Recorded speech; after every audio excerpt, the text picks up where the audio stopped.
They might ban a nigga tonight though.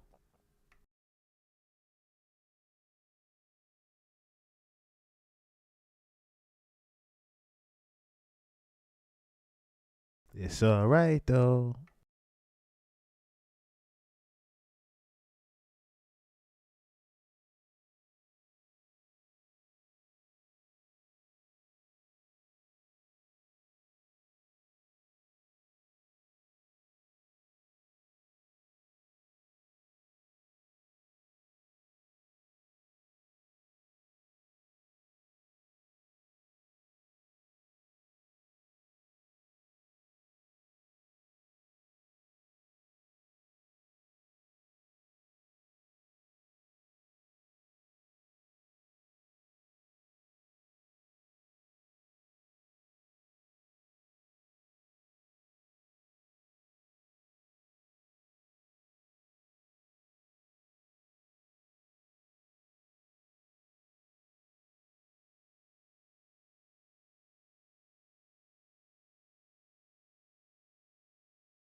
I done got in trouble again. What the fuck? I tried. I'm back. Peace out, I done got in trouble again. I didn't want to do this one. I ain't want to do this one. Nigga, you made me. I try to pretend that I'm different, but in the end we're all the same, all the same. This one gonna hurt. This one gonna hurt you, dude. Never gonna change. I try to pretend that I'm different, but in the end we're all This the Fade same. to Black book got a little bit crazy. Father, forgive a nigga, I'm This never shit was gonna rabbit change. hole after rabbit hole after rabbit hole. Calls the police on me. Y'all niggas ran out and copped the CD.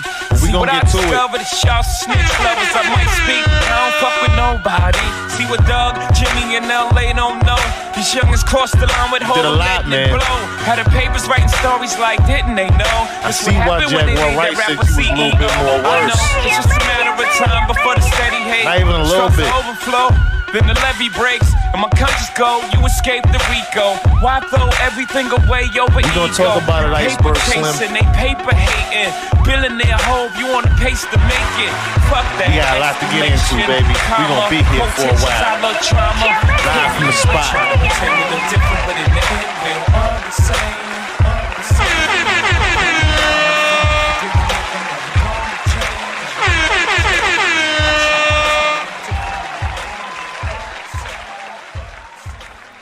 Yo. What it do, everybody? What it do? Live from the Spot Podcast. I am your host with the motherfucking most, Chill Murray. Thank you for everybody tuning in or not tuning in. Y'all know how we do. Y'all know how we rock. We got a lot to get into with this one. This one gonna hurt to do.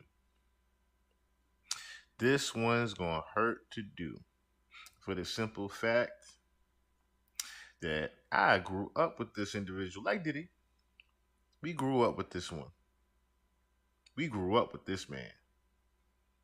And for those that didn't grow up with him, that's fine. That's cool. But for those that did, this one gonna hurt. This one's gonna hurt. And mainly because when you get to digging around so many names, so many interesting names, you get to saying, huh? Wait a minute, what? And it was like one name started to lead to a different pipe hole altogether, and I got stuck in that rabbit hole. This one took about 2 weeks, 3 weeks to do, to gather everything together. Because, like I said, it was a lot of names. It's a lot of names. And then, like I said, you want to check everything to make sure this was what it was. And then when you find out certain things, you start, like I said, when we really get down to it, it's going to be an interesting perception that we'll be giving Hove at the end of this one. I'll just say that. So I called this Iceberg Slim the Fade to Black book because it was quite interesting that so many, a good list of women and a couple men that have come into Jay's life, and similar to Diddy, if they've gotten in his way in any type of way, or gotten into, let's say, his family's way, they've been removed in some type of way. They've just been removed. And when you get down to the bottom of it, you start seeing certain removals being linked to certain people. And you start seeing certain business relationships and start connecting certain dots. So the first female we're going to unsilence right now is the first one that goes on record that he started with. She goes by the name of Foxy Brown. Now, a lot of people didn't know that Foxy Brown first got her record deal, of course, when she first turned 18. She was barely 18 when she signed her album deal and put out Il Nana. What most people didn't know is, prior to that Il Nana record, we had Ain't No Nigga. Ain't no nigga like the one I got. No one can fuck you better. Now, supposedly, Foxy was only about 16, 17 at the time. Some people even go as far as to say the age was fake and she was actually about 15 at the time. But we're going to hear from the horse's mouth right now.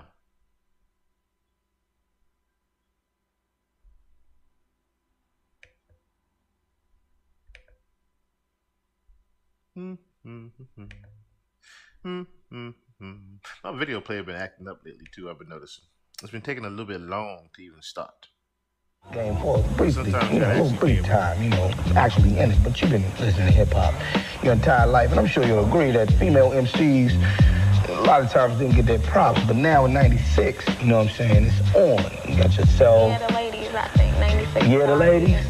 All right, you heard it here first. 1996, right. 97. Yeah, the ladies. Why is 98. That? Why is it now, though? Why now? Why now? I don't know. I think females are just like not having it this year. It's like more flavor. Not to say that they didn't have flavor back in the days, but everybody is just, I don't know. Hip-hop, but, hip-hop used to treat females like second-class citizens.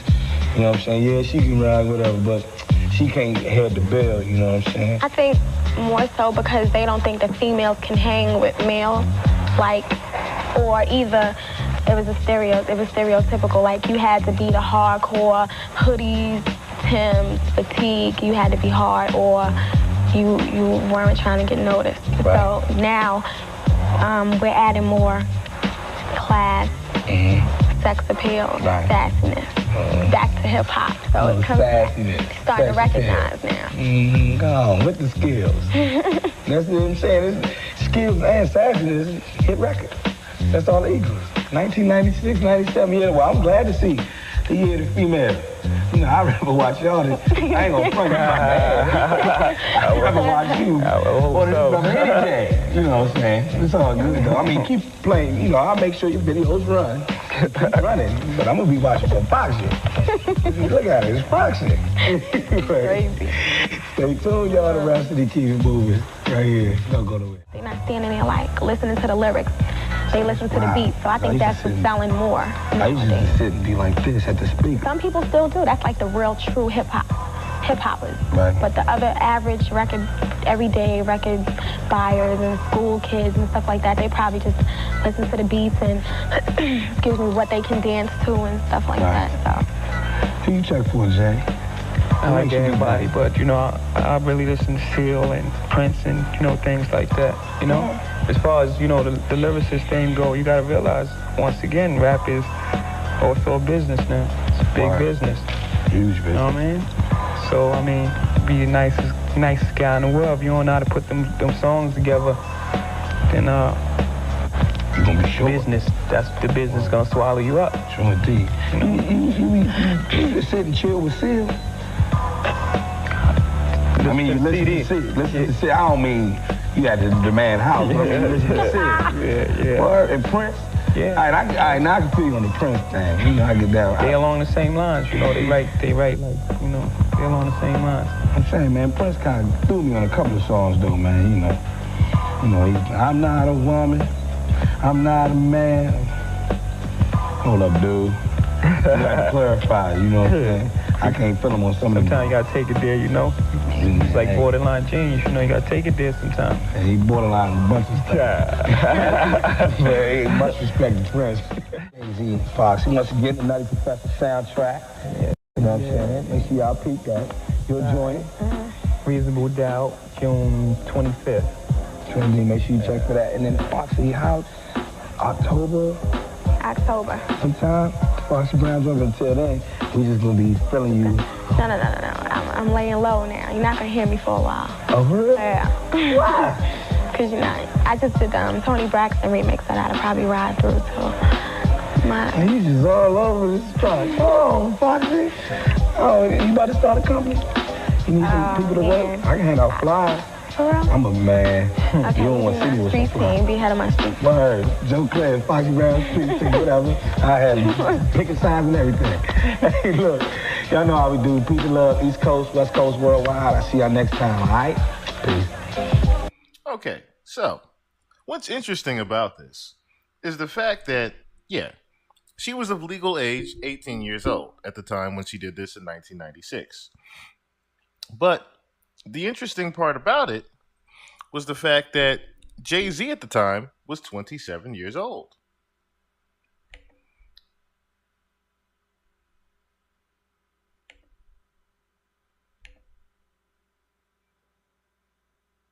So what is a 27-year-old doing with a barely 18-year-old at the time in 1996?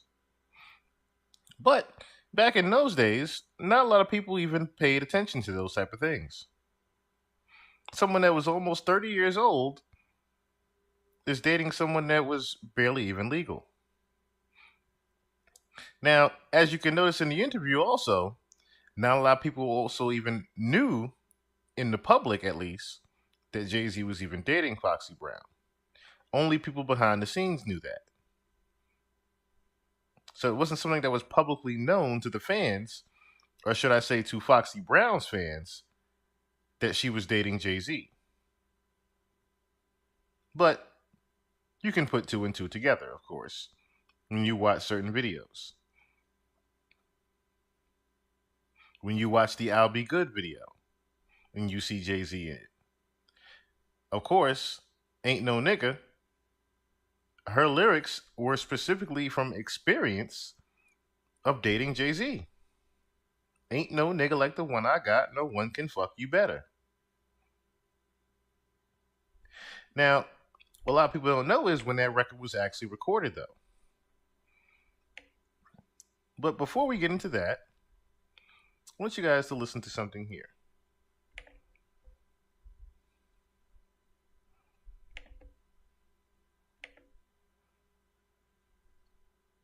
Because legend would have it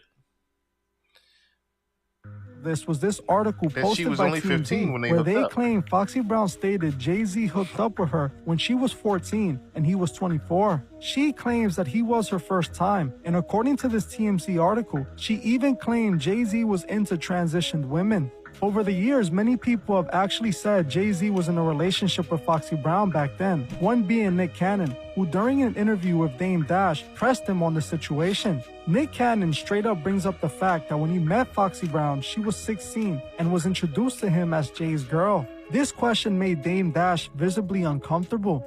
At what age was Foxy Brown signed? I wasn't paying attention to Foxy Brown. But that's... I didn't sign Foxy Brown. I'm just asking a question. I'm on the block. I'm responsible for everything. You the boss. Yo, don't beat around the bush. Say what you want. I'm just What do you mean by that question? I'm just asking. What do you insinuate? I'm not insinuating. I just asked Brown? a question. I thought Foxy was like 16. That's all I'm saying.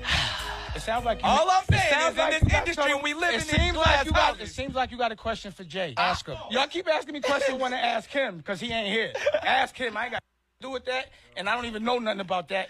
You playing. You my man. I know not with me. When you say that Foxy was 16 when she got signed, why did you say that just now? When I first was introduced to who Foxy was, I thought there was something between Foxy and Jay. Yeah, Jay. Okay, so as you clearly heard, the truth was that they started dating way before that record was even released. As you see here, a very young Jay-Z and very young Foxy Brown. Now, word got around that Foxy Brown, of course, was becoming more of an annoyance to Jay-Z than anything. Unfortunately, who's to speculate necessarily of how they actually broke up or the reason that they actually broke up? But one thing is for sure is that once they broke up, this would be the end of Foxy Brown's career, so to speak.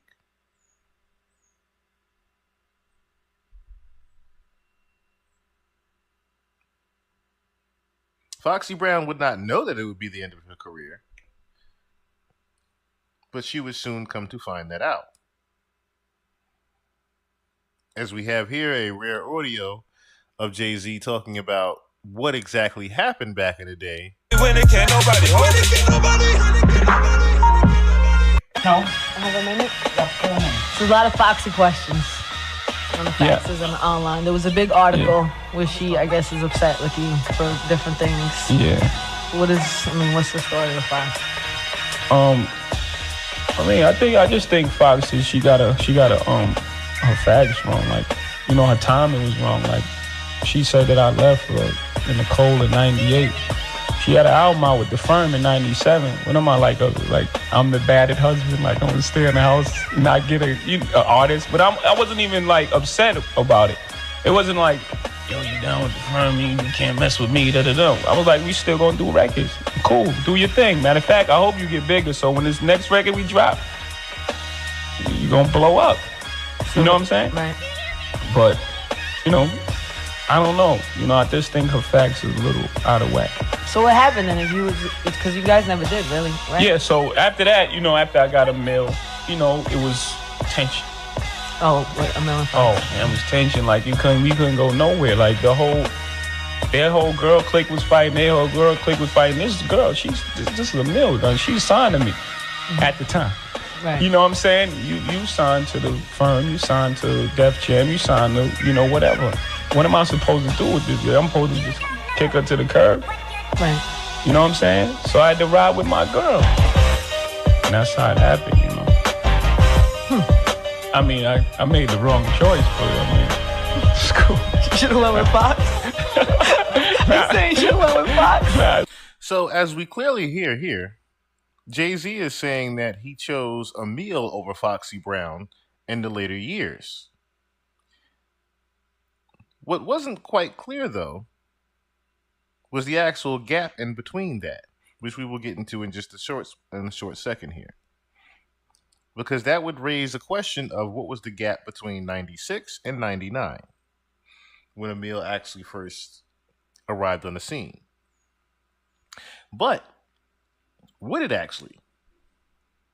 Because people were already saying that Jay-Z dated Emil in 97 shortly after Foxy Brown. which would become a very big, confusing thing considering Charlie Baltimore and Carmen would write in between those years. But once again, we will get into those individuals in a very short while. Let's continue with Foxy. It's cool.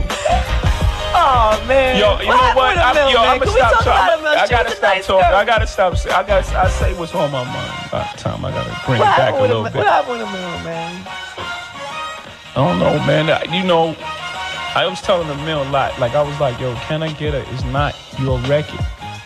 You know what I'm saying? I think she's talented. And the album that she made, I think, is amazing. You know what I'm saying? I was actually surprised at, her level of writing and ability to make songs. You know what I'm saying? Like, I was really impressed with that, but everything else was just crazy. I mean, it's tough to live with. You know what I'm saying? Like, it was like, it's not your record, Fall back a little bit. What do you mean, demanding stuff and getting a little... It was crazy. It was Diana Ross for real, like... the diva. Yeah, I don't know how Berry Gordy did it, man. Would you ever sign another girl? Yeah, I hope so, man. You would? Because I remember one time, after that situation, you were like, no, I can't do this. I would love to have a girl to go with the rock. You know what I'm saying? Like that, I always did. You see, I keep trying, I keep getting burnt. Pause. I don't say pause no more, matter of fact. I don't know why I even said that. I'm done with that. So, interesting enough with the pause. But anyway, as you can hear, he always tried to keep signing more and more females to his label print, whether it be Rockefeller, Rock Nation, Def Jam. He always would try to sign a female. Notice that. You never really heard Jay-Z really, so to speak, give a new male protege. This is my new dude I'm looking out for. You never really saw that. You always saw Jay necessarily behind the female. So, let us continue, like I said, with Foxy Brown. Because this would be, as you just heard, the start to the finish of Foxy Brown's career. Word had gotten around that Jay had started to grow old with Foxy Brown. This was allegedly a romantical thing. It's all right, I'll say alleged, but we know. Yeah, she hit it before Beyonce. Allegedly. So, rumor has it that after Jay-Z slept with Foxy Brown when she was still underage and he could no longer control her, he blacklisted her in the industry and is now paying her not to spill about what happened. Like, how else can you explain how a talented person like Foxy, who was working very closely with Jay, just disappeared from the entertainment industry? Jay, what exactly did you do to Foxy? Foxy Brown was Jay-Z when she was 15 and he was 27. Okay, Foxy and Jay-Z collaborated on numerous occasions throughout the 90s, and Hov is actually credited with writing a handful of songs on Foxy's debut album. Their first major duet, Ain't No N-Word, was even featured on the soundtrack for the Eddie Murphy movie The Nutty Professor, released in 1996. However, the song itself was recorded in 1994, and since Foxy was born in 1978, that would put her age at around 15 during the recording of the song. Now, could someone explain to me why Jay-Z had a 15-year-old singing the lyrics, ain't no like the one I got, no one can F you better? Sleeps around, but he gives me a lot, keeps you in diamonds and leathers. Friends that tell me I should leave you alone. Tell the freaks to find a man of their own. Another song that Jay-Z co-wrote was Il Nana, which featured the lyrics, true absolute vodka, straight shots for the has-beens and have-nots, dollar bill. And it don't stop, we moving up. First the mansion, then the yacht, sound proper, straight cash, got bloodhounds trying to hunt down the brown fox.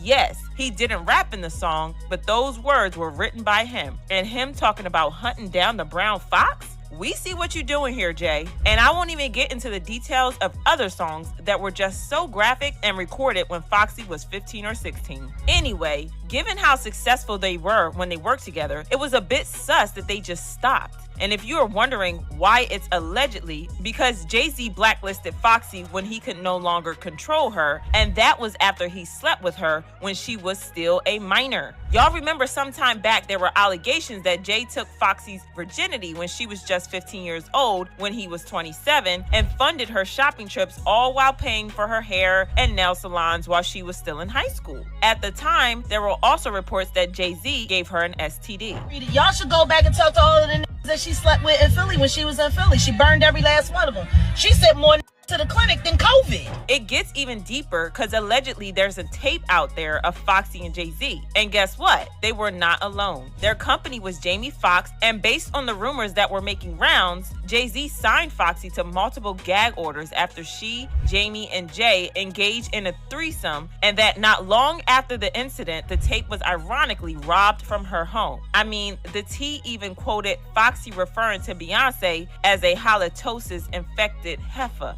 However, when those allegations came out, Foxy said the report was complete BS, telling TMZ, "The atrociousness of this story sickened me to my stomach. Any and everyone involved will be contacted by my attorney. In all my years in the music industry, these are the most disgusting and disrespectful allegations I've ever experienced. This fictitious story with no audio, visual, or written interview clearly was concocted with malicious intent. There may have been no actual videos to support the allegations, but Jay-Z and Foxy's relationship is something that has been discussed by people who knew everything that was going down in the 90s.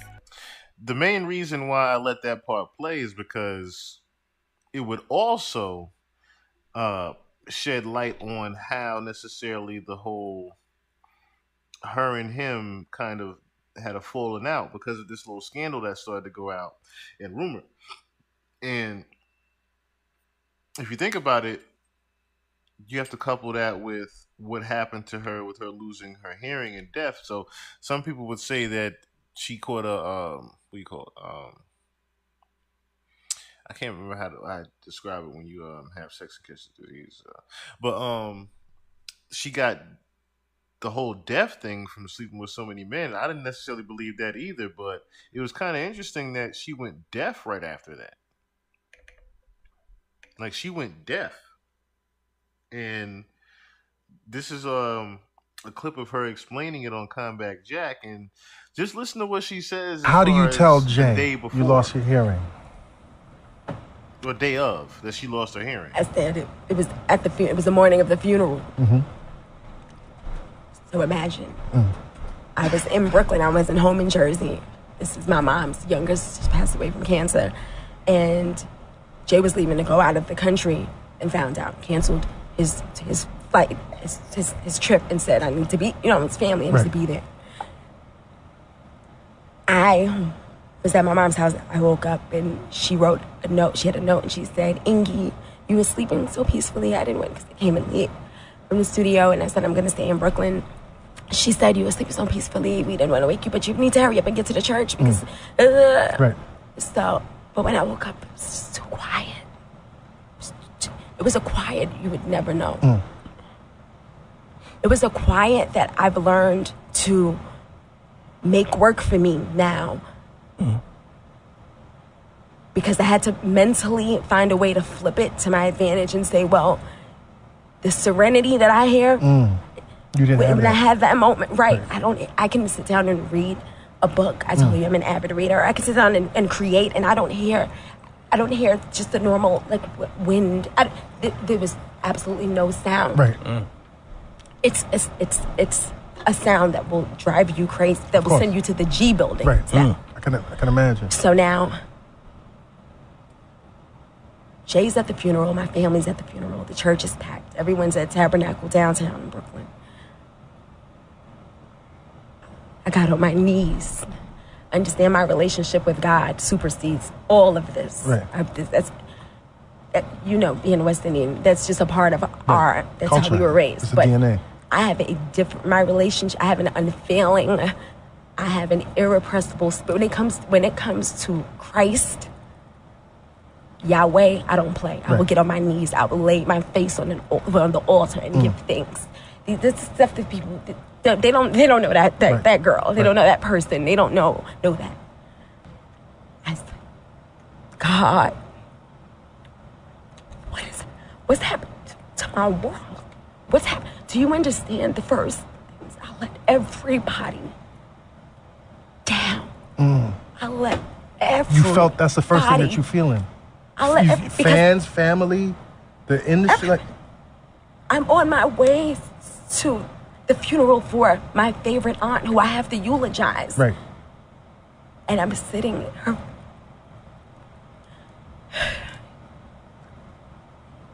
He's there waiting. I have to talk to him. Right. And he's texting me going, pick up the phone. I tell you something. I can't pick up the phone because I can't hear. So I just go straight there. Right. And I give him a hug. And he tells me something in my ear. And I said, I can't. Jay, I can't hear you. She spoke loud. I said, I can't hear you. Sean, calm. Sean. I'm like, Sean, I can't hear you. He's like, he spoke loud. I said, Jay, I'm deaf. I can't hear anything. He was testing to see if she could hear. I can't go in there. I can't go in there. We're in the festival, the church. I can't go in there. I can't. I've never seen him that emotional. He looked broken, just broken.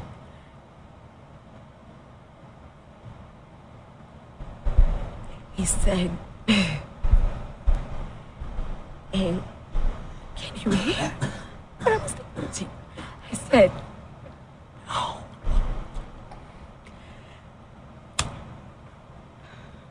I said, but I have to soldier up. Right now, right now. You got to soldier up. This is not about me. Right. I have to go in there and soldier up. That's all. Like I said, I rebirthed today. 14-year-old girl who had to man up. Right. With my dad. When your back who was had to man up. Right. I had to throw the vest on and soldier up. Right. I walk in the church. I had to throw the vest on and soldier up. Right. I walk in the church. Like I said, I rebirthed today. 14-year-old girl who had to man up. Right. With my dad. When your back who was had to man up. Right. I had to throw the vest on and soldier up. Right. I walk in the church. My whole entire family is sitting in the front row. To that People 14-year-old are girl. coming down and greeting everyone. So I'm the Inga of the family, of so everyone is talking extra to me. And once again, you got to go on Right. stage Foxy, hi. at the funeral. And I am just trying to read their, basically just Read their- feel with their, read their lips. I became, after that, I became a master at reading lips. Because they say when you lose one sense, another one becomes keener, stronger. For me, I was adamant against it. I did not want to learn sign language at all. I was not doing that because I wasn't conforming. I wasn't okay with being deaf. That wasn't going to be the end of my story. Right. I said the God that I serve is in the blessing business. I don't know how to. And like Dallas Penn said, you were not going to put yourself in a situation where people pitied you, where they felt that you was less than, and people needed to kind of bow down to pick you up. You didn't want to be in that position. It's the same thing when I went to prison. There was no reality show marking down my days to go to prison. No, let me go do this. Let me eat Let me this. do this Let me- here let and me get back eat on my. this. Let me go use this. The last thing I said to my mom was, "Mommy, I'm coming out better than I'll go. Then I went in. God, I had to. If I don't flip this to my advantage, I knew in that paddy wagon, going over there. I looked at the officers and I said, "Where am I going? I got in a $5,000 suit. What are y'all doing? Where am A I Chanel going?" suit. A Chanel. So, as you can clearly hear, Foxy had lost her hearing the same exact day that she was supposed to deliver a eulogy in favor for Jay. Isn't that interesting? Now, this isn't to say that Jay necessarily has something to do with her losing the hearing, but it's, like I said, kind of ironic that she had to deliver a eulogy the same day that she lost the hearing, and he was the first person to find out that she lost the hearing. You heard her explain it herself. Jay was the first person to know that she lost the hearing.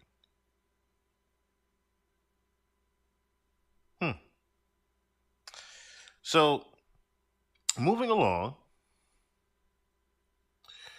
that would bring us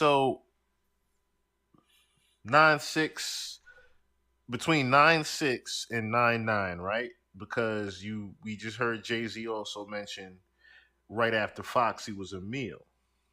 But in between 9-6 and 9-9, there was it was two other people. One of those people would be the baby mother of Nas. That's right. Jay-Z had sex and dated with Nas's baby mother, Carmen. So Illmatic is finally done. Mm-hmm. It gets released, and it just goes crazy. Oh, it was insane when Illmatic. I felt like I just dropped an album. I swear. I mean, my whole family was so excited for Nas. His whole family, all of his friends, my entire circle. You know, we were all rooting for him. It was a big day for Nas. It was a big day for Queens. It was a big day for Queensbridge. Oh yeah. You know, Nas is huge in Queensbridge, and he's always been, you know, like that popular guy in the projects. And the crazy thing is when I was pregnant, at the very end of my pregnancy, we had some issues at 7C. So we had to move, and we ended up staying with Nas's mom in the projects because I was so pregnant. I was about to give birth. You know, we were in like this transition stage. It was just best that, you know, we just stayed local. I was still working. He was still in the studio. So moving to Queensbridge Projects for 2 months, that was a life-changing experience. Yeah, I mean, the biggest thing to ever come out of Queensbridge. Yeah, yes. Point blank, period. Yeah, and I mean, and just living in the projects is a different experience within itself, you know, just as a regular person. And I was wowed by it, and even, you know, more, I admired him just a little bit more, like, wow, you've gone through all these trials and tribulations, and, you know, we don't all come from stellar environments. I grew up in Jamaica, Queens, in the hood, but I grew up in a house, and my grandparents had, you know what I mean? It was a little bit different. But this was really, like, hood stuff going on. Because there was a documentary that I saw about Nas, and they showed the picture, the inside cover of Nas in the Queensbridge projects with all of his friends. And they started going through the list, and it's like dead, life in prison, dead, 40 years in prison, dead, prison, dead. Like almost every single person in that picture is either dead or in prison. When the 2 months that I lived there, that we lived there, 4 of his friends had gotten shot, and one actually died. I believe he got shot in the leg, and then it was like a shock thing. But, I mean, just to have so many tragedies in such a small period of time, you know, that was overwhelming for me because I was pregnant. It was extremely overwhelming for him because he was working on his album and, you know, trying to transition into a totally different lifestyle. But at the same time, this was still relevant, the things that were going on in the projects. His mother still lived there. His brothers still lived there. Like, we were living there. Even though we were about to transition into another home in Long Island, he couldn't separate himself from, you know, the lifestyles. You know, like, now, yeah, you can go home, listen drive to to what Long she Island, says get on the highway. Coming up right here. But then this is what keeps you relevant. This is what you're talking about. This is what you're rapping about. This is what you're experiencing on a day-to-day basis because this is the environment you choose to be in. And I couldn't understand it in the beginning, like, well, why don't you just leave the projects and just never go back? And, you know, that's like saying to someone, why don't you just leave Jamaica, Queens and never go back? You know, you are where you're, you know, you live where you live. You're brought up in these environments and you deal with it the best way you can. And it either makes or breaks you. And in this case, I think it really just made him especially when you look back at all the people who didn't make it. Yeah. So Illmatic comes out, it goes crazy. Everyone is feeling it across the board. Mm-hmm. Where are you guys relationship-wise at this point? You guys, Destiny was born at this point? No, Destiny, she wasn't born yet. I didn't have her until June. Illmatic, I believe, came out a few months before her, before I gave birth to her. But we were in a great place. We were in a great space. We were excited. Like I said, I felt like I was dropping an album as well. This was like his first project, and he worked so hard on it for so long, and everyone was waiting for it.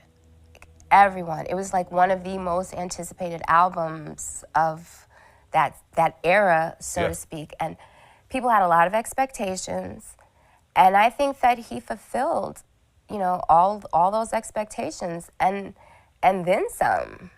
Yeah. I was really happy for him, and I knew at that point, he was going to definitely be an icon in this thing we call hip hop. So for you to be the main, of course, of Nas at the time, from what we're hearing right here, how in the world do you still end up with Jay-Z not even very shortly after you have your child with Nas? So the album comes out, you have your baby, Mm-hmm. and then where are you guys relationship? And then the money started rolling in. The money starts rolling in, of course. Because the record sale starts happening, the shows money, coming. Everything. I mean, people want to invest now, and back then when they did the soundtracks, the song was really about the movie, so it was a bigger check, so to speak. I think there was like a little bit more money to be made. Oh yeah. Back then, I mean, social media is bigger and it lends more opportunities, but I think back then. People were buying albums because we weren't so then. oversaturated. Exactly. People were buying albums. They weren't downloading and streaming. Exactly. Back then, if you heard a hot song, you usually had to buy the whole album. Exactly. So, right. Because sometimes they wouldn't even release a single. You'd have to buy the whole album. That's how MC Hammer did it. But yeah. And so people were actually purchasing music at this particular time. So the money was rolling in. Okay. And Nas is super generous. And he's very caring, he's loving. He took care of everybody, took care of his mom, made sure his brother was okay, took care of his family, and then he went on tour. Okay. And that was a rough time for me because I was a new mom. I was going through postpartum depression. I didn't even know what that was. Mm-hmm. And even though I had a lot of help from family and friends, it was still an internal process that I was experiencing. And it was rough. It was rough. And I do remember a few times, like, I broke down and Nas would come off the road, make sure we were okay, make sure we were good, and then go back out and work. And he worked really, really hard that first album. So at what point did the relationship start to go south? The relationship started to go south years later, like after, I would say, years of arguing and fighting and not seeing eye to eye. And also at this time, I was transitioning and I was evolving spiritually. So my desires were changing. Evolving spiritually. Desires changing, huh? Interesting. My taste in men change, or things were just changing for me. I was growing, I was evolving, I was becoming this different person, and the lifestyle that Nas and I were living, and the relationship, it was no longer conducive to my evolution. And it was so many fights and so many things that have happened, and I just felt like, you know what, I just want to start over anew. We were dragging the relationship. At least I felt like I was, for the sake of being in a relationship, for the sake of Destiny. We had small breakups here and there. We were engaged to be married. We, moved several times, went on vacation. We did anything we could possibly do to save the relationship, at the very end when it was about to crumble. And then that last time, it was just there was nothing saving it. It was just, I had to go. You started seeing other men. I started seeing other people while we were in the relationship. Okay. ironically, I didn't see anybody after the relationship because it wasn't the same feeling. Okay. And I know that's difficult to explain, but when I was in the relationship, Nas was cheating, I was cheating. We were both, young. We had desires. We were experiencing other people.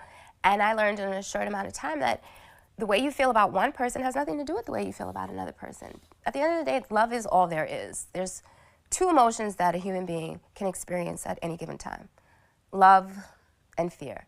Everything else is derivatives of the two. Right. So I was just in a place like, okay, my boyfriend is this hot rapper. We have all this money. We have cars, jewelry, clothes. Like, there's nothing that I desire material-wise, but I was empty inside. I didn't have the love, the nurturing, the attention that I used to get from him. And I probably wasn't giving the same in return. Like, I think it was a 50-50 thing. I had a lot of expectations when Nas became this megastar.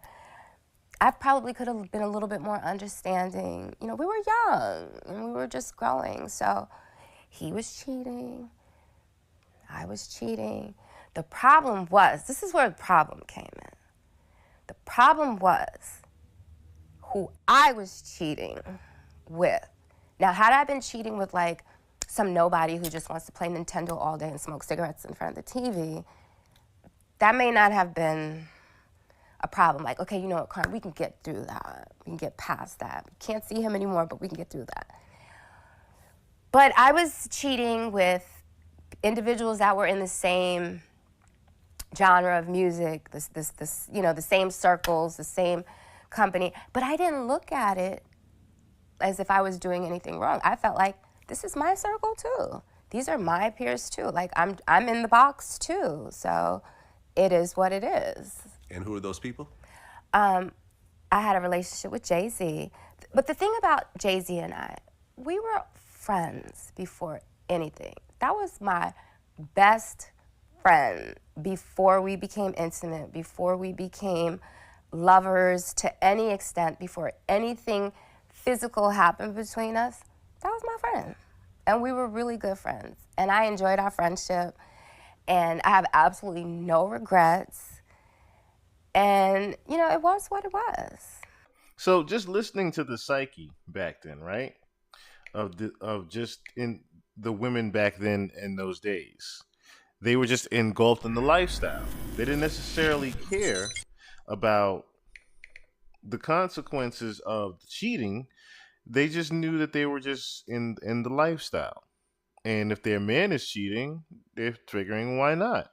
They might as well cheat too. So you're friends with Jay-Z, and then at one point it turns romantic. After a year. After a year. After about a year and some change, Okay. As things change. Yeah. And this was Jay-Z during which album? I mean, Reasonable Doubt was already out. This was, Reasonable. I met Jay-Z right after he dropped Reasonable Doubt. Right. Reasonable Doubt was out like a minute because I remember like, oh, what's this? Who's this? Oh, I like this song. And then I met him through a friend at a party. And the next day, Nas and I got into like some big fight, and he pissed me off. And so I just thought, let me call Jay-Z. What's going on with him? Okay. Now, Jay-Z's first single sampled Nas on the hook, Dead Presidents. Yes. So there's already this interesting connection between Jay-Z and Nas from the jump. Right. But you know how I looked at that? I looked at, oh, that's the producer who sampled it. I didn't look at it. I didn't honestly see the correlation in the very beginning. Like, I didn't even think twice, like, oh, well, these two might. Okay. But Jay-Z knew that you had a daughter with Nas. Yes, he did. He was aware of that. He was aware of that. Mm-hmm. Okay. So you guys are messing around. You and Nas are getting into problems, are having problems with your relationship. Yes. At what point does Takeover come out? Takeover came out. I had already left Nas. Okay. I had already broken up with him. I shipped all of my things to LA. I moved. I packed Desi and I up. We were already out. So when that came about, Nas and I were not together. We were not in a relationship. We were still going back and forth like couples do who immediately break up. You know, we were still seeing each other. It wasn't like the relationship was, you know, completely null and void. That's difficult. You know what I mean? It takes a little bit of time to get over someone you've been in a relationship with for a decade. So I'm not going to say we weren't still intimate and seeing each other, but we weren't living together and we were not in a relationship. Takeover came when Takeover actually is a product of Jay-Z just being emotional. That's the honest truth. Okay, well, I interviewed Memphis Bleek when Jay and Nas were going at it. How did you feel about that? I started that drama, so what you mean how I feel about it? I felt like I got my big homie in some shit. It's going down out here in these New York streets. We gotta hold it down. I know the Memphis Bleek story, and honestly, I feel sorry for Memphis Bleek because he got thrown in there like some kind of pawn.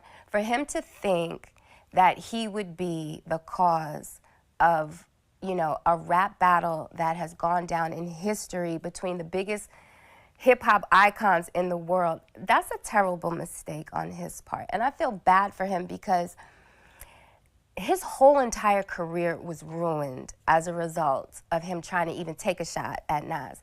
And I blame Jay-Z for that because he pushed him out there to do that. Like, it was like testing the waters, so to speak. Like, I'm just gonna let you go and, you know, feel this situation out, and let's just see, you know, what happens. And what happened was he got his head taken off immediately. And everyone in the industry, that's anyone, Steve Stout included, we all agreed that was a bad move on Jay's part, and Memphis Bleek did not deserve that. Okay. But there's another story. You feel you were the cause of the beef between the two of them? Well, here's my question. If I wasn't, then what was? That's the question I have to everybody because everyone seems to ask me that question, and I'm the only one who has the answer to it. Okay. If you ask Nas, if you ask Jay-Z, they're never going to answer that question. So what is your answer to this? I'm the reason why they had Okay. Was there a specific thing that happened? No, there was no specific thing. It's just like in any relationship, when you're dating more than one person, there's a number of things that happen. There were so many things that happened that no one was aware of. You know, phones being snatched, calls being made, texts going back and forth between people. All of those things weren't divulged in the songs. These are things that were taking place behind the scene. Memphis Bleek was thrown as like a dart at Nas to just, you know, spark a flame, to, you know, shed a little bit of blood just to see what was going to happen on the other end. At one point, you were pregnant by Jay? Yes, I had a miscarriage. Okay, this is before the whole This is, takeover. yeah, this is like before all of that. How far along were you? I believe I was definitely less than 3 months. It was the first trimester. It wasn't. It was still early. Exactly. Yeah, it wasn't anything crazy. It was. So this would possibly be one of the first, or maybe even second time, that Jay was about to have his first child. Let's take note of that. It wasn't planned. It wasn't like, oh, we're gonna have this baby and, you know, move forward with our. No. Okay. When you told Jay that you were pregnant, what was his reaction? I told him after the fact. Oh, you told him after? I told him after the fact. Okay, so he didn't even know. No, I told him after the fact. So, Takeover comes out, and you're saying that Nas and Jay were already sort of communicating with each other in a way? The beef was already brewing. It was on, if you listen to mixtapes, you know, radio, interviews. We have social media now, so, you know, you can see people throwing shade. Back then, you couldn't really see it. You had to listen out for it and just be aware of it. But the beef had started way before the songs dropped. Okay, because I'd heard, Is That Your Chick was about you? Here's the thing. It was, but it wasn't. That was Jay-Z. Like, again, Jay-Z is a very subliminal type. You know what I mean? He throws little, see, me, I don't throw shade. I'll pick up the whole fucking tree and swing. That's just me. That's just me. Okay. But, you know, he's that character, like, let me just throw a little, I'm going to tease you here and there. I'm going to, you know. Okay. So the two of them were already beefing with each other. And Way then, before but this. Jay made it public with Right. Takeover. Jay made it public with Takeover. Okay. Takeover comes out, and it's a big deal. Mm-hmm. It was a big deal. And that was a good song. We're not going to front on Takeover's the dope. song. The song. Takeover's dope. We're not gonna front on the song. Wait, were you mentioning Takeover or no? Sort of, kind of. My name wasn't mentioned, but there was, like, again, you know, the Yeah. subliminals at the end, the little, you know, the little things that Jay-Z does. Okay. Once Takeover came out, did you and Nas have a conversation about it? Nas called me immediately. Okay. What was Again, that like I phone- said, we weren't even together. What was that phone call like? It was in the middle of the night, for sure. It had to be like 3 o'clock in the morning, my time. And honestly, I didn't even know what he was saying. I was half asleep, and I couldn't really understand it. And I was like, I got to hear the song to really, you know, internalize what's going on so I can give you a sincere reaction. So it wasn't until the next day that I was able to absorb everything that was going on, assess it, and then have a conversation with him about it. And once I realized what Jay was doing, I was like, you know what? I'm not gonna allow him to belittle Nas anymore. Like, I'm the only person on the planet that could belittle this nigga. I'm not letting anybody else have that opportunity. And so I just called Nas, like, all right, let's talk. So I had a conversation with Nas like any attorney would have with their client. Okay. And I just basically told him, listen, if you want to win this case, you're going to have to. Okay, we don't necessarily have to keep going into Nas. We're going to just move right along because in between this, of course, now remember, this would be 96, 97 was Carmen, right? We're still on the second girl. So 96, 97, we get Carmen. All the way up to, what, 97, 98 to 99, which would bring us to Charlie Baltimore in 1999, right? Now, we all remember what happened with Charlie Baltimore. Charlie Baltimore was said to be the girlfriend of Biggie Smalls when he passed. So it was interesting enough that a rumor started to go around that Jay-Z had stabbed Un Rivera over Charlie Baltimore. Charlie Baltimore was also a part of the commission. Interesting. She was supposed to be a part of the commission with her, Jay, and Biggie. Okay, so how long after you guys made that name did he kind of talk to Lance and Rivera about signing you to the label? Did that come like way later, or is it around that time? Well, I really wasn't even aware that, you know, like how far into stuff that I don't even remember Big ever telling me that he was talking to Un about me, honestly. Like, it was like such the beginning stages of everything. But he did talk about forming a group called the Commission. So, you know, I'm listening, but I'm not listening because at the same time, you know, his new album was about to come out. So I'm not thinking this will be something that, you know, happens like in the immediate future. I'm just thinking, okay, you know, it sounds good. I'm still going to keep, you know, doing what I was doing, which was still writing rhymes every day. And, you know, we would talk about it here and there, but he was in the midst of trying to get Life After Death out. So it wasn't like something that we were like, you know, like, okay, this is about to happen like right now. But he definitely would come to me sometime with ideas about how he wanted to present me and how he would want to bring me out and stuff like that. So, but I don't remember any specific conversations like, oh, I talked to Un and yeah, I don't remember anything like that. Right, because I think, what was it on the song Victory, where he talks about the commission What's and the beef? commission. What's beef? Where he names all of us, the whole commission. Exactly. Yeah, what's beef? It was you, of course, him, Jay-Z, Puffy, Lance, Lil C's. I don't know if I'm forgetting anybody, but I think that's the whole commission group right there. Yeah, I think I don't know if I don't. Oh yeah, you're right. Yep, yeah, that's all of them. I think so.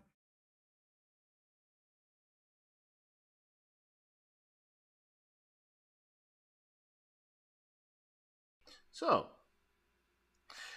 now, the main reason I played the commission clip is because I wanted to introduce one other fact here. So, as far as the commission goes, right? There was speculation that Jay-Z possibly had something to do or just had some connection with the unaliving of Biggie Smalls. In the song The City Is Mine in 1997, shortly after Biggie passed, in March 9th, 1997, in The City Is Mine, the song starts with Blackstreet singing, "You belong to the city, you belong to the night. In the river of darkness, he's a man of the night." As Jay-Z raps, "Yeah, what the deal, playboy? Just rest your soul. I'll be holding it down, yo. Still love the dough. Got these ladies on cock now. You know how we go. Got the whole world on lockdown. You know how we flow. Don't worry about Brooklyn. I'll continue to flame. Therefore, a world with amnesia won't forget your name. You held it down long enough. Let me take those reins. You held it down long enough. Let me take those reins. And just like your spirit, the commission remains. Niggas can cross the T's and dot the I's. Now that I got too popular to cop them pies. I'm taking this rap shit serious to my demise. Jay shits like cake mitts, watch me rise. Basics in the basement, wasted. Asking my dog for advice, and when he can't say shit, my hatred is fueled. Just give me a sign. And I let the world know that the city is mine. My uncle at the time, back in 90, I want to say 97, 98, actually pointed out to me that ending last four bars of asking my dog for advice, and when he can't say shit, my hatred is fueled. Just give me a sign. He said that he may have been referencing talking to Biggie. As much as Jay-Z hung out with Biggie Smalls, he thought that those bars were referencing to him talking to Biggie Smalls, and Biggie Smalls wouldn't give him the keys the way Tupac gave Biggie the keys. Interesting, right? We would move right along to the third verse. I snatch your girl cause your arm ain't strong enough. Plus you don't stay in the studio long enough.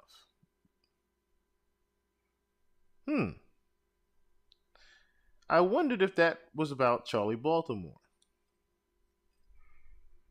I truly did wonder if that was about Charlie Baltimore. Reason why I would ask if that was about Charlie Baltimore is because of what Cameron would go later on to say in a diss record of Jay-Z is, you stabbed Un over Charlie Baltimore.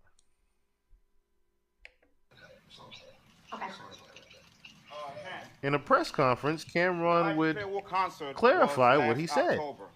November, December, January went by. Did something else happen from that time to now that brought us to the forefront? And also, too, the second part of my question is, on the song that you did, you insinuated that something had went down with you and Beyonce. Can you elaborate more on that? Some sexual intimacy went down with you and Beyonce?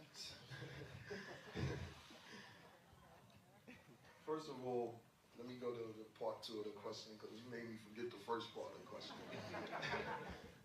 Nah, I wasn't saying nothing about that I did anything with Beyonce or anything. What I had said on the song was that on my second album, we was in the studio and I had her singing about slinging crack, cocaine.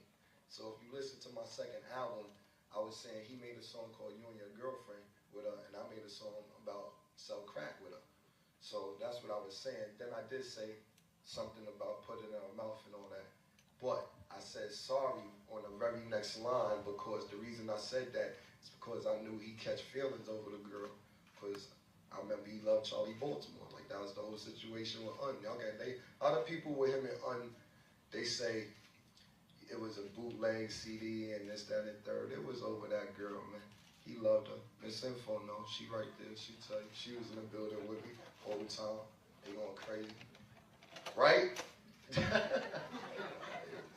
For real, I'm laughing, but she was there. She know. It ain't no joke. She know what it is. Like, I hate to put you on the spot, but I know you was in the building with me, you know? So, I know he loved that girl. I mean, that's all that him and Undeef was about. Okay, so you clearly heard that the beef was really about Charlie Baltimore. Now, Charlie Baltimore would go on to say herself that she never even dated Jay-Z, which was kind of odd that she would try to go up to clarify that she never even dated him. Especially since a lot of people would go to say, or jump through hoops to actually say the otherwise. Charlie Baltimore, you looking good. I can see why, baby. Okay, how you feeling about the little Kim? What you mean how I'm feeling about it? I ain't feeling no type of way about it. I'm hearing that. Why would Cameron say such a thing? I don't know. You know, it's a lot of... Okay. So you never dated Jay-Z and none of that, huh? No. Nah? Why would Cameron say such a thing? I don't know. You know, it's a lot of dudes say a lot of things out here, but, you know, if I run around and try to figure out why dudes say the things they do, I'd be really stressed out, and I don't look too stressed out, do I? So I don't stress myself out about things that niggas say. Niggas can say anything out their mouth. Okay, rumors on the street, man, that Well, you got a lot of rumors on the street. Yeah, a lot of rumors, baby. I got to address all the rumors here. All right, knock them out. Rumor on the streets is that Jay-Z was so crazy over you, he stabbed Un. Is this true? I mean, hey, you know, niggas is that twisted that they want to run around and hurt other niggas over me, and I don't know nothing about it. So be it. Charlie Baltimore, you looking good. I can see why, baby. So I had to bring back this clip because in the Vlad TV interview, she was pretty much way more dismissive in saying, oh, I don't know why Jay-Z did that. A little bit more dismissive than she was here. But as you can clearly see, she didn't necessarily deny anything as far as I don't know why Jay-Z might have stabbed Un over him. But she didn't necessarily claim Jay-Z either in this one, as you can hear. So there wasn't really much to say about Charlie Baltimore except for the hearsay that she had dated Jay-Z. She only confirmed Biggie Smalls, but there was a lot of rumors going around that she had actually dated Jay-Z as well. Now, one person that was not rumored to be dating Jay-Z was Emil. But understand this. If he wasn't dating Charlie Baltimore, then who was he talking about in the record of Not Guilty? Especially when we have to think about, the actual court case.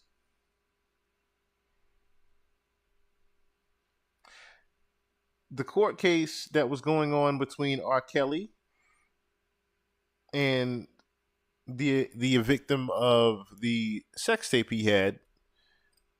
At the same time, Jay-Z was going through the court case with Charlie Baltimore. Excuse me, over on Rivera with the Charlie Baltimore situation. In Not Guilty, though, he would go on to rap about Charlie Baltimore, it would seem.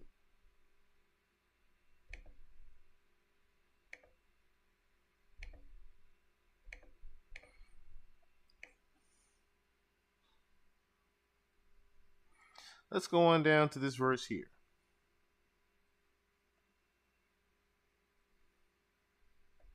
Got lame bitches trying to fuck with my case. Same lame bitch I bust in the face. Honey just mad I got her fucking replaced. Plus a birthday pass without me even touching my safe. But I ain't gonna lie, the head was sick. But what we need to do is put that mouth on a better bitch. You heart the rhetoric. Jigga hit me over the head with a champagne bottle at the bar. Can he buy me a car?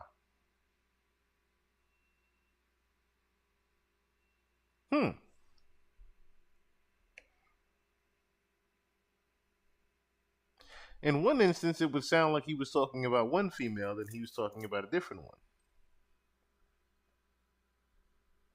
But let's move on to the next female here, which would be Emil. Because Emil would be in 1999, right?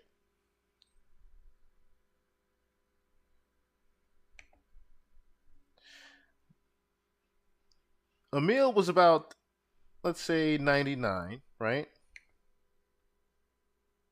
Her album came out in 2000.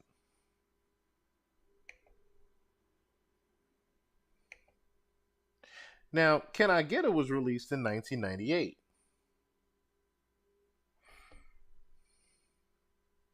So if we're talking about between, 98 to 99, right? Which would leave us at Throw Your Hands Up. In 1999, we do need to note that he started to talk to someone else.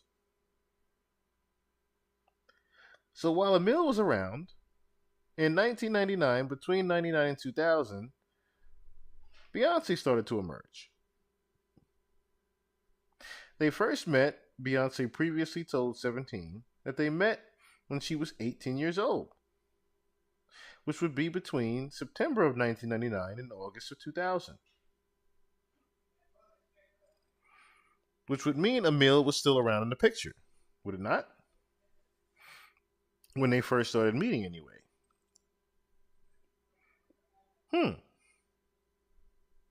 So, if Emil's first album came out in 2000, that would mean that she was still somewhat around, wouldn't it? So, let's hear from the horse's mouth. As I always say, don't take my word for it. We always have to hear from the horse's mouth, don't we?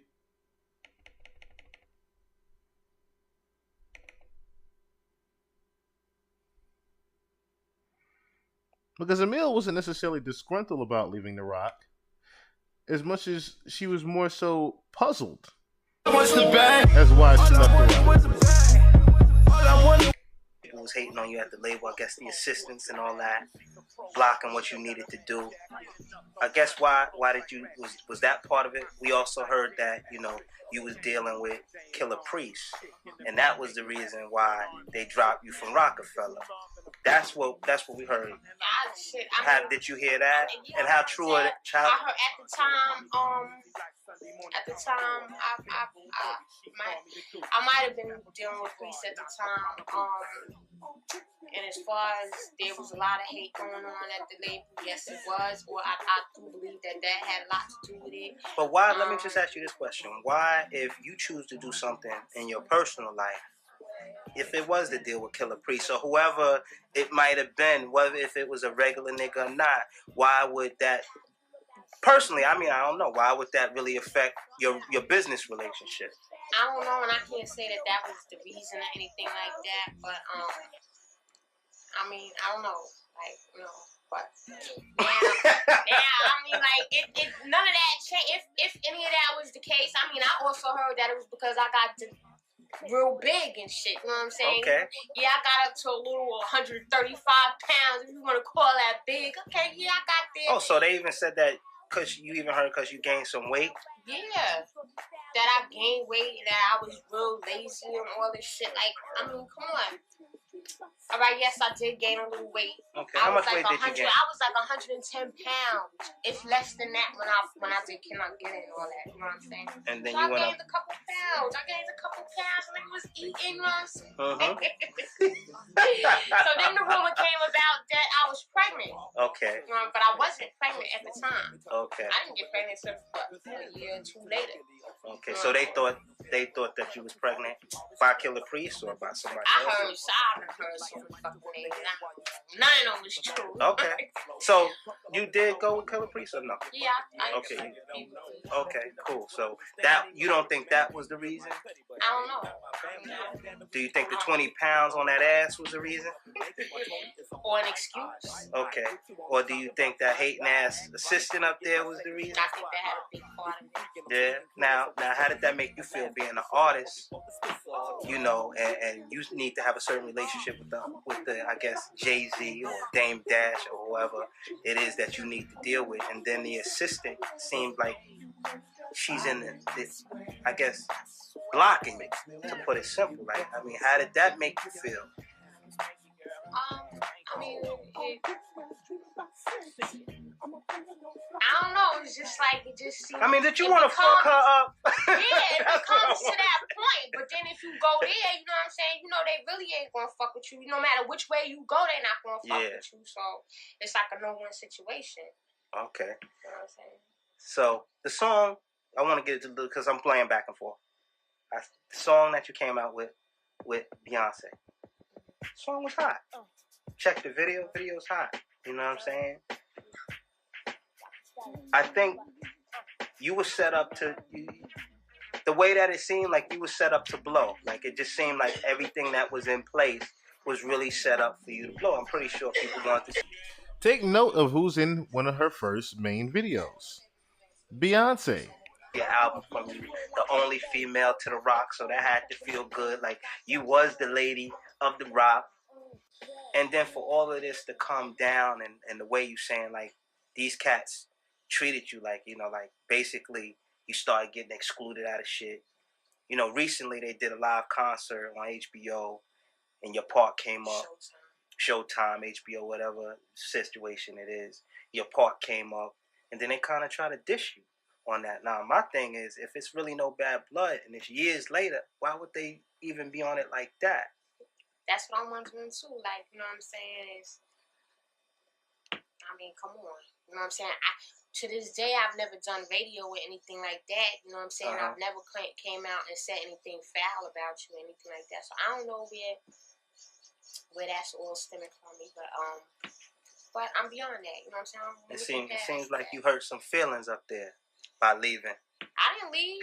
Niggas started excluding me from shit. What the fuck am I going to? Now, did you ever address these cats on that? Whether it was Jay-Z or DMX or whoever? I mean, Jay-Z or DMX. Jay-Z or Dame Dash? Nah. And you can't even get in touch with Jay no more. That was a rap. I had to go through his assistant, all this bullshit to get with Jay. So, like, that, I don't know. I couldn't get to Jay. Damon, I still spoke to Damon, like, afterward, everything. You know what I'm saying? It was just, you know, I don't know. Okay. So you don't necessarily have to go into the rest of that. But what I want to next play is what exactly happened to Emil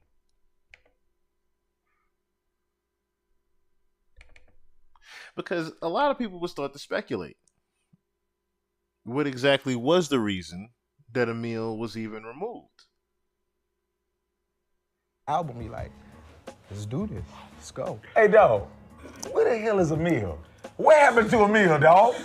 What happened to Emil? I don't know, man. Emil, she just disappeared, man. Like, one day Hove just say, oh, you'll never see her again, and I never did. And that was interesting. Jay-Z would say himself that, you'll never see her again. And what did Emil say? Time after time after time, she would try to get things done, and they just distance herself from her. So, could it be that the rumors were true, that Emil was basically there to cover up something? Because people would say that Emil was necessarily there to cover up that he was dating Aaliyah at the time. Now, there was also a rumor going around that he tried to get with Maya. Of course, Maya was not going for it, and she would turn him down. That would be the Best of Me video. We don't necessarily have to get into it in full detail, but we can put two and two together from this right here. So, Maya and Jay-Z on set of Best of Me remix video. Since it seems people love to assume celebrities are dating when they take photos together, especially Maya, here's a little background on this. Jay-Z and Maya had beef during the time of recording of the Best of Me remix, when they were in the studio. Jay-Z said Maya was stuck up and not showing him love. He said he was very cold towards him, and she was ungrateful because he was going to make her song a hit. Maya, on the other hand, said she didn't feel the need to basically act like a groupie, and she was there to do her job. The tension was thick during the session, and Maya was taking long to record her part, so Jay-Z left. The producer then told Maya to reconcile with Jay-Z so they could complete the record in the music video. There's no bad blood between the two, but they've never worked together since. And one of the biggest reasons why Maya was not doing anything was because she was dating Silk the Shocker at the time. Which quite a lot of people knew, of course.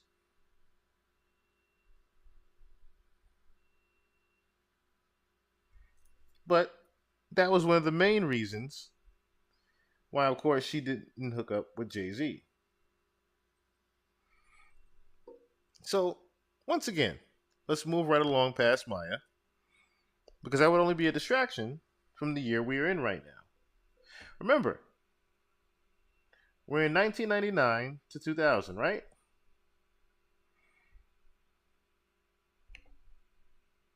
So let's keep our eye on the prize of what year we're in. 1999 to 2000. Emil is still around. You tried something with Maya. Emil is starting to move over, but you still have Aaliyah. So let's get into that, right? Choke No Joke had put out footage of basically Jay-Z dating Aaliyah, or proof, I should say, that they were dating.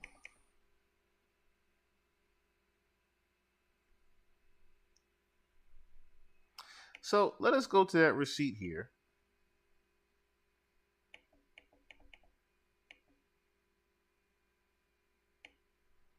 Because that's going to help us with what we need to start off with. Because when it comes to Aaliyah, things get a little bit deep inside the rabbit hole here. Pause.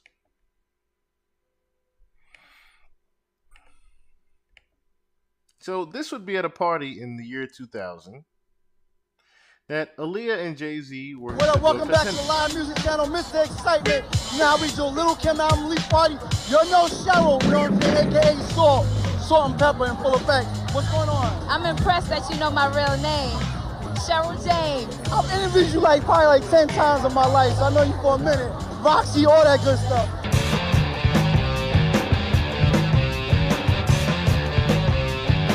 Hold it down with the lovely Aaliyah. What's going on, Aaliyah? What's up? How you doing? I'm good. It's been a while. Sure has been a while. Okay, so I know that was quick, and you're saying, okay, what the hell does that have to do with Jay-Z? What up? Welcome back to the Live. It's been a while. Sure has. Let's take note of something here. Let's take note of the dress and the hairstyle as well.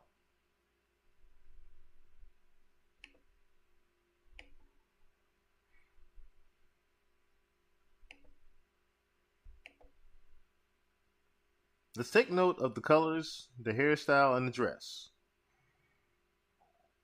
Inside the description of this video on YouTube that Choke No Joke released, titled Receipt That Jay-Z and Aaliyah Were Dating, He told in the description for people to Google Jay-Z and Aaliyah 2000 inside the Puck building, right?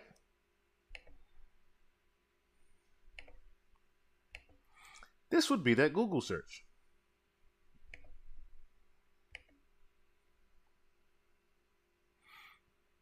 Notice we have the same shirt. And notice we have Jay here.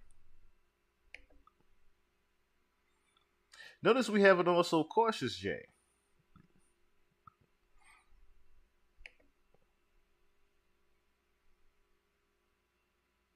In a lot of these pictures. This would be a very early time in them two dating in 2000. Now, inside the description, it also said that rumor had it that Jay-Z didn't want to necessarily be seen in the cameras. And get this, told Aaliyah to bring a good group of friends. I want you to take note of this because we're going to remember this later on in the pod. He told Aaliyah to bring a group of friends with her so that it wouldn't appear that they were dating and that people wouldn't know. But in the coming years of pictures being taken, plenty of people would know.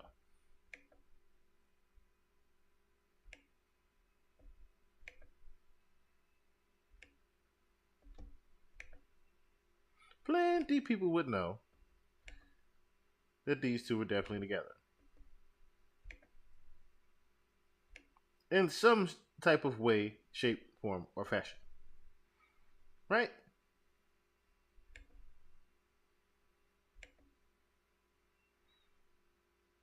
But it would never be anything confirmed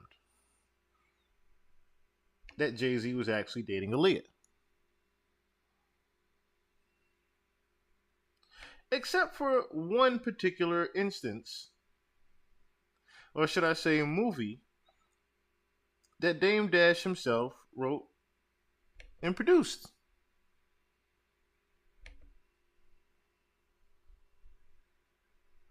Where do we have it here?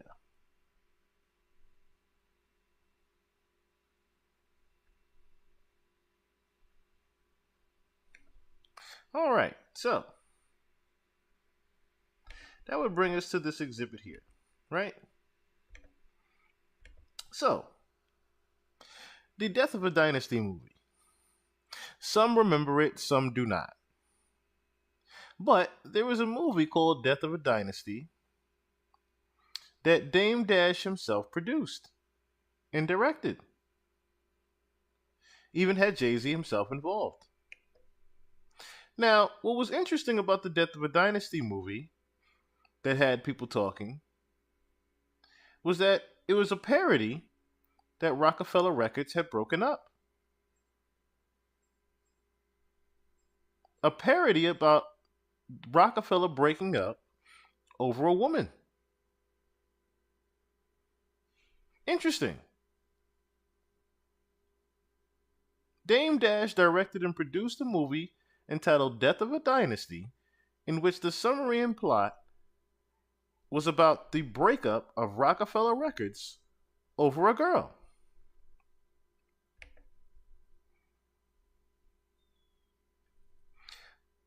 Why in the world would he do such a thing, right?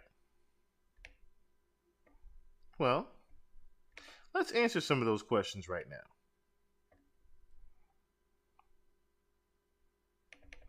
Let's look at part 3, for example.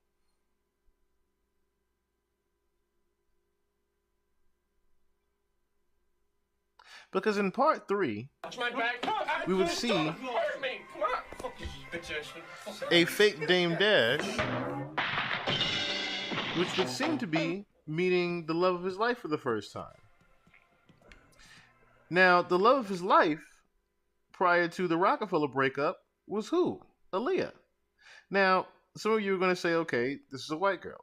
But I want you to take notice in the parody of things.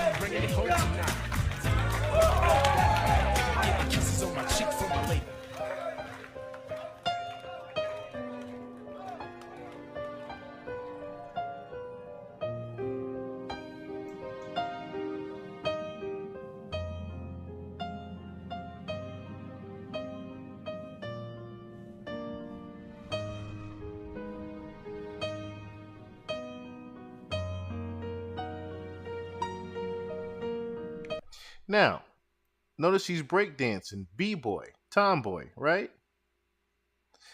In an interview we're going to get into in a second, and I want you to take note of this, Dame Dash specifically said when he met Aaliyah, he didn't necessarily know because she had different looks.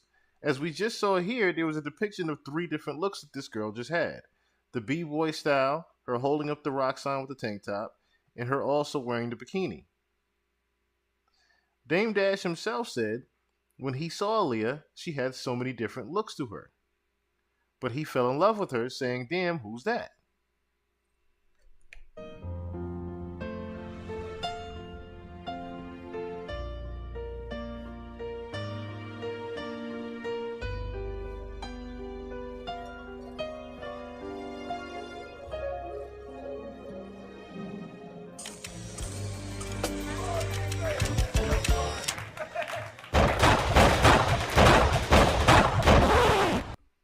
So, let's move forward a little bit, which would bring us to about the 9-minute mark of the house party.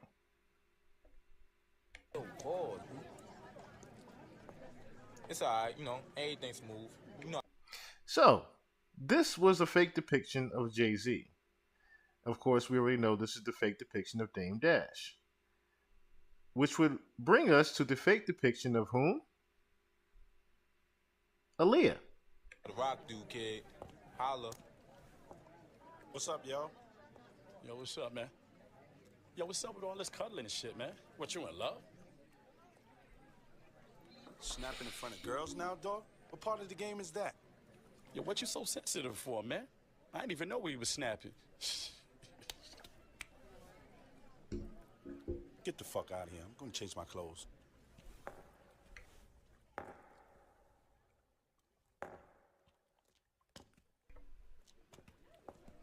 Notice the girl now looks at Jay-Z. Kind of parallel to the universe, isn't it? Considering people were saying, or should I say we just confirmed, Jay-Z was the one dating Aaliyah before Dame Dash. Look, man, you know better than that. Get that shit out my face. Get that shit out my face. Fuck, I look like Dame?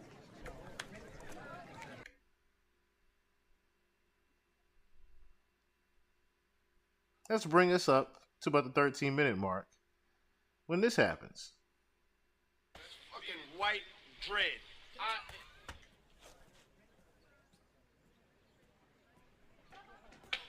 Yo, Dame, I'm so sorry. I got caught up. I was dumb high, man. I will never do that shit again. You saw Picasso? Nah. Yeah, I didn't think so. Yo, but on the real, I was acting stupid, man. I was checking you, right? Yeah, let's go. Let's just do this two-way thing. Definitely. Yeah, that's cool by me. Okay. Check it, baby. Look, we ain't gotta wait till we in the Hamptons to do this. You come to the city, take it to Mars. Did you notice that I was checking it down at the pool? Checking it too. Yeah, okay. We see here a Dame Dash finding out that Jay-Z is talking to the replica Aaliyah. Interesting.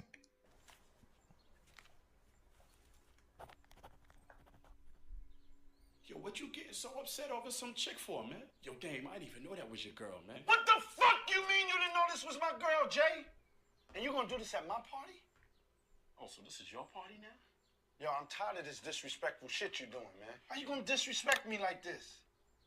Yo, Dame, look, man. I ain't got no time for this, man. Hey, we argued about some chick, man. See, this is shit I'm talking about. This diva shit you want, man. What's up with this diva shit? I don't even know you right now, man. I'm out, dude. So you just gonna walk away from me, huh? Well, fuck you, Jay! Up until the Hamptons. The main thing to note about this is the fact that Jay-Z and Dame both dated Aaliyah around the same time. Remember, Dame started dating Aaliyah around late 2000, 2001, right?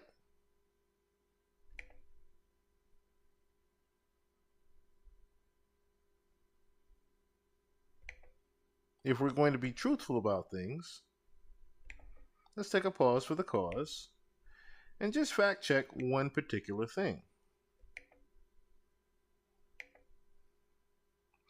The two met through the accountant, started dating in late 2000. Aaliyah and Dame had a strong connection. Dame stated in multiple interviews they had discussed marriage. Unfortunately, the blossoming love story was cut short when Aaliyah died. So if they were dating in late 2000, that would mean, once again, in clarification, that her and Jay and Dame were all dating around the same time together. It was all milk and cookies, you know? I couldn't find the story. Well, here it was. Are you kidding me? This was huge. This is way too big for the mic. So, let's move along forward now to part 4.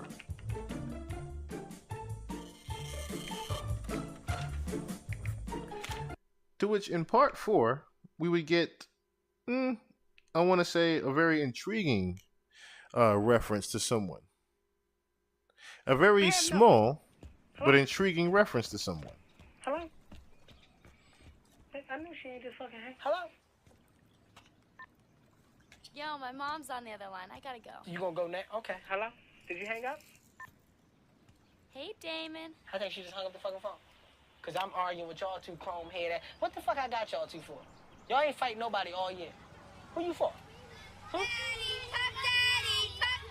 he just said, Puff Daddy? Whip his ass. I just said whip his ass. Take that. Take that. Get your ass out the car. Take that. Whip his ass. Take him right there. Grab him. Take him out the car. Take him out the damn car.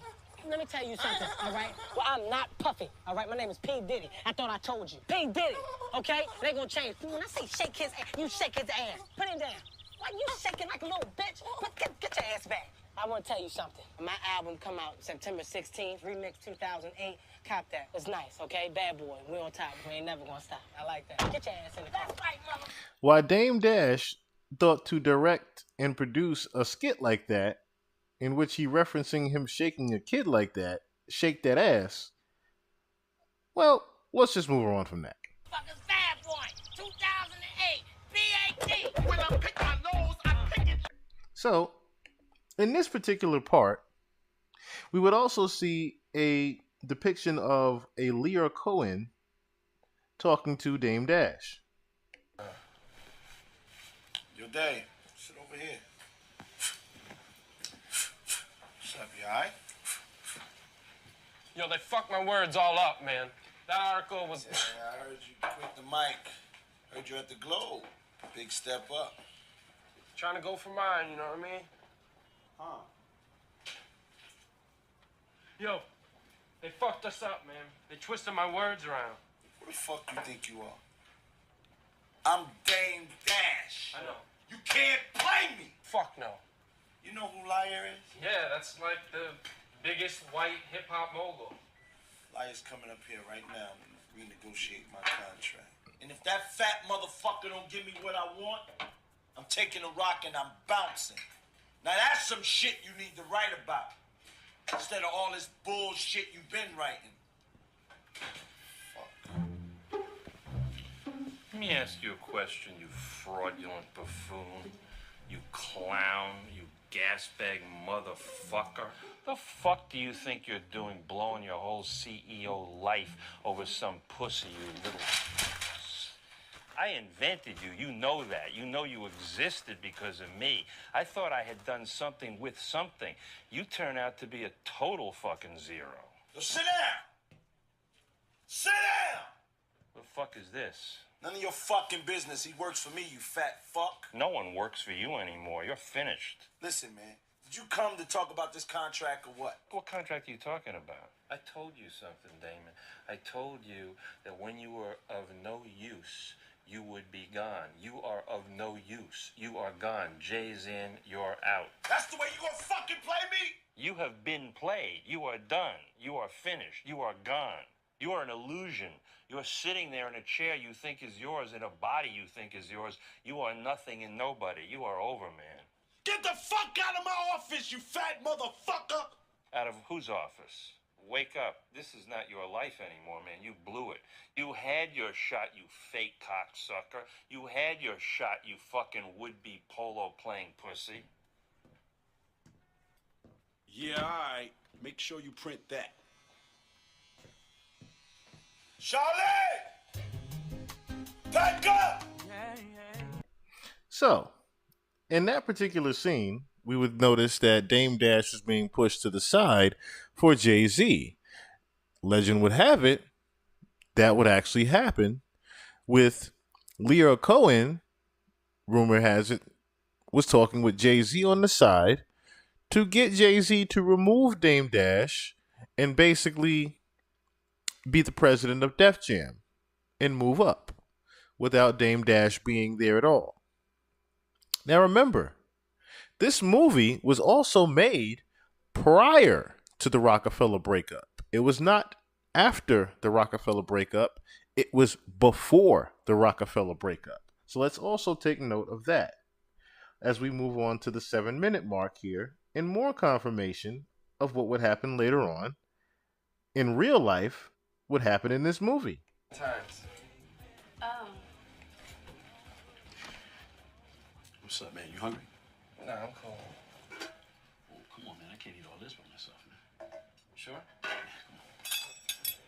You know, this right here.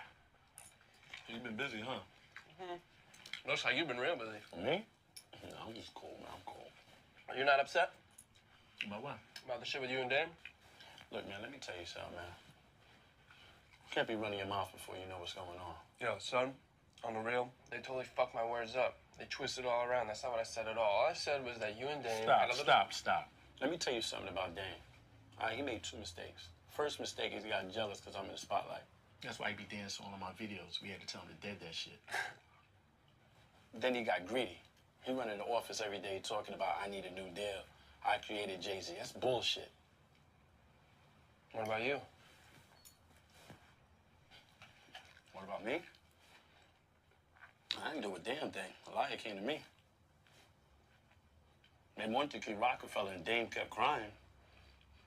Played us out. What's your plan? You'll see. What's up, New York? It's Bomber Williams in the morning crew all up in your area. 7 a.m. in Gotham, and baby, the sun is looking hot. Okay, so clearly you heard there Jay-Z was basically ready to move Dame Dash to the side because what would come later on to be said?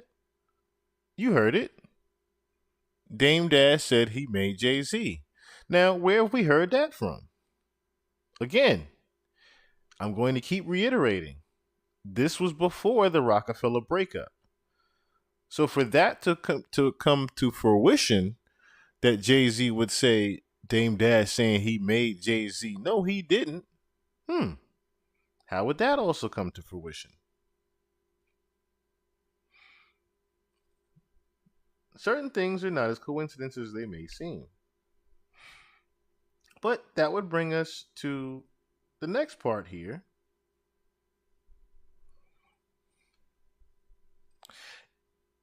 In which we would hear about the article. And would be a fake parody of the source article that was written about them. You gotta give us a hint. You can't make us wait that long. Vonda, you know you're gonna have to wait, because that's all for today's edition of What's Going On? You heard me? What the F? Yo, look, you on the paper early, and they talking dirty. Come on, read it, Critical freestyle by Dave Ski. The once unbreakable bond between rapper Jay-Z and former Rockefeller CEO Damon Dash has cracked, leaving a gaping hole from Hell's Kitchen to East Hampton. However, neither party has wasted time in readying new projects. They both intend to release full-length CDs on July 4th. Jay-Z's new label will be called Dynasty Records. Meanwhile, Dame Dash has relocated to a Tony Hampton's estate and is already making waves with his new company, Rocka Gibraltar. What? Gibraltar. That's what I was getting ready to say. Yesterday, Dame Dash released the single Death of a Dynasty on the internet. The song is a brutal, incendiary, 3-minute tirade. Tirade, man. Tirade. Against Jay-Z, Beanie Siegel, Memphis Bleak, and other former Rockefellers. In a telephone interview, Jay-Z promised to deal with Dame Dash and company on wax.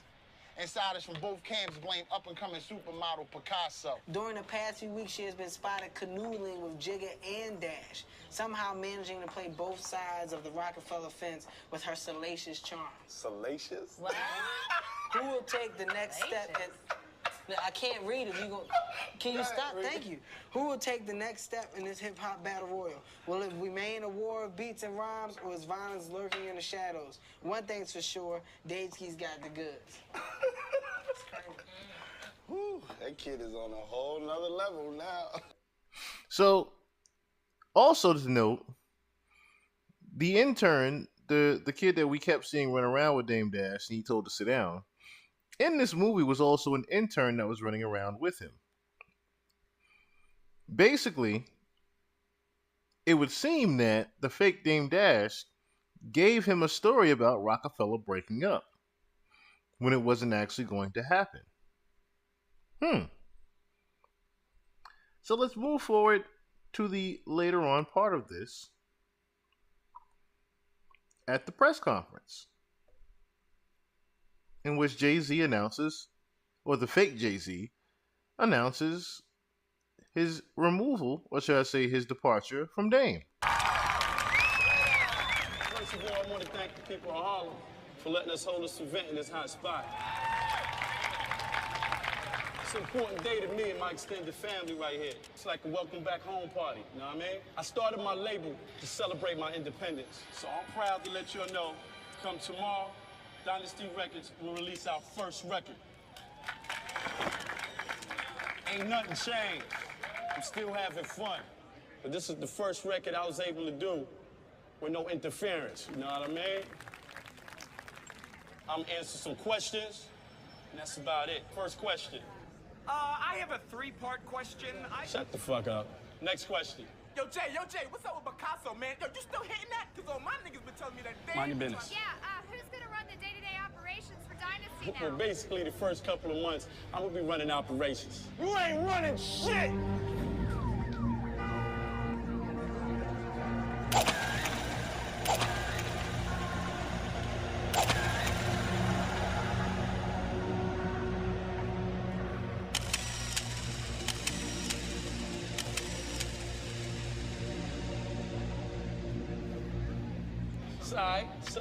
It's all good. It's all right. Mr. Dash decided to pay us a visit. Welcome to Harlem. Welcome to Harlem. You in my fucking town holding a press conference. I just want to know one thing. Why are you handling all these new responsibilities? Tell me when you're going to have time to stab your partners in the back, player. Look, man, you really need to calm down before this get out of hand. It's already out of hand. It's already out of hand, dog. I made you, and I'm going to tell you right now, your shit is over. Over? I've been sitting here in front of the cameras with my fam. It's $60 million from Def Jam. You ran out of town with your tail between your legs. Now, what was interesting about that as well is that Jay got at least $100 to $200 million from Def Jam later on when he would go to sign to become the president of Def Jam. Interesting. When he left Rockefeller and parted ways with Dame Dash, he got around that same amount to become the president of Def Jam. Interesting blueprint this is starting to become, isn't it? Which would bring us to our finale here, in which we all should take note of something. I want you all to pay attention to the date July 4th. July 4th. I want you all to remember this day here. July 4th was the release day inside the parody of the movie, in which Dame would release his record and Jay-Z would release his record. But remember that date, July 4th, for the next excerpt. And if you wanted more confirmation that Jay-Z and Dame had something to do with this, watch this here. That's right, and here's your reward. As promised. Don't try to play me. I did this for fun. Oh, well, I'll keep it. We did it, baby. Notice that reference there as well. The fake Dame tried to give Aaliyah money, but Aaliyah said, "No, I did this for fun," as she says farewell. Alrighty, you did your thing, man. Yep, take two. Logan. I had a little more gangster on. Ladies and gentlemen, Look who it is. Did his thing. All right. Rod, Rob, Stapleton. All right, baby. All right, don't fall. That would be cool as me, man. All right, let's get my man Biggs out here. Come on, Biggs. Yeah. You did a good job, too. Biggs. All right. As you can see, he still doesn't talk much. So for real, us get into a beef over a chick, that's comedy. That's why we made this movie. It never happened. And don't worry about us, we cool. Because there's an angel in the sky looking after us at all times. Now watch this.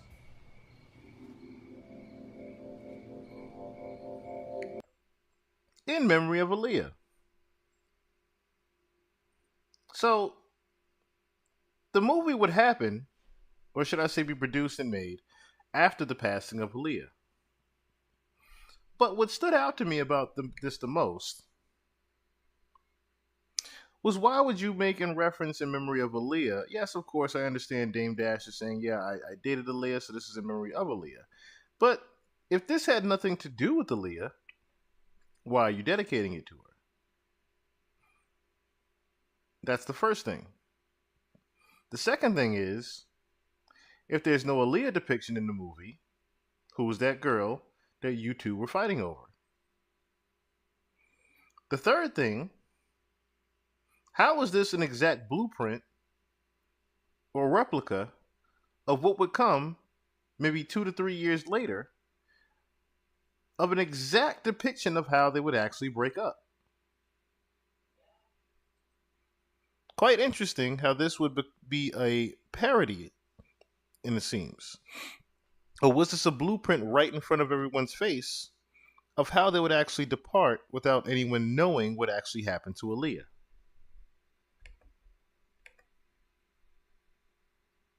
Which would then bring me to what Dame Dash said. To me, this pretty much confirms every single thing about the movie.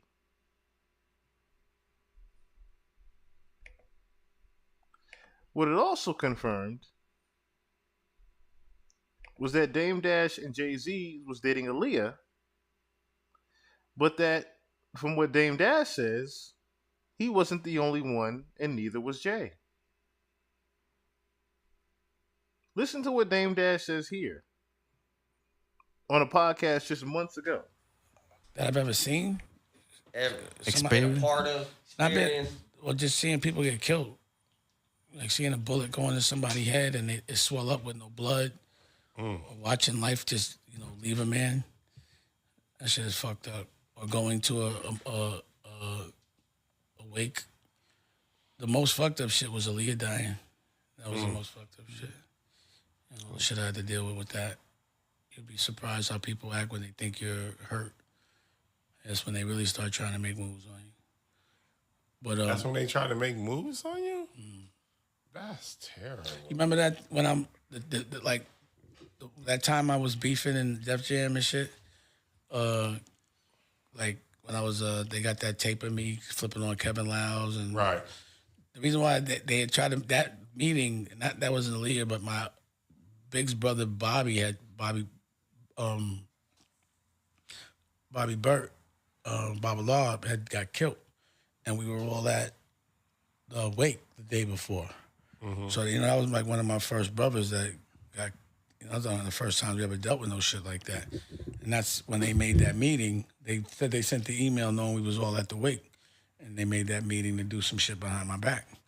So that's when they go. And, business is ruthless like that. Life is ruthless like that.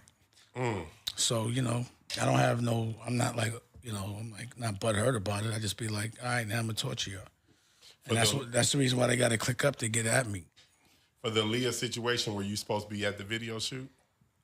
I wasn't. What happened was they were doing it in Miami, and I went State Property. The funny thing is, Freeway, she loved Freeway's records the most. Like that was her favorite artist. So I had them out there in the house making album or a record together. And so I flew out there with my kids so that I could bring Aaliyah to make the record. So I was out there, and then, she made the record with Hype. I mean, the video with Hype, and I had just made, like, Big Pimpin' with Hype, so I knew what he was about. And I told her, I went to the video and was like, don't have him tell you that you need to go someplace else to shoot the video, because he just does that so he could skip. He did it with us. And sure enough, Hype wants to go to this place, and I was telling her, I told you he was going to do that. So I told her, like, I didn't want her to go. And it's kind of fucked up because that was one of the reasons why she was in such a rush to get back. You know what I'm saying? So, and it was crazy because that was like the one time her mother had got like a operation on her eye so she couldn't fly. Her brother was in Australia for some reason. So it was like one of the rare times she was ever alone or not with her like team like that. And even when she got on the plane, she didn't like the plane. So like one of our last texts before she went there, because she couldn't text from there, and it was the BlackBerry at the time, was I don't like the plane. And I literally was like, don't get on it. I literally was like, don't get on it. But it was like we were squad. It's a long story, but I ain't really get into it. But yeah. No worries. No, just shit. I don't really, not even that part, but just that's what it was. Like she knew that plane was fucked up, but she got on it. She was always scared of planes. How'd y'all meet? How do we meet, romantically, or how do we meet like at first? Either, both. Well, I first met her like a basketball game, but I wasn't really looking at her like that. She was like, sort of like Nicolette, like a little boy to me. You know what I mean? Because she had the big. Nicolette, she took offense to that. No, she didn't. I was trying to get the narrative out for you. Don't you want that narrative? That's what I'm saying. I be wanting to. Like, you're gonna be. Are you a lesbian or you not? Like, what are you doing right now? You know what I'm saying? What are we appealing to? So, I didn't look at her like that because she was like a tomboy. She was little to me. But then one time, she was. I guess we had the same bookkeeper, and I walked past. And the thing about Aaliyah was like every time I saw her, she looked different. So she had different looks every time, and I was like, "Who the fuck is that?" And then I realized it was Aaliyah, and then I just threw my A game. And then, I guess Jay was trying to get at her as well, and I didn't know. And then it got brought up, and I was like, "Fuck both of y'all." But it never worked out for them, and we were both like trying to get at her. I like kind of eased up, but then we ran into each other. It's a long story. So you and Jay was both getting at Aaliyah. Obviously, everybody was getting at Aaliyah, bro. Right. She would she'll go to dinner with a nigga, but she wasn't going to just be smashing. So that was like the big deal, like who could get with Aaliyah. You know what I'm saying? Uh-huh. We all put like. Was he bitter? Obviously. Yeah, he felt the way. The true reason of Rockefeller's breakup. But everybody knows that shit. Like we were both. You heard it from the horse's mouth. Everyone was trying to get with Aaliyah. Everyone was trying to get with Aaliyah, and it was basically a competition between him and Jay. You heard it right there from the horse's mouth that all of them were dating Aaliyah at the same time. But I didn't. Yeah, but what they be trying to act like he was like really fucking with. Now he was sending flowers and doing all this shit. That nigga, he was courting her, so we were both going hard, and so we ended up in the same house 4th of July. So we were, for some reason this day. Wait a minute, you, Jay, and Aaliyah ended up in the same house. Yeah, that's funny. So it was like one day it might lean toward him and then it would lean toward me. But I was just on fire that week. Like I was just. You heard it from the horse's mouth once again, the reference of 4th of July, we all were in the same house. So why in the movie would you put the direct reference of July 4th, the album release between you and him? Everything I was saying was funny, you know what I'm saying? It was like, and I remember coming downstairs, like, it happened. He was like, he's like, this is going to be hard for me. Because he was throwing, his friends were laughing at him and shit. So. Oh, that's funny. Yeah. Okay. Shoot, we ended on Aaliyah. Well, I might have a fucked up question since we're talking about Aaliyah. And ignore me if it's too much, but do you have any opinion on the R. Kelly situation? Do you think he got railroaded or he's there, he's where he belongs? Yeah, I think he's where he belongs. I mean, I know Aaliyah, so I know what he did. Oh. I can't be objective about that. Okay. You know what I'm saying? But yeah, he definitely seemed like he needed some help. You ever have beef with R. Kelly while you was with Aaliyah? Did you ever hang on to no shit or get weird or? Nah, she had asked me to leave it alone completely. So she never really wanted to tell me. It was like things I'd be like, yo, she just was just leave it alone. She just wanted it left alone. So that's the thing that people would be like when Jay was doing videos with him, I was be in the video, but I'd be like, yo, what do you want me to do? And she'd be like, don't start nothing, just don't be in no shots with him. So I would never. You show me a picture of me in a picture with him and shit. And then when he did the record with Jay, that's why I was that was almost like one of the things where I was just like, he's out of here, Jake. I just let it go because I couldn't believe he did a project with her, with R. Kelly, knowing that he had raped my girl. You know what I'm saying? So I was like, if you look at it, like I'm not on there as an executive producer, and like he had done some bullshit before, like he wanted to get out of Rockefeller with us, but we had this OG named Deuce that, he didn't want to, because he didn't want us to work with Biggs no more. He was like, we could cut Biggs, and I was like, I can't cut Biggs, like we could do something different, but Rockefeller. So as you hear, Jay was trying to get out of Rockefeller from beforehand. I mean, rumor had it already that Jay himself, not even rumor had it, Jay himself had said that he was going to retire after his first album. So he wasn't necessarily trying to be in the long run with Dame Dash to begin with. And Dame Dash confirms himself that Jay was trying to leave Rockefeller Records long before that. And it sounds like multiple times before. But the interesting thing to note here is that what we just saw with the Death of Dynasty movie is that Jay clearly and him had a dispute over the R. Kelly situation of Best of Both Worlds. So, if there was a dispute over Aaliyah, right, wouldn't that mean that the Death of a Dynasty told a little bit more truth than what Dame Dash was trying to tell? Interesting.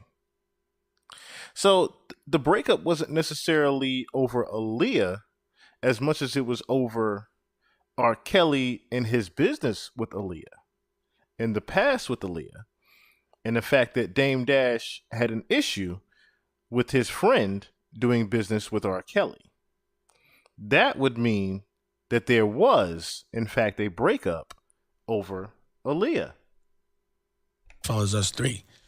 And, or then he wanted me and Biggs to take less money. And I was like, I'm not taking less money. So it was a problem about a year before that, and then our OG Deuce from St. Kix or St. Croix kind of straightened it out, and then he died.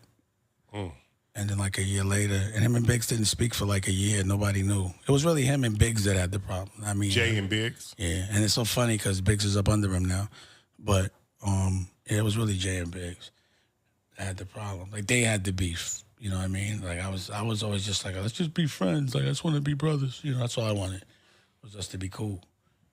And yeah. So I forgot what I was going. What was I talking about? Now we was just talking about Jay-Z doing the album with R. Kelly. With R. Kelly.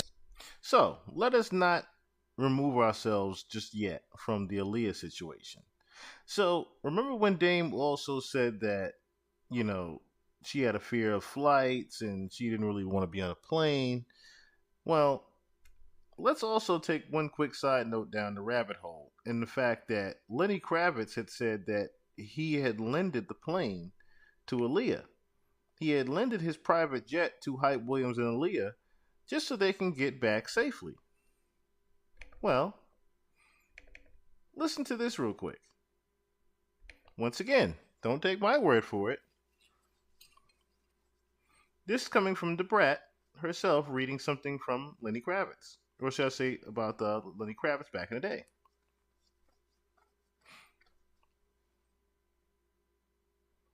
The hot spot. Drop it like it's hot. Drop it like it's hot. I'm on the show, the segment's be on us turn dreams into action. Visit Bank of America. First, I want to say Aaliyah, R.I.P. and we love you. And let me get off into this story. So on the 20th anniversary of her death, Damon Dash revealed in an interview with Entertainment Tonight that he was upset with Hype Williams. He's the famous video director who did all of our videos when they were like 1 million plus, and the record label got all that money back, but out of our money. But anyway, let's go. Damon Dash said that Aaliyah was afraid of flying and was apprehensive about taking the flight from. I thought that was quite interesting that the brat had to throw that in there about Hype Williams, because there was a lot of things about Hype Williams people said was very crooked. And let us not forget that this was one of those things that stood out with the crookedness of Hype Williams. In the Bahamas from the video Rock the Boat, and had even text Damon. She texted Damon prior to boarding the fatal flight. He said when she actually saw the plane, she said, "I don't like this plane." He said, "I was like, well, don't get on it." But she was like, "I gotta go because I got work to do." Always working, y'all. She was. But he said what he was more tight about was that he had heard that Lenny Kravitz had offered her a jet, and Hype Williams took that jet. So he said that's what really made him mad about the whole situation when he heard about that. He said, but you can ask Hype about that. Dame also revealed that he did speak to Hype about it, and when asked about the conversation, he said, "You know what? Because of my respect for Aaliyah and her family, everyone's respectful of her memory. No one really speaks on it. So in respect for her memory, I don't say a lot of things." And also, y'all, later on this morning, we'll be talking to Barry Hankerson, Aaliyah's uncle and owner of her record label, Black Ground Records. Speaking of the uncle had actually gotten $90 million for her death. Isn't that something? The uncle had actually gotten paid $90 million basically on what we've already covered on the podcast, an insurance claim. Because he owned Black Ground Records, or had the biggest stake in Black Ground Records, I should say, he was able to recoup off of her death and made $90 million from her passing because of all the endorsements and things that she had already signed and was set to be in. The Queen of the Damn movie, all the other movies that she had been in, Romeo and Juliet Must Die, the albums. What's up, guys? Welcome back to my channel. To jump straight into it, I want to discuss this interview that came out about Aaliyah's uncle, Barry Hankerson, in which an associate of his detailed he received $90 million in settlement money after a lawsuit because of Aaliyah's accident in 2001. Not enough people were talking about this, so here's my 2 cents on it. Let's take a look at this clip right here. Aaliyah dies. I was with Barry when Aaliyah died for a wrongful death. He got paid $90 million for her death. Am I supposed to say that on TV? Sue me. I ain't got nothing. I was with him on the negotiations. You know what I'm saying? Black Ground Records. He's married to Gladys Knight. Wow. So he had Timberland, Genuine. Timberland, Genuine, Missy Elliott, and Aaliyah is his niece. You know. Oh wow. Aaliyah's his niece, so he got a settlement for $90 million for her death. Was that just for his rights or whatever he owned? What she would have been able to make if she hadn't have died. Oh, okay. There was a lot of lawsuits. I guess. Okay. But that was the settlement. I wasn't in. I was there when we went over to the. He got. So before we go too far off on a tangent, of course, I want to also play these interesting clip here, because here's another thing you have to also remember: the Best of Both Worlds tour, right, was between Jay-Z and R. Kelly, and we clearly heard Dame Dash say that he had an issue with Jay necessarily doing that. Okay? So, where's that? So, I wanted to also play the clip of Dame Dash talking about what happened with Aaliyah and the R. Kelly. Excuse me, what happened with him and Jay-Z, because this is an important part here to how the Best of Both Worlds tour would seemingly be sabotaged. But who sabotaged the actual tour? All this different stuff, but not this. And I hate everyone gave me all the swag sauce, pause that I've been distributing for decades. Absolutely. It's all because of Harlem. And that's Big's older brother, right? Yeah. His oldest brother. It's Big's oldest brother. It was originally, I knew Big's brother, Babala, and Big was like his little brother, Mm-hmm. But as things evolved and it turned into what became Rockefeller. But originally it was like original best out was like Bob and Rel, Claudie B, Kurt, Claudie B, Hound, Chad, Kazzy, even like Jersey Bob, and those are good days. Yeah. But again, a lot of what people are portraying and what they talk about was a lot of what we were doing at a time when people were scared to do it. It was authentic experience. Yeah, we didn't know anything else, But big shout out to Bob Love and his family and his son. I think Bob has a baby, and his wife. Yeah, man. I mean, it's crazy because it's like looking at you with your daughters. I have daughters, and with all the recent stuff that's going on, and I know it's a touchy subject for you because you were with Aaliyah at the time of her passing, and the stuff that's going on with R. Kelly, which to me is disgusting because everybody ain't lying, and what's done in the dark always comes to light.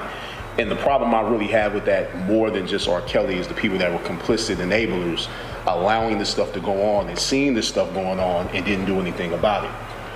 What are your feelings about that situation, and what really is the big thing? Because I know he did an album with Jay, and okay, let me get something to smoke on.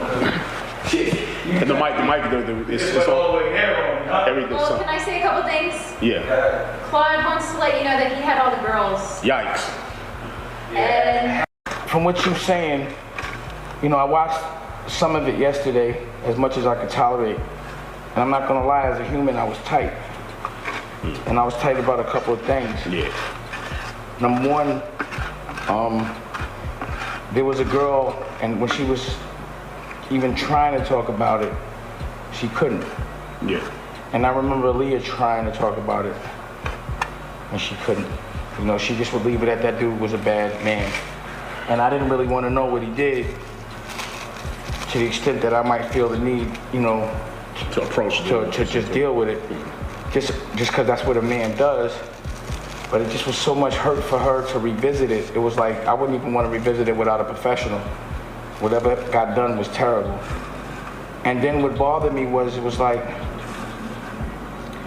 I watched John Legend be fearless about his opinion of it, regardless to politically how it may seem. Right. But I've been tight about this shit for years. So to be honest, if you remember the Best of Both Worlds, you don't see my name on that. You know what I mean? And your name is not on either album. Hell no, I never wanted no parts of that.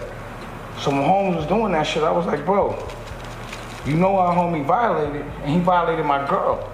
He violated a friend of yours. So, when he moved forward with that, me, I was like, yo, Dusko! I was like, yo, I don't want no parts of that. Put my part of that to Aaliyah's breast cancer thing, But then it was around the time when Jay was acting like he didn't want to really continue and move forward with all of us as partners because he didn't want Biggs down, because he wasn't doing nothing. And I was like, yo, bro, I can't move forward without Biggs. We can start something new, but like Rockefeller, that's us. We can start Dynasty records, but we got to maintain Rockefeller. And our OG squashed it from St. Kitts, Deuce. And one of the settlement was, all right, well, dog, you just keep all that. Fuck it, because I wasn't going to have none of that anyway. Word. But what happened was, as soon as it came out, the tapes came out. So karmically, it couldn't breathe. It already destroyed. But then years later, they tried to do the tour. The best of both. Yeah, but it still didn't work out. But you notice I wasn't a part of any of that, and the karma happens. But the thing I didn't understand is I was like, I know I'm not fucking with that. And because of the moral challenge and him choosing one way, I knew morally we weren't the same. So to me, Rockefeller was defunct. It was over. I couldn't fuck with it. It was something that to me was just like, not to say unforgivable, but I couldn't understand it. You know what I'm saying? And then I didn't understand how people didn't, I thought, well, the people aren't gonna have that. But nobody said nothing. Standing by, watching it, and just not But just nobody said nothing, but it's unconscious, because even, I remember, you know, again, we spoke about this. One time I remember you was at a concert and shit, and you posted a picture, and I called you. I was like, yo, bro, you know you got daughters. Right. And you know what that man did, and I know what he did just based on what I was told. Right. And you immediately was like, yo, you right. And what happened from there? I ain't cut him since. But the thing is, you weren't, you know, again, the same way, yeah. like, because my version. Unconscious of it, like not really thinking. Well, my version of that is like, no matter what I heard about Michael Jackson, I still listen to Michael Jackson. So I understand it, but I would never, I can't support it. I can't go to it and it just. Yeah, you can't condone and support no molestation and no. But at the end of the day, my question is, why does it take people so long? Why is it only because there's a documentary and that was popular, now people stepping up? This shit been going on for years and people been looking the other way. Yeah. You know what I'm saying? I know personally what happened, and people I respected looked the other way. You understand what I'm saying? Which to the extent I didn't have as much respect for him moving forward. You know what I'm saying? Because again, the moral fabric was compromised. Like, damn, that was my girl. That was shit, you liked her. You know what I'm saying? Nigga, we liked her as a friend. We know what that man did. Money before principle. Notice how he keeps emphasizing that. He keeps basically confirming and emphasizing, and this was even before the interview that we played in the last clip. He keeps emphasizing that this was, in fact, the real reason that Rockefeller Records had broken up over Aaliyah. It was because Dame Dash had become super disgruntled with the fact that Jay-Z was even working with R. Kelly to begin with. Is that intentional, or is it something in the air? Like, what is it? But again, I had tried to put a lot of that behind me because I know the anger of addressing it, what it does, it becomes a distraction. But, you know, it's been brought up, and, you know, it's like, shit, John Legend had the courage to speak. I guess I gotta speak. So I gotta give him his props for being man enough to do that. But again, the question we all have to ask ourselves, me, you, all of us, why is that when we know something's wrong, just because a pattern or we're used to something or we enjoy it, we're conveniently, you know, we look the other way, even with moral fabric is involved. If a dollar is involved or if it's just convenient. And why does it take so much time for people to understand things? Because I've been, like I said, like, yo, I ain't really trying to have no beef with homie. You know, it wouldn't be right to take it there, but it's like, yo, he got to stay over there. You know, I can't even, on the other side. You know, just from what I know. Because whenever I would be around those dudes, he would be decent. He wasn't like a, you know, it was all right, but it's just I knew too much. Yeah. So I couldn't be around. You know what I'm saying? I didn't want no parts of that bread. All money ain't good money. Hell no. So it's like. And then a lot of people, you know, like in a situation with like them being children. You know what I'm saying? Young girls. It's crazy because they like, it's like, no, hold on, let me say this because my mother, my sister was in the modeling. So, once again, it would appear that Dame Dash possibly had something to do with the way that the Best of Both Worlds tour even went.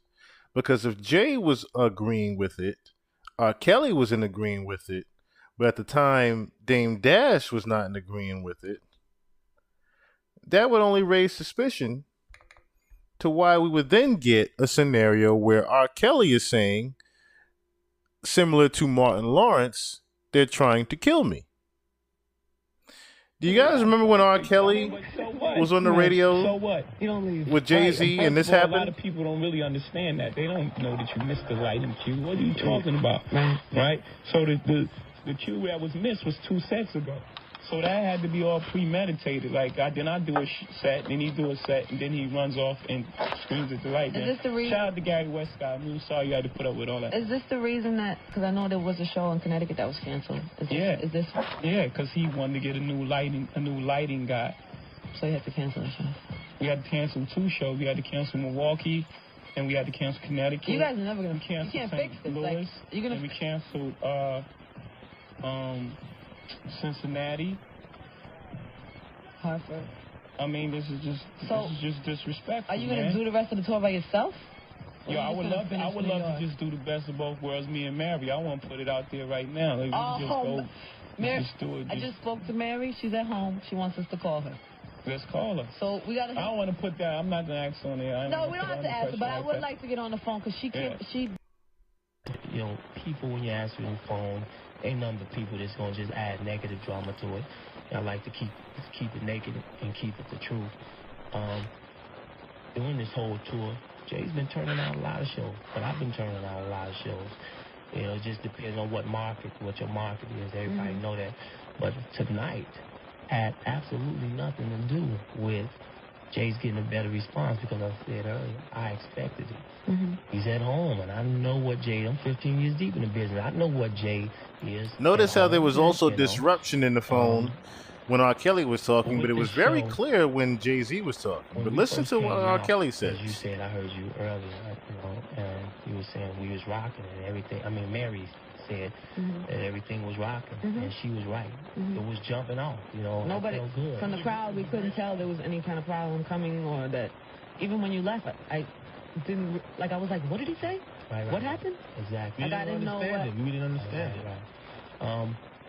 If you guys just, you guys here and all my fans out there that's listening, if you guys just take a minute, just a second, and go back 15 years, I have never just stopped a show.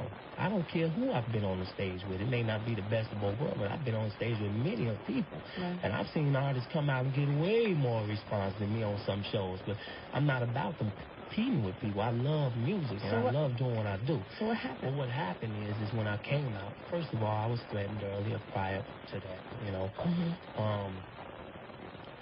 Don't come to Madison Square Garden. Now, this ain't my first time being threatened.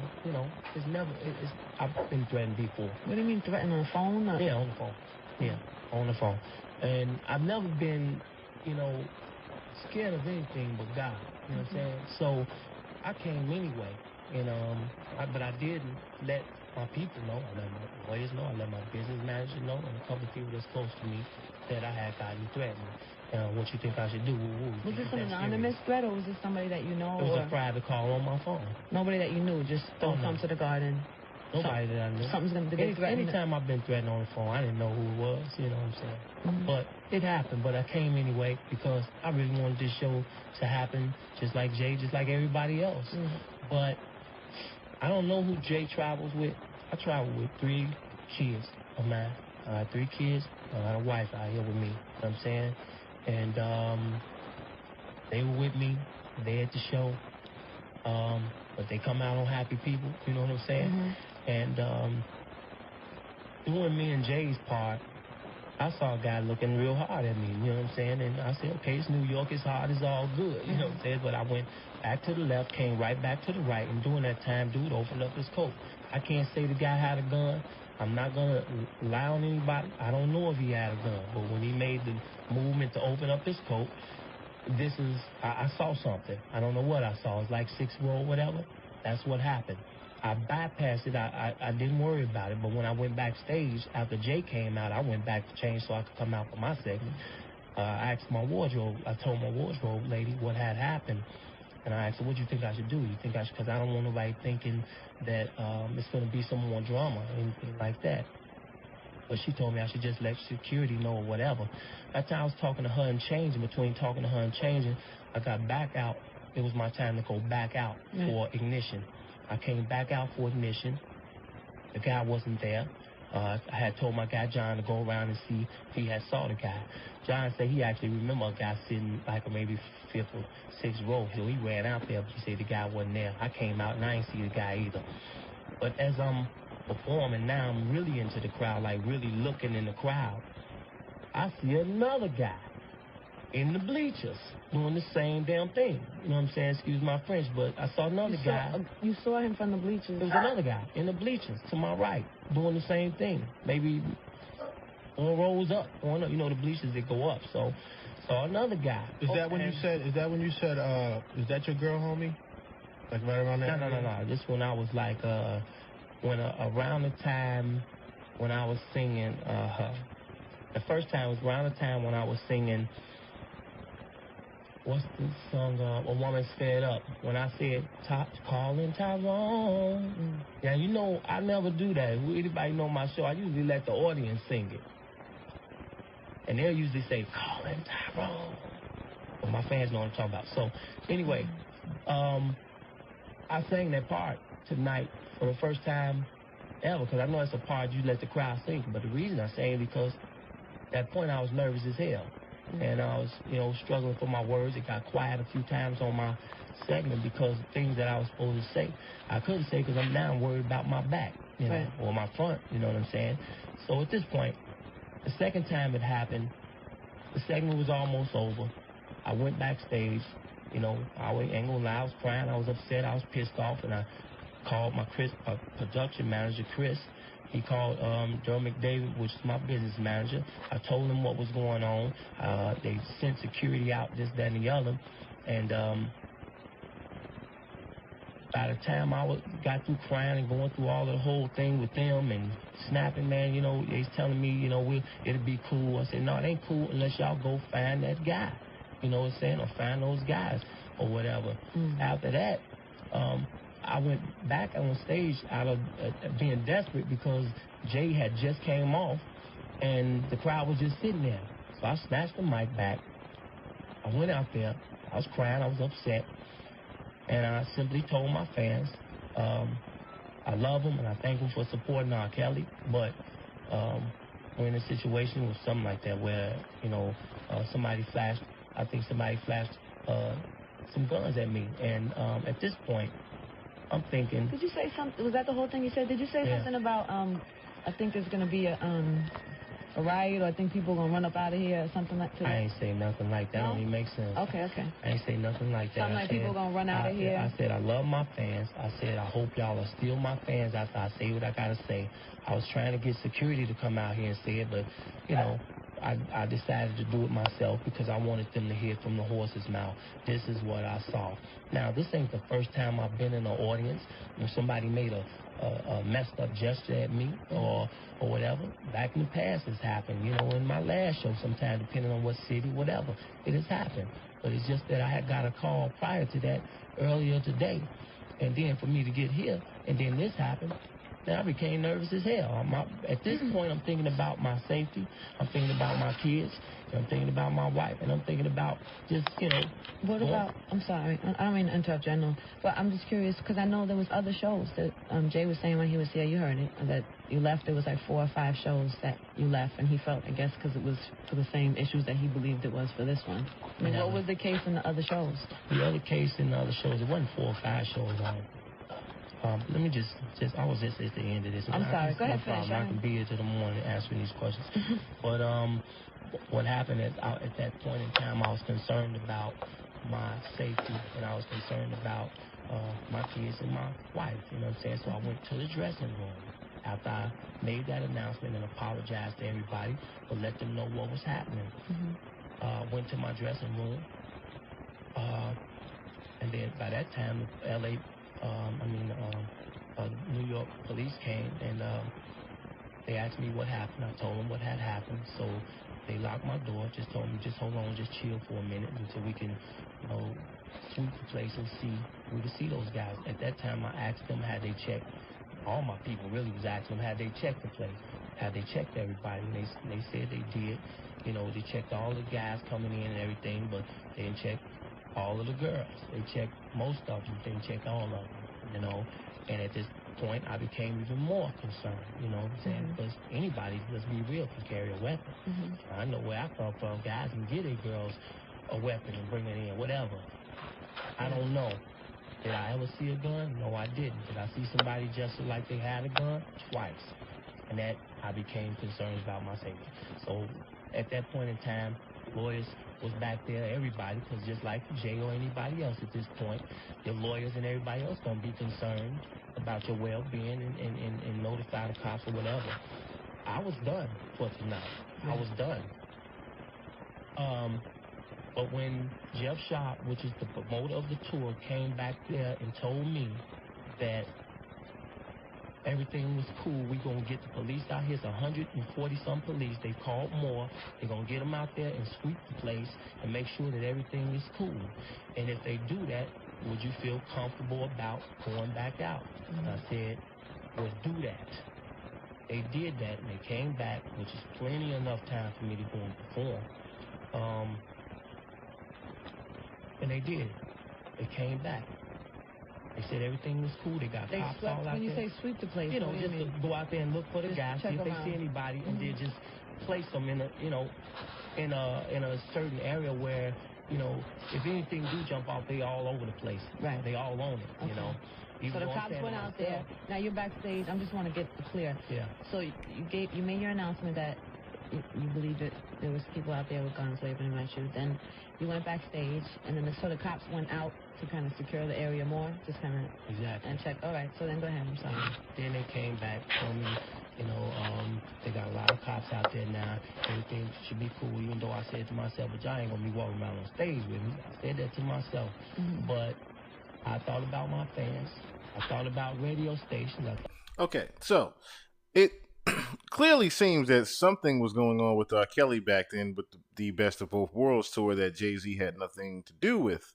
Or should I say that he even knew what was going on with R. Kelly. So it would be clear to me that Dame Dash would be the one that had all this going on with R. Kelly and he had no idea what was going on.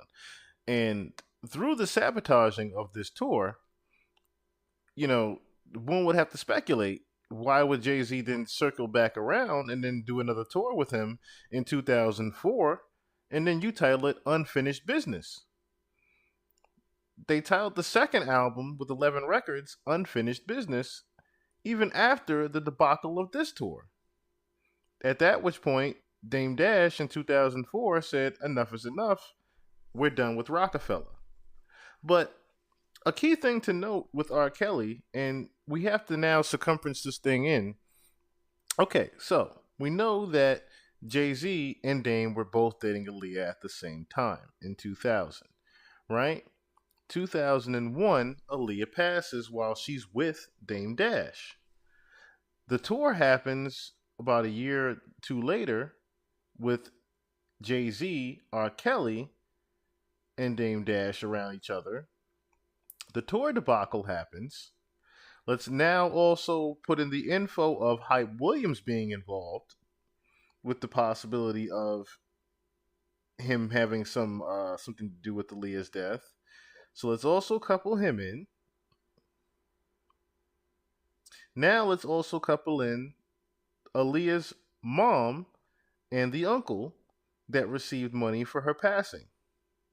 Reason why we're coupling all of this in is because rumor had it that Aaliyah was supposed to be signing to Rockefeller and leaving Black Round Records, which would have been the uncle's label.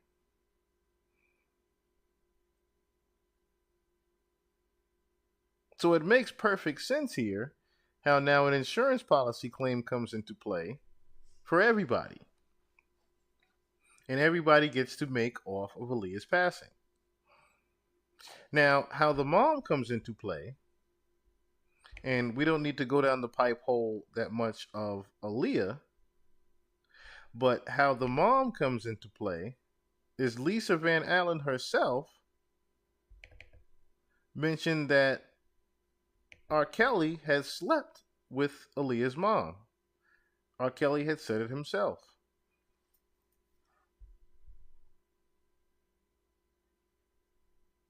So that would implicate that R. Kelly definitely would have made something off of the passing of Aaliyah as well. So he's confiding in you at this point, and he's telling you about his own sexual abuse. Yes. Okay, so what kind of stuff did he tell you? First thing he confided in me about was about his own sexual abuse. He told me that his sister molested him when they were children. She would make him put a pencil in her vagina, do oral on him. He would do oral on her, things like that. So that made me really comfortable with talking to him about what happened to me. And, that was like the first initial thing that made us kind of bond, you know what I mean? So yeah, we dealt with that. He told me about him and Aaliyah. their situation. They had a pact, pins and eyeballs, no matter what anyone said or if anyone stuck pins in their eyeballs, they would never tell about their relationship. Um, things like that. Okay, so what exactly did he tell you about his relationship with Aaliyah outside of the pins and eyeballs thing? He told me that they were married, that she was pregnant, that they did doctor up the uh, marriage certificate so she would say that she was 18, so they could get married. And the reason they got married was because they felt like if he was married to her and if he said he thought that she was 18, that he wouldn't be charged if someone found out she was pregnant until they were able to get the abortion and get it annulled. Okay, because I'd always heard that rumor that R. Kelly married Aaliyah because he had gotten her pregnant. Yep, that's exactly what happened. And And this came out of his mouth. I could take a lie detector test to this. This is what he told me, specifically told me. okay, I mean, you cleared out like literally a decades old rumor. Right. Like, No, I've it's never not a heard rumor. anyone actually. It's the truth. Yeah. Yeah. So R. Kelly was having sex with her from like what age? 14, 15? Honestly, I'm not really sure the age, but I definitely know when they got married, she was 15. So if she was pregnant, I mean, I'm imagining at least 14, So Okay. So R. Kelly gets Aaliyah pregnant. They try to get married with a fake age. It ultimately gets annulled. Aaliyah never talks about it. yeah, they stuck to their pact. Yeah. And I remember seeing an interview with Dame Dash, who had dated her, years later, right before she passed. Yes. And he even said that he had asked her about it once, and she said, "I don't want to talk about it." And Yeah. that was the end of that. So, I mean, she stuck to that.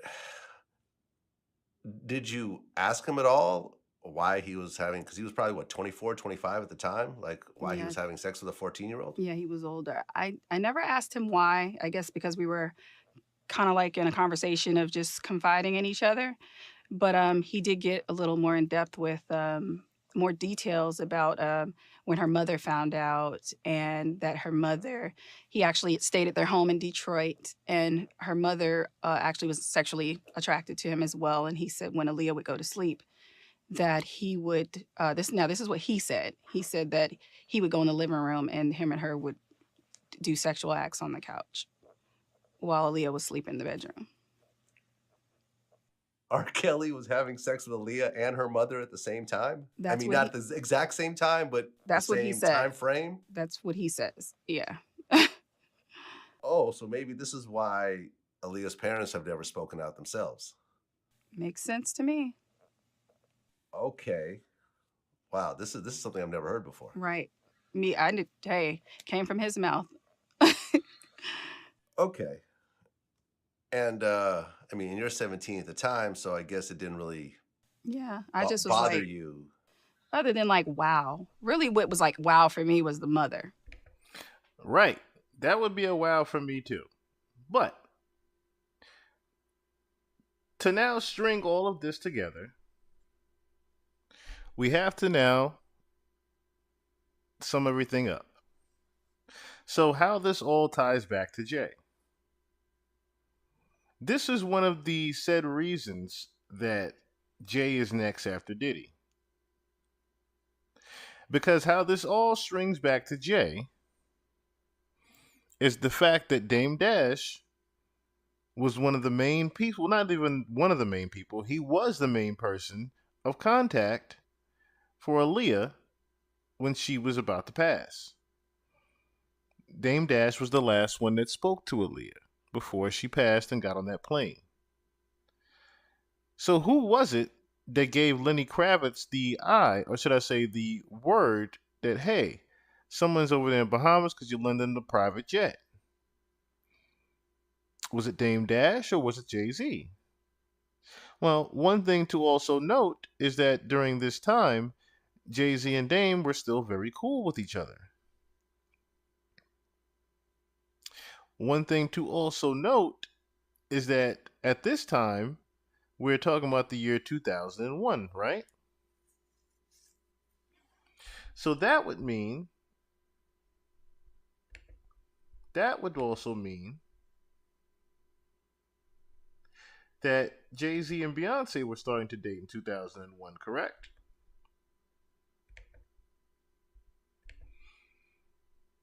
That would also mean that Emil was still sort of in the picture between 2000 and around the time that Aaliyah had passed, right? So if we're stringing now together the fact that Dame Dash was the last person to talk to Aaliyah, on top of Dame Dash, Jay-Z, Hype Williams, R. Kelly are all friends at this time, right? Because Jay-Z goes into business with R. Kelly later on, right? Are we following here? Shortly after Aaliyah's passing, R. Kelly and Jay-Z go into business together with the best of both worlds.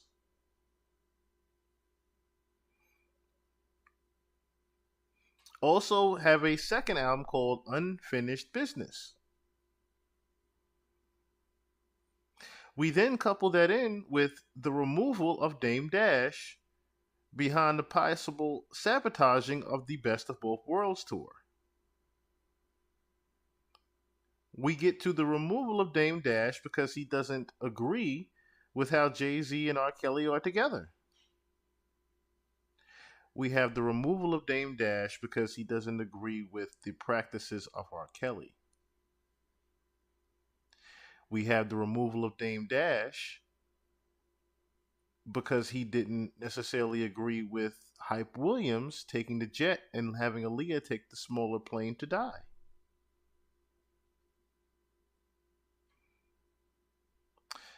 Could it have been that the Rockefeller breakup was faked to begin with?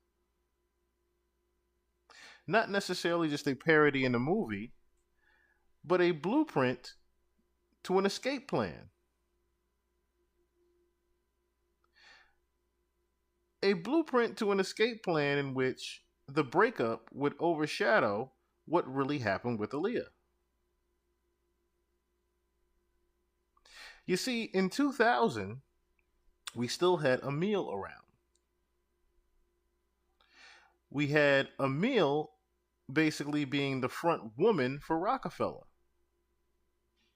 which would disguise the fact that Aaliyah was even around Jay-Z and Dame to begin with, because everyone knew that Jay-Z was mainly dating Emil.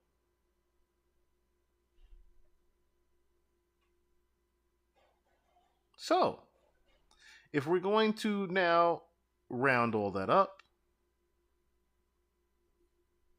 the Rockefeller Records breakup in 2004 was nothing more than a cover-up for the loving memory of Aaliyah and how they had to remove Aaliyah.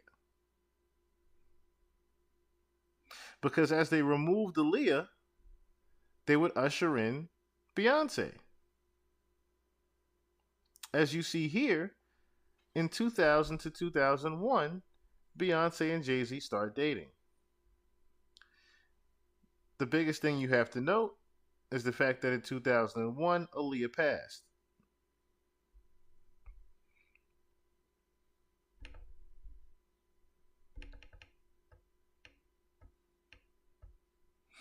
They began dating when Beyonce was just 19 years old. After getting to know each other, we were friends. First for a year and a half, we went on any dates. Before we went on any dates, she later told Oprah Winfrey on an own interview. We were on the phone for a year and a half, and that foundation is so important for a relationship. Just to have someone who you just like is so important, and someone that is honest.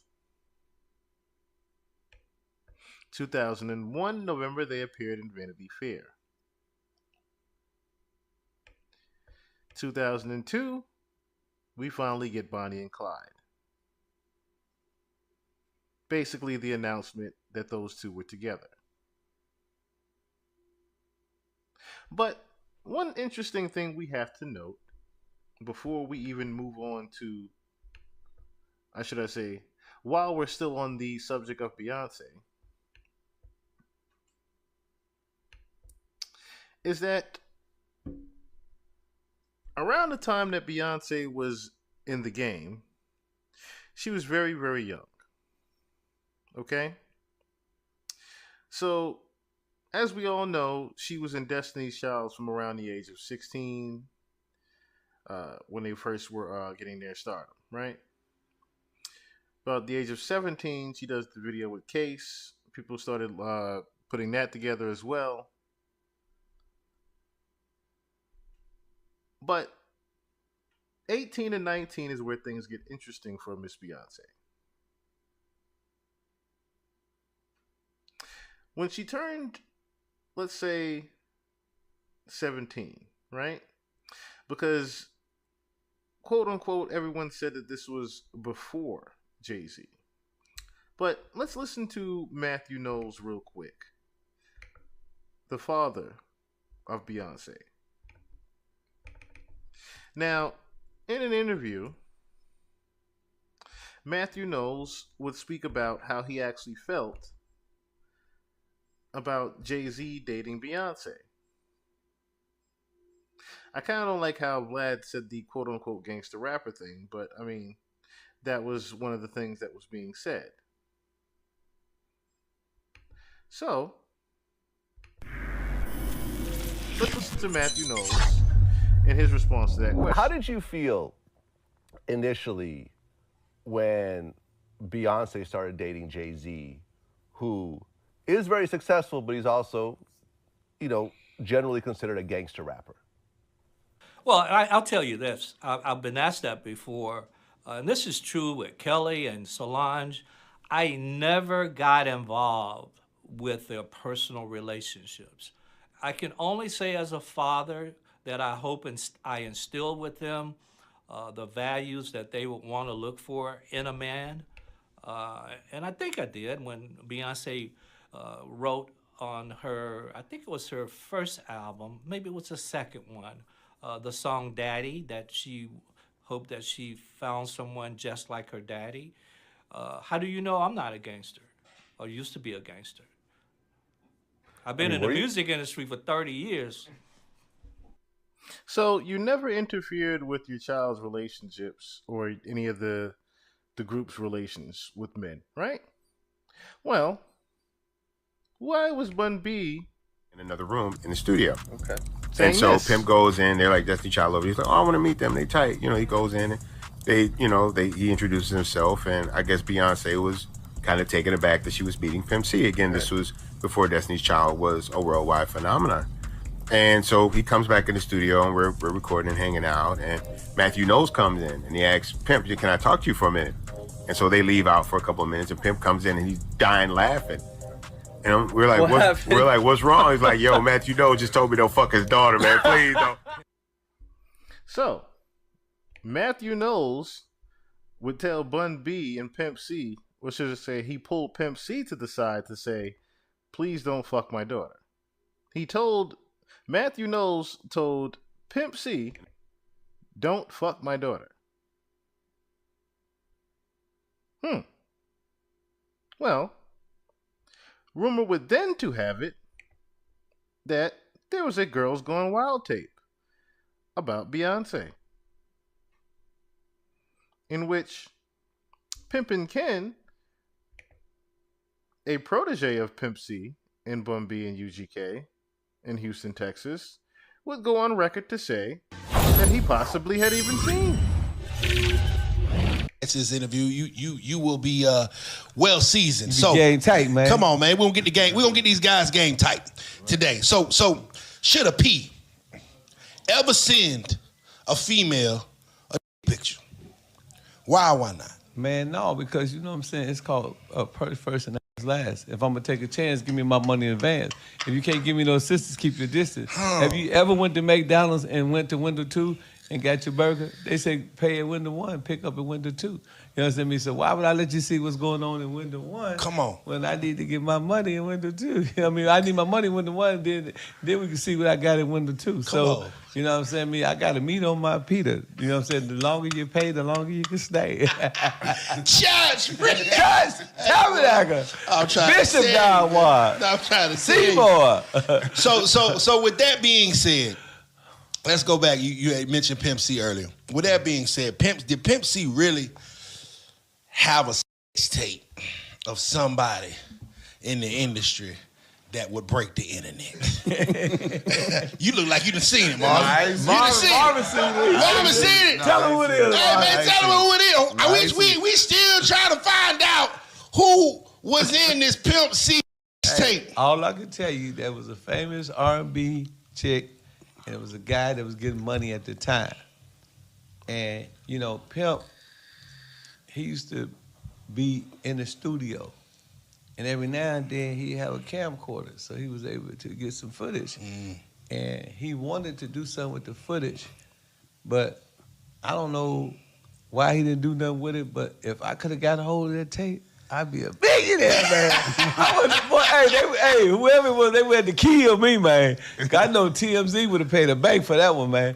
But yeah, it is a tape, and if you read the comments, a lot of people figured out. Okay. A lot of people figured out because, you know, people that was in Houston at the time, they know who was a little loose, you know, as a Montana goose. You know what I'm saying? So, you know, they also know who was having money at the time. So it's not really hard to figure out.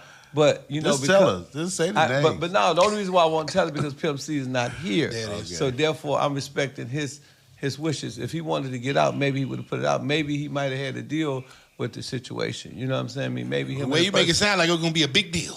Yeah, it was a big deal. A big deal. What was it a decent tape, by the way? Well, you know, we was sitting at his mama's house, and I was showing him my movie that was yet to come out, Pimpology. And so he said, Ken, I got something to show you, man. So he seen it, and you know, me, you know, I'm saying, man, you know, me coming from the P world, you know, I ain't trying to see no. Yeah. So, you know, I mean, I seen who it was. I'm like, damn, her? I said, man, damn, she R&B, ain't she? You know what I'm saying? Big time. I said, him? I said, man, he married and he got a bank. You know what I'm saying? I said, I hope this don't get out. So it was more like that with me. So, you know what I'm saying? But, you know, it wasn't no real, like, tape. They was just getting their freak on. You know what I'm saying? In the studio. In the studio. And Pimp just had a camcorder. He was in the booth. You know what I'm saying? R.I.P. Pimp. R.I.P. Pimp C is right. But that wouldn't be the only instance that, you know, Pimp C had necessarily had an issue with Jay-Z. As rumor would have it that Pimp C really had a problem with Jay-Z over Tupac. As outlandish as it sounds, that was a real story. As Bun B has went on record and said it himself, his own manager has went on record and said it himself, Too Short has said it himself, but listen to the actual producer that recorded it. I was fighting like hard. And I'm like, Pimp, stop whatever you doing right now. I told you what was going down with Jamal. I was for John. But luckily, Short had already worked with Jay, and I knew this guy named Hip Hop. He recognized us up there. Hip Hop since 1978, shouts out Hip Hop. And he set it up a meeting to go meet with Dame Dash. So we go, after I leave Java, go to Rock, to the Rock. As soon as I sit down there, Dame Dash opened up his checkbook, could have checked for $1 million. I'm like, whoa. He like, I was like, is this for sure? He was like, no. He said, we want to UGK. I was like, what? He's like, we want to with your boys. That's right. So I immediately picked up the phone and called Pimp C. Because all I was trying to get was 100,000. When Dame cut that $1 million, I called Pimp on the phone like, yo, Pimp. And him and Jamal was in the house. And I could hear a tussle or some type of confrontation, right? And I'm like, calm down, bro. Y'all calm down, Pimp. I ran up the cable bill. They was fighting. Okay, they was fighting like hard. And I'm like, Pimp, stop whatever you doing right now. I told you what was going down with Jamal when you moved him up in there. I said, but right now, I got $1 million check for you. And all we wanted was 100,000. I was just like, who is that with? I said, with Rockefeller. He was like, what? I was like, yeah.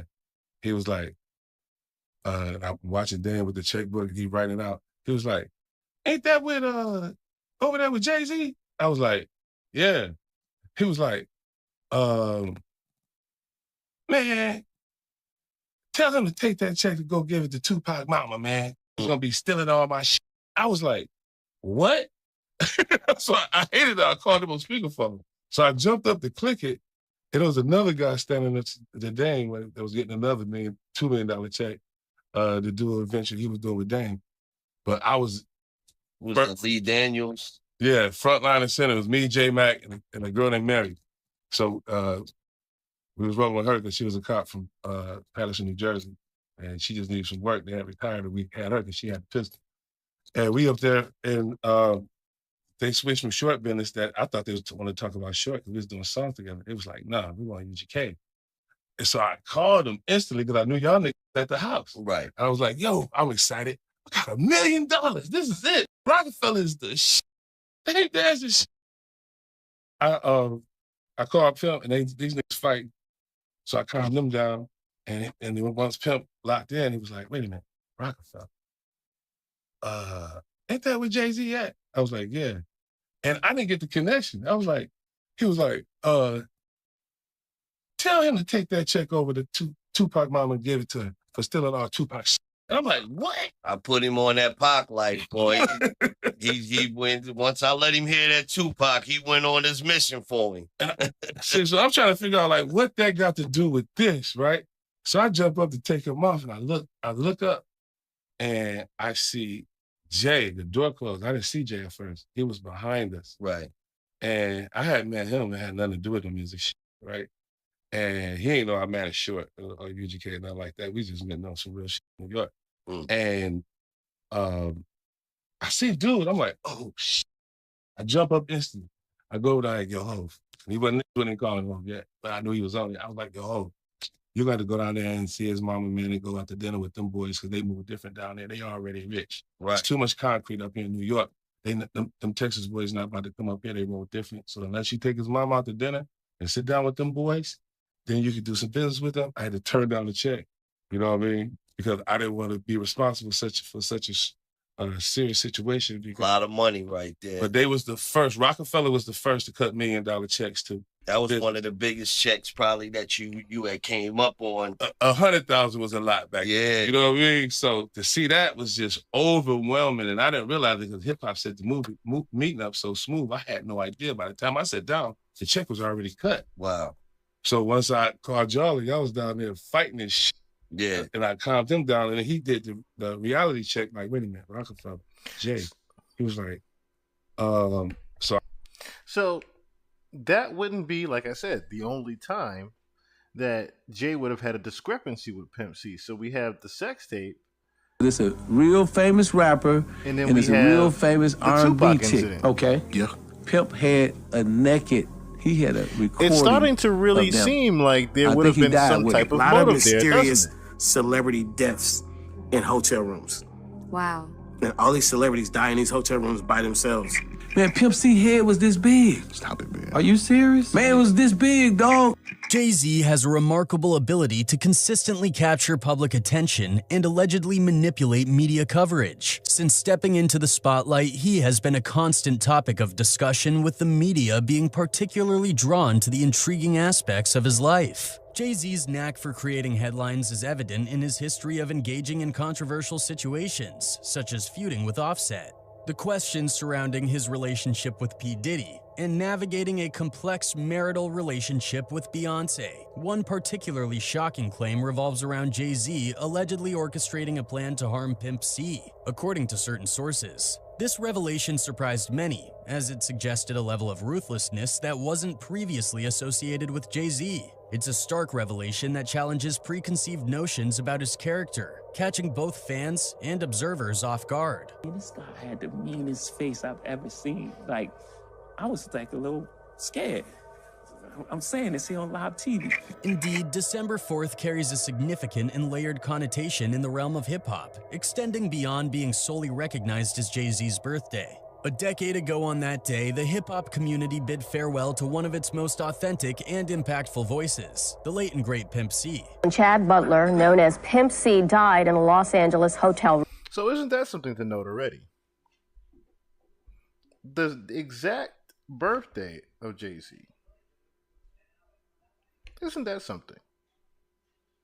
December 4th, 2007. December 4th is Jay-Z's birthday. 6 years later, on his birthday, 6 years after Big Pimpin', the death of Pimp C. That's a little bit awkward. The turnout at his funeral in Port Arthur showed just how much he was loved and admired in this area. The use of the term trill serves as a poignant reminder of Pimp C's influence and the genuine, unfiltered nature he brought to the microphone.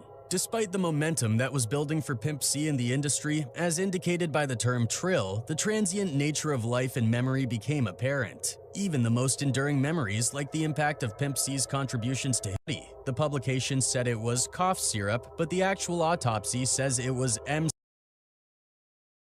It will take time for your people to catch up with you. He loved the South with all he was. According to David Banner, a rapper with insights into Pimp C's life, the undeniable truth about the music industry was that Pimp C had certain issues that were widely recognized but remained a topic that nobody was willing to openly discuss. Pimp C's death, as perceived by the audience, resonated more as an M than an accidental occurrence. One person wrote, quote, "There's more to his death than is being told. I don't believe that it was an accident. Pimp C spoke his mind and was also a very smart young man who became a threat to some people and made them feel uncomfortable." Another one added, quote, "Ayo, hashtag RIP Pimp C. That man was a pioneer and a legend when he stepped in the game. I feel like Pimp was taken away from us due to foul play, but his name will forever live on through his music, no doubt about it." Shout out to hashtag Bun B as well for them creating UGK, which will be iconic forever, no cap at all. One more person added, "Actually, there was reports of the scene being bloody. The publication said it was cough syrup, but the actual autopsy says it was M scene with blood and no fingerprints. Definitely a hit." Discussing potential adversaries, Jay-Z is notably at the top of the list, as previously mentioned. Speculating on the nature of a conflict that could escalate to the point of contemplating M raises questions about the underlying reasons for such intense enmity. I ain't gonna say who it is, but it's a real famous rapper and it's a real famous R&B chick. Okay. Yeah. Pimp had a naked, he had a recording of them. Bun B, another figure from the music industry, is depicted in the video speaking in cryptic terms. In this intriguing revelation, he unveils surprising details about the beef between Pimp C and Jay-Z. According to Pimpin', Pimp C allegedly had a passionate affair with Beyonce while she was still married to Jay-Z. The tension between the two men escalated due to the existence of a private video featuring Pimp C and Beyonce, described explicitly as a S-tape. Pimp had a naked, he had a recording of them. I think he died with it, but he could have made millions of dollars. Pimpin' suggests that this tape could have been a lucrative asset for Pimp C if he had chosen to release it. Just to clarify, we already clarified once that that tape would have been made before Jay-Z and Beyonce, which would have meant that the tape was around when Destiny's Child was going on. As we already went over when Bun B himself said they met when they were still with just Destiny's Child. Potentially causing significant repercussions for the careers of top rappers and music artists in America. While it might not have affected Jay-Z as much, given the drama surrounding such revelations, it adds a layer of complexity to their already strained relationship. Additionally, Pimp C and Jay-Z reportedly had a pre-existing feud rooted in professional disparities, contributing further to the animosity between them.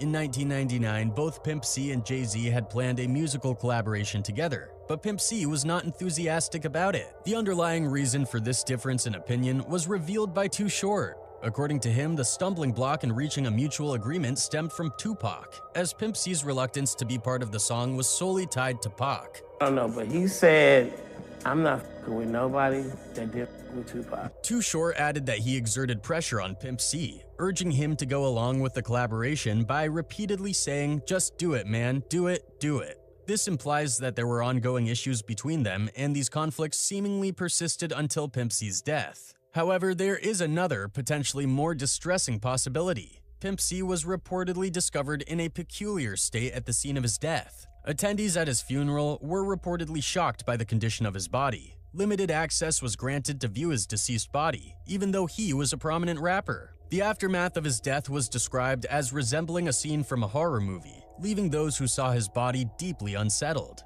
These details contribute to a sense of mystery and unease surrounding the circumstances of Pimp C's passing. And Pimp C head was this big. Stop it, man. Are you serious? Man, it was this big, dog. I mean, you know. He was darker too. Hey, his lips would look like plastic. These details suggest that there might be a larger and more intricate scenario at play than what initially appears. Rumors have circulated that Pimp C was either in the process of or about to expose a cult, and this potential revelation could have been a factor in his death. Allegedly, Pimp C had stirred up a significant amount of controversy with his Ozone interview, where he called out HS executives, criticized fake rappers, and even made remarks about the entire state of Atlanta. Pimp C's stance on these issues appeared to evolve over time with a shift in his views. This transformation occurred following his release from prison, where he had served time for an assault charge against a female. The circumstances surrounding his M have also been labeled as a potential sacrificial practice. Too Short, reflecting on the discovery of Pimp C's body, mentioned, The door was locked and I just had to break it down, because if the door wasn't locked, that means somebody left out. Right. If the door was locked, that means he felt good, he locked it, he was in there. The revelation that the door was locked from the inside introduces a new set of questions, suggesting that the circumstances leading to Pimp C's death might not have been forced upon him. The intact lock with no signs of forced entry implies several possibilities. Either Pimp C was a willing participant, he was too incapacitated to resist, or the potential murderer exited through a window. A third possibility, if examined closely, implies a meticulously planned and executed M. Such precision could only be attributed to a determined rival who harbored resentment towards Pimp C's success or standing in the industry. The relationship between Jay-Z and Pimp C was previously discussed by Jeff Sledge, the VP of Atlantic Records, revealing Pimp C's views on Jay-Z after a disagreement on a music video. This historical context adds another layer to the complex dynamics between the two artists, suggesting that there may have been long-standing tensions that could have played a role in the tragic events surrounding Pimp C's death. I only gave him 12 bars. I ain't gave him 16, man.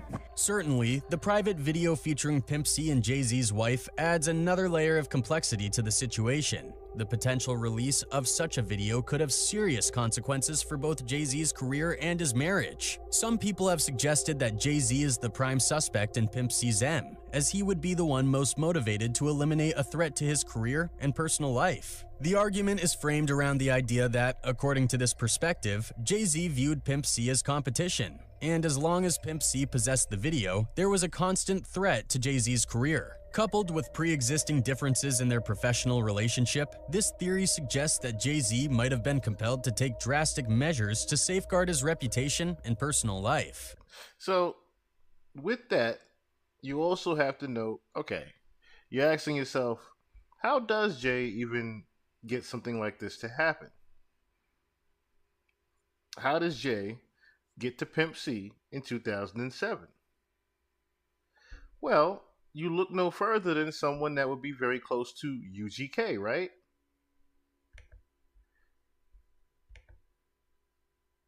That would bring us to Jazz Prince.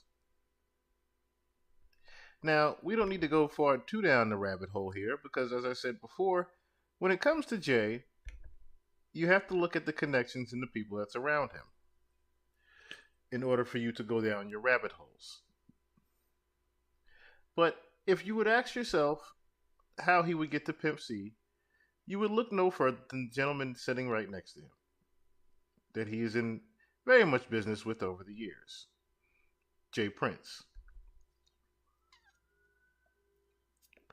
Now, of course, it is all alleged, so we will move forward and bring our focus back once again to the fact that we are still on the timeline of Beyonce, right? So, if we are on the timeline of Beyonce, we are now in the year 2001, going into the year 2002. So, if we're talking about the year 2001 and 2002,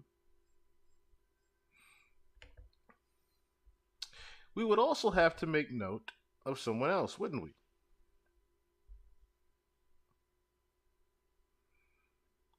Meet Jaguar Wright. Now, As you all know, Jaguar Wright has been making headline after headline after headline after headline over the past couple of years, consistently, consistently giving information out and truth about the industry, whether that be Diddy, Jay Z, Common, Mary J. Blige, you name it. She's already done the whistleblowing for all of us. Hell, it's the reason we're able to tell the truth right now.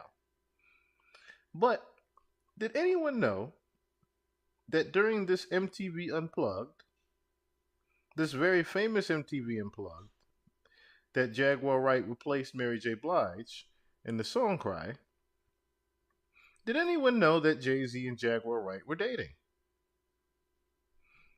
Jaguar Wright would go on to confirm that herself. Years later. Those years later would come now. As she would be on the bigger interview with his wife, she would let information out that not a lot of people knew. Welcome to segment 2 of the Throne Room. Ladies and gentlemen, boys and girls, saints and ain'ts, participators and agitators, and hoodie.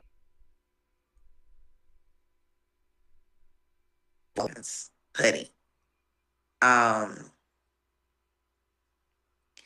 I was trying to figure out which clothes I was going to put on.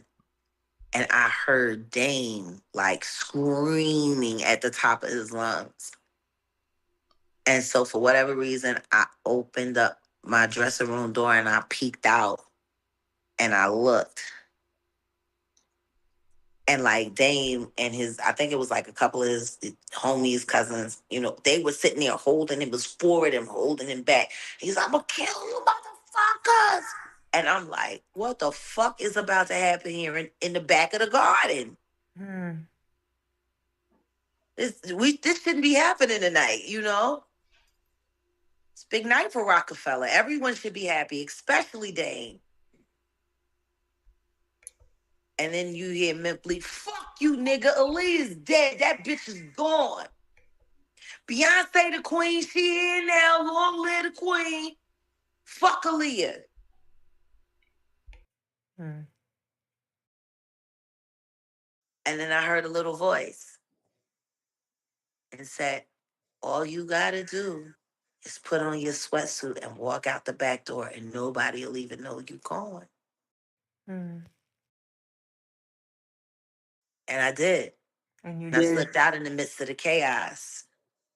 Right before they locked down the entire place, because when they was walking Beyonce out, nobody could be in the back cage. Like everyone had to be cleared out as they paraded her to the stage. What was Meek Mill so mad about? Not Meek Mills, Memphis Bleek. Memphis Bleek, my bad. What was Memphis Bleek so upset about? I don't know what he was upset about. What I do know is that he didn't get no fuck that Aaliyah was dead. Actually sounded kind of happy about it. And he was professing Beyonce as the queen.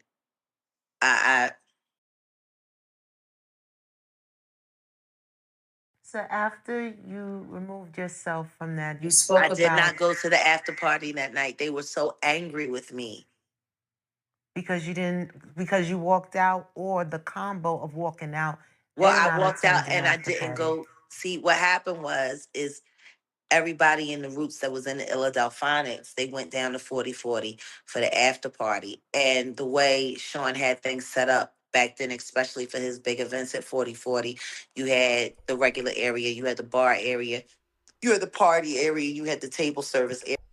Now, pay close attention to what she says here in as a reference to the VIP that Jaguar Wright had access to and why she had access to that VIP.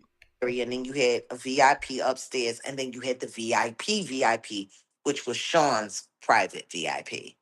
And that night, anybody who was on the show had clearance to come to the party, but people were assigned to different VIPs. The Roots were only allowed to go to the first VIP, but my name was on the list for the second VIP. but Sean's private VIP. And Amir called me, and I had already taken off my clothes, my makeup. I had just gotten out of the shower. I was getting into bed. I ordered room service. I turned on a movie. I just wanted to recuperate. I was tired. And Amir was like, "You need to come down here to the club." And I'm like, "Why? Why ain't you coming?" I'm like, "What do you mean? Why am I not coming? I'm sick. I'm tired. I'm not coming. I did my job. I'm not coming." Look, you ain't gotta say, "Just come down here and get us into the VIP." I'm like, "Ain't y'all in the VIP? Y'all on the list? You the fucking band. You the fucking Illa Delphonics. You on the list?" "Yeah, but we on the list for the first VIP. You the only one on the list for the second one. You the only one on the list for Jay-Z's. Can you come down here and get us in?" I said, "So you want me to get out of my sick bed when I got a dinner coming and a movie on, and I just got finished taking care of myself and I need to get rest, and you want me to get up, get in the car? I'll sit in the car. You ain't got to take a cab." I'm like, "This isn't about who's paying for my ride. I'm not going. All you got to do is come down here and just get us into the VIP." And I said to him, "Man, if Sean wanted you on that list, you would be on that list. If you want to get on that list, why don't you go ask Sean? Because I ain't coming." I said, "And don't call me back. I'm going to bed." And I hung up. I was persona non grata after that. I was the worst motherfucker in the world after that.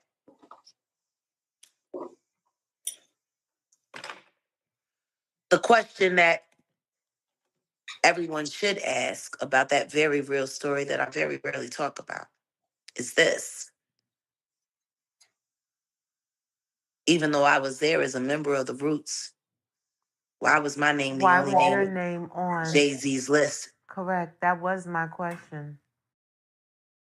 Because you were a member of the band, why do you believe that you were on that super VIP list? Well, I know why I was on the list. Could you share? Because I had a key to the apartment. That's why I was on the list. What do you mean, sis? She had a key to the apartment. You heard exactly what she said. She had a key to Jay's apartment. That's why she had access to the VIP. And why would you have a key to Jay's apartment? I mean, the only people that were on that list were people that had a personal connection to him. Like I said, I was on that list because I had a key to the apartment.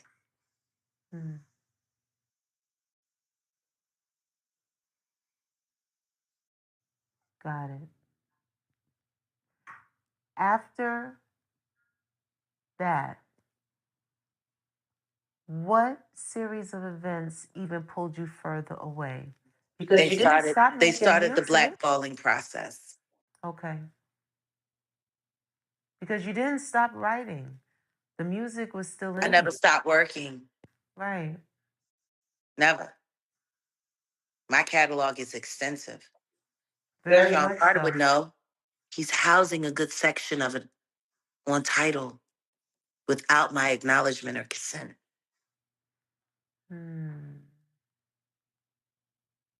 What are some of the subtle methods that are used? We often hear about Oh, they're not the subtle. blackball, or just outright. What They're are some of not the subtle. steps? How does one as an artist recognize that there is now a blackened ball being rolled in their direction? Oh, it's very simple. You go to the same places you normally go to, and you no longer have your table. You're no longer allowed in the VIP, even though you paid for VIP membership. Promoters who booked you on a regular basis all of a sudden are going in a different direction, but they're still booking the same people. They're just not booking you.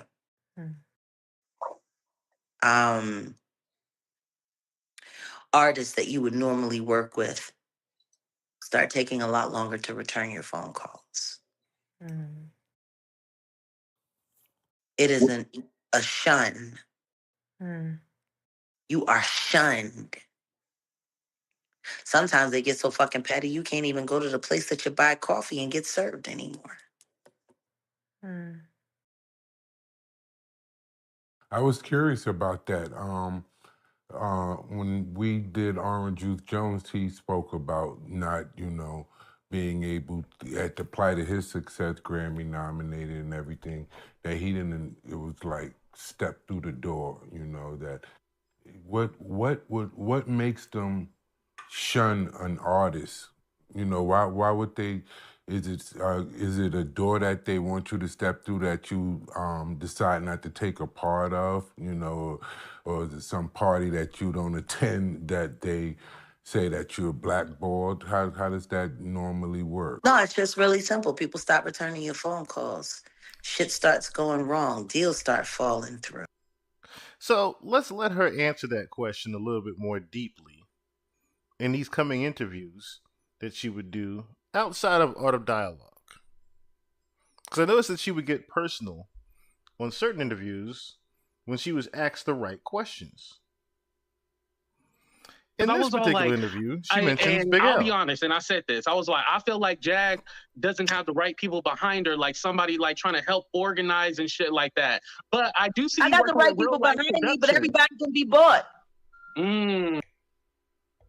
Dame Dash got fucked over by somebody who was supposed to be his friend. I'm gonna tell you something right now, Sean, because I know you're watching.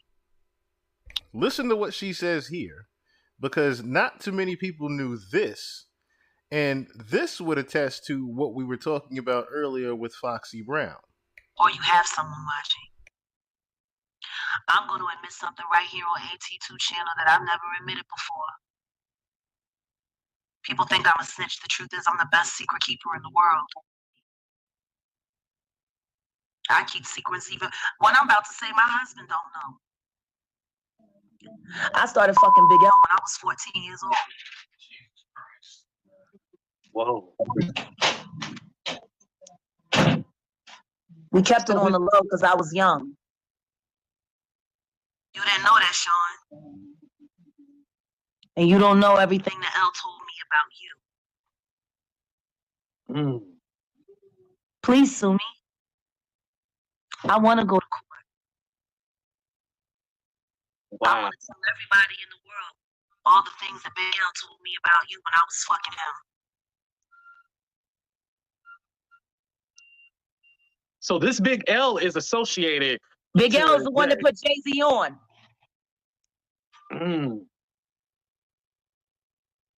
Wow.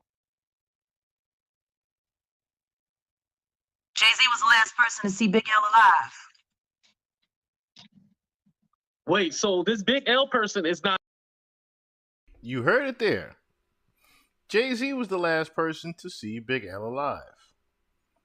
It only begs the question of what more does Jaguar Wright know, being that she was that close to Jay-Z, as well as someone that was a longtime protege of Jay-Z. Or should I say, was Big L a longtime protege? Or should I say Jay-Z was a longtime protege of Big L? Living on this earth no more. He's been dead for years. And he was working. Find a way to take over full control of the entertainment industry. Listen to Rock this Nation on your page and stuff like that. So now you're more vocal. What was the turning point? They went too far. Sean Combs and Sean Carter have been working together for the better part of 25 years to find a way to take over full control of the entertainment industry. They have been slumping and sidelining relevant hip-hop communities for decades so that they can have control. Now they done killed Jacqueline Avant, and they done picked up old Clarence Avant, and now they running around acting like they remind me of fucking Macaulay Culkin and fucking Home Alone. That's what these niggas is acting like out here. They rigging shit, doing all kinds of shit, happy that Ain't nobody around to tell them what to do, and they just get to act a fool. Free Beyonce. She a prisoner. Now, you had said that you felt that Beyonce was a prisoner. Because I always heard their relationship was put together. Like it was a business. Or I did hear that. Him and Matthew Knowles had a deal, and then he screwed him. I'm gonna make it easy. Sue me. Yes, I want to be sued. I want to be sued. Jack, why do you want to be sued? Because I want to have to go to court. Because see, if I go to court, I gotta swear on the Bible to tell the whole truth and nothing but the truth. And I believe in the God that they say that it's all about, so I'm not gonna lie. And then I get to say all of those things that I haven't said on court record in front of a judge, which could open up other investigations into other things, which is why y'all niggas want me killed. Sue me, please. Wow. Please sue me. To watch the full show, please go to the description of this video and click the link. Okay, and that wouldn't be the only time that Jaguar Wright, or should I say, that Jaguar Wright would have to tell some truth, of course. Like I said, she went on a tirade of interviews, basically truth-telling and whistleblowing. But on this particular interview here that we're going to play next, this would be the only time that she let out the exact true reason of why she's been on the run for so long and why she actually was even Where's the money able to going get to, close Jack, for title? to What do Jay. you mean he's pocketing it? He's been pocketing that pussy $25 million over the course of the past 20 years. Sean Carter owes me $25 million. Wow. And the simple fact that he keeps slumping the greatest career performance that he's ever had, which is Jay-Z Unplugged, which would not have been what it is without me. I did. Him is working with Rock Nation. I'm telling you, we both took the blood oath.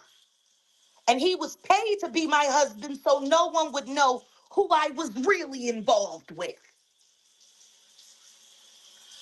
Oh, wow. So are you saying that you've been in the Illuminati ritual? I'm admitting it now for the first time.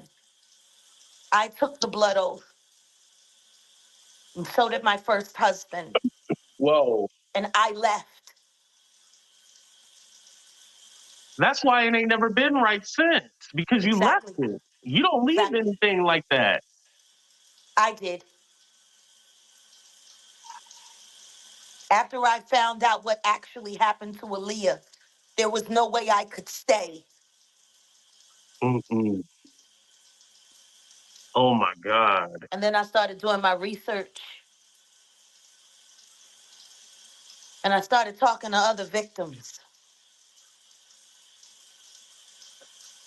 I should have never signed that non-disclosure agreement, but I did. Mm-hmm. Them NDAs are crazy. But you know, if anything is illegal, you can speak out. And look at what speaking out has done. It's caused a lot of chaos. It has. Now imagine if I told the full truth. Now imagine if Chris Brown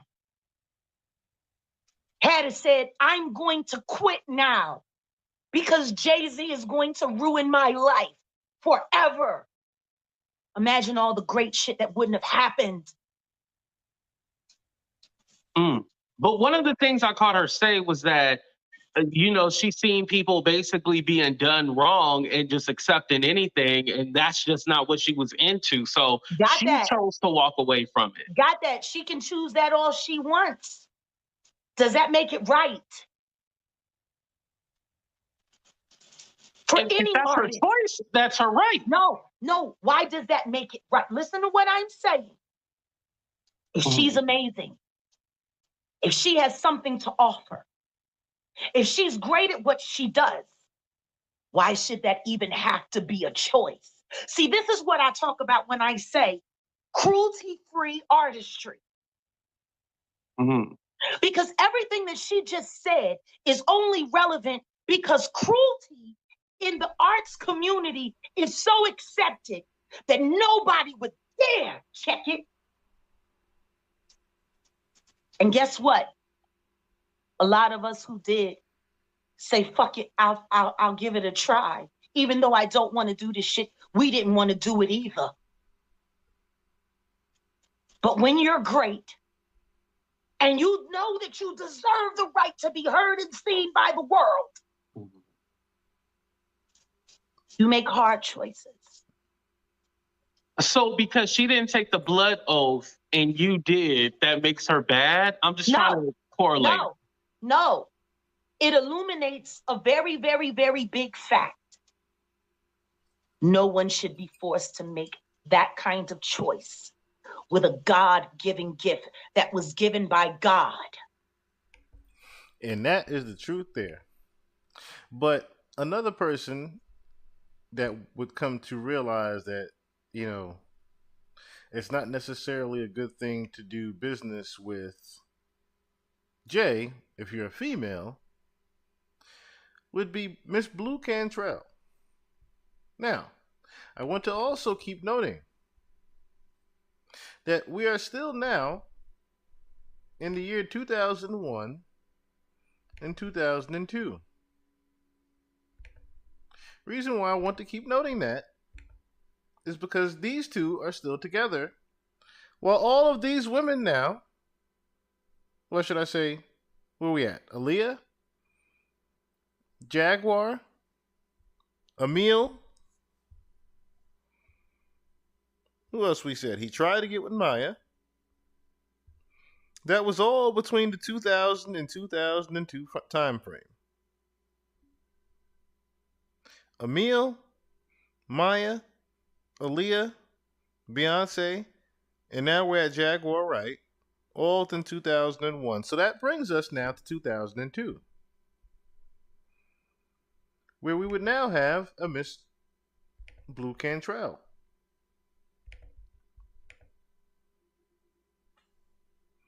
So, rumor had it that Blue Cantrell was dating Jay-Z at one point, but not necessarily for a long period of time. As you can see here in the background, Dame Dash, Jay-Z, Mariah Carey, Paris Hilton, and Kim Porter. Jay-Z looking at Blue Cantrell. In my opinion, looks quite interested.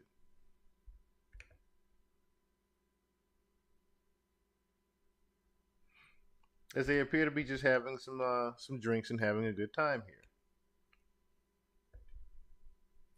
But, as I said, rumor would then have it that Blue Cantrell had something to do with Jay. And we didn't need much clarification. Miss Wendy Williams, God bless her, provided us with that.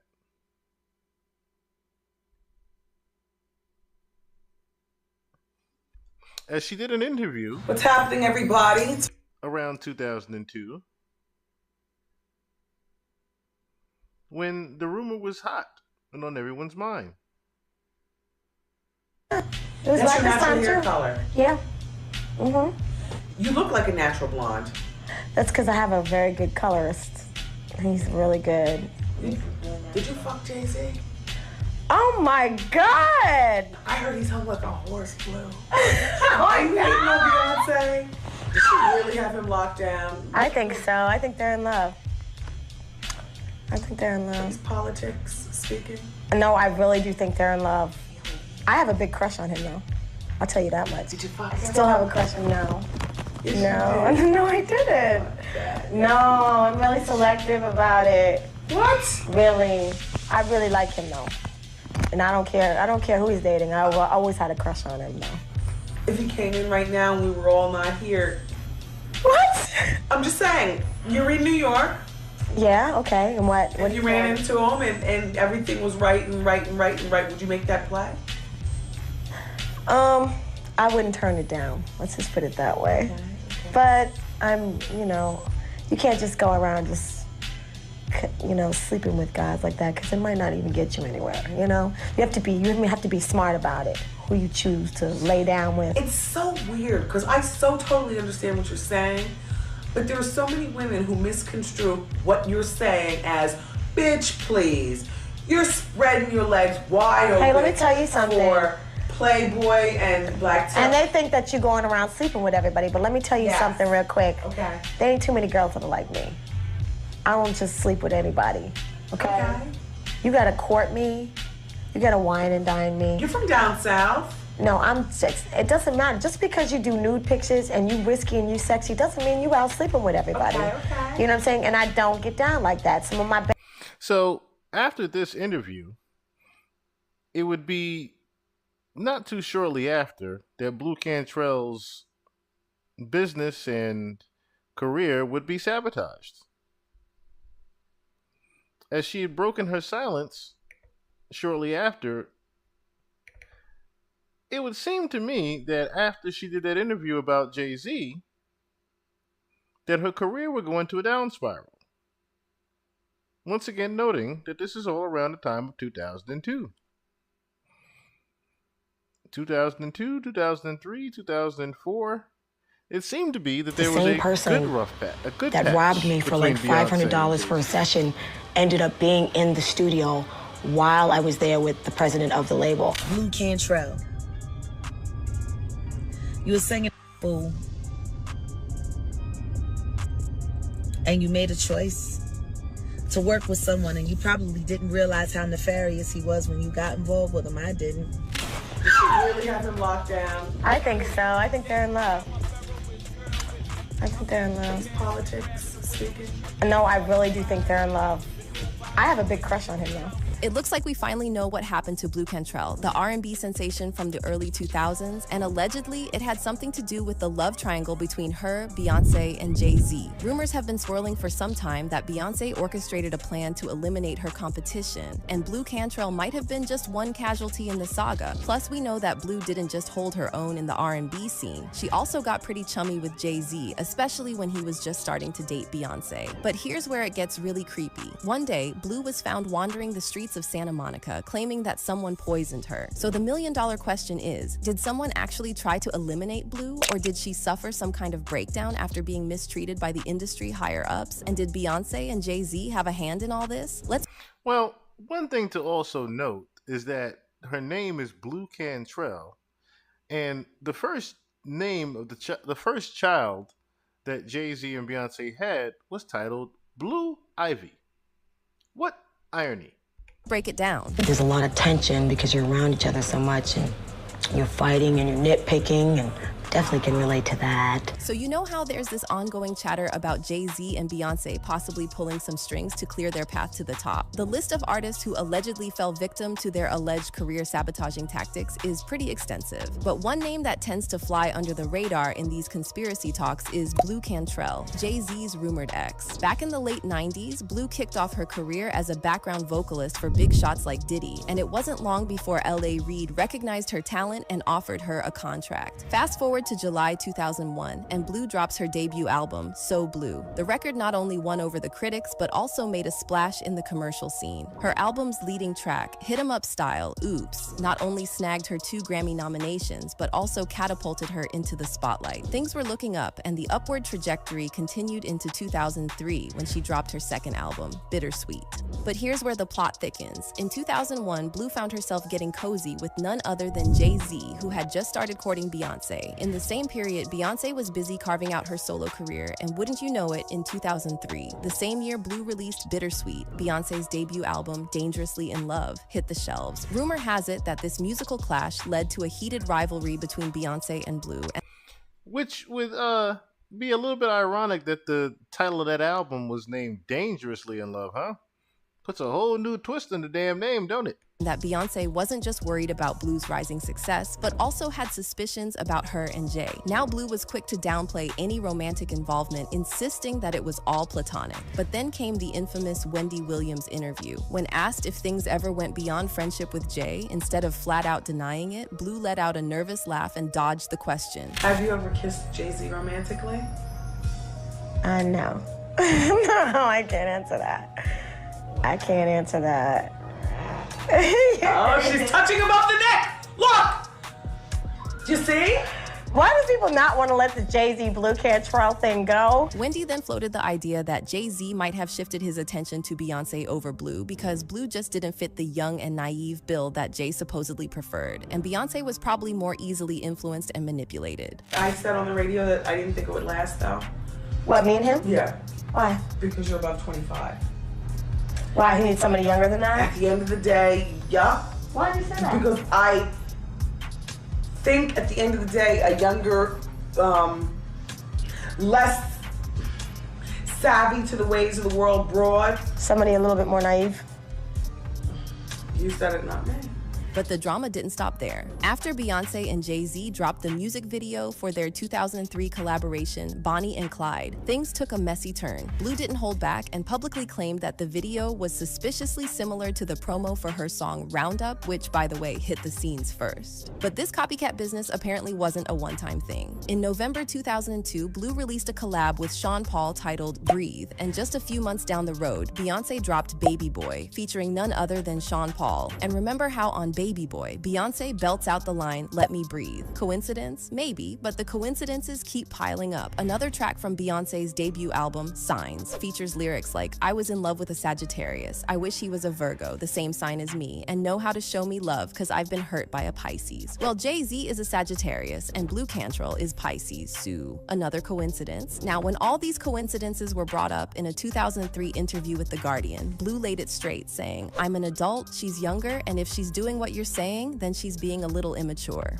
But Blue didn't stop there. She also threw a warning Beyonce's way, saying, "Maybe she's trying to do it to get press, but I want to make her understand. If she goes there with me, it's the wrong move. She needs to understand what she's doing and what she's getting into." And when asked if she thinks Beyonce was throwing some subliminal shots at her, Blue said, "If she is being negative, she doesn't need to be, because she's a beautiful girl. But if you have issues with your man, address it with the guy, don't take it out on the girl." It seems like Blue was hinting that Beyonce might have felt a bit threatened because Jay-Z still had some lingering feelings for her. Now, if that's the case, it could be the missing puzzle piece explaining why J and B named their first child Blue. Or, of course, it could be yet another coincidence. But if the idea of naming your firstborn after an ex is creepy, wait till you hear what happened to Blue after she openly threatened Beyonce. Fast forward to September 2014, and Blue was found by the police wandering the streets of Santa Monica at 2 a.m., screaming about someone poisoning her with gas. According to TMZ, the episode went on long enough that someone called police, and Blue was then taken to a nearby hospital for an evaluation. In the meantime, Blue also got dropped from her label, and since then, it's been a rough ride for her. Rejection after rejection from record labels. Back in 2013, she was optimistic, claiming to work independently on her third studio album. But fast forward to today, and that album is still MIA. So did Beyonce and Jay-Z really pull some strings behind the scenes, orchestrating Blue's sudden exit from the spotlight? Well, it's a question that quite a few industry figures are tossing around, including Jay's former background singer, Jaguar Wright. Jaguar pointed out that many artists who were seen as competition for Jay-Z and Beyonce met suspicious circumstances or witnessed their careers hitting rock bottom overnight. Jaguar recalled the incident with former Def Jam artist Eric Sermon, who allegedly jumped from a third-story window in September 2001. Coincidentally, the same month Jay-Z dropped The Blueprint. So, it would appear to be that now we're starting to get a string of some people now, isn't it? Another one, because like I said before, between this time of Blue Cantrell, of course, we're now in 2002, right? Between the time of 2002 and 2004, when we had Unfinished Business, we had seemingly, a good patch, 2003, 2004. But in 2005, the intro record that I played, titled Trouble, had some interesting lyrics attached to it. And those interesting lyrics were attached to the rumor that Jay-Z had an affair with Free from 106 in Park at the time in 2005. Now, the rumor didn't just come from any old where. That one was really the word on the street that Jay-Z had slept with Free. And of course, at the time, Jay-Z and Beyonce still, and I mean still, only were saying that they were dating at the time. They never still could really confirmed anything.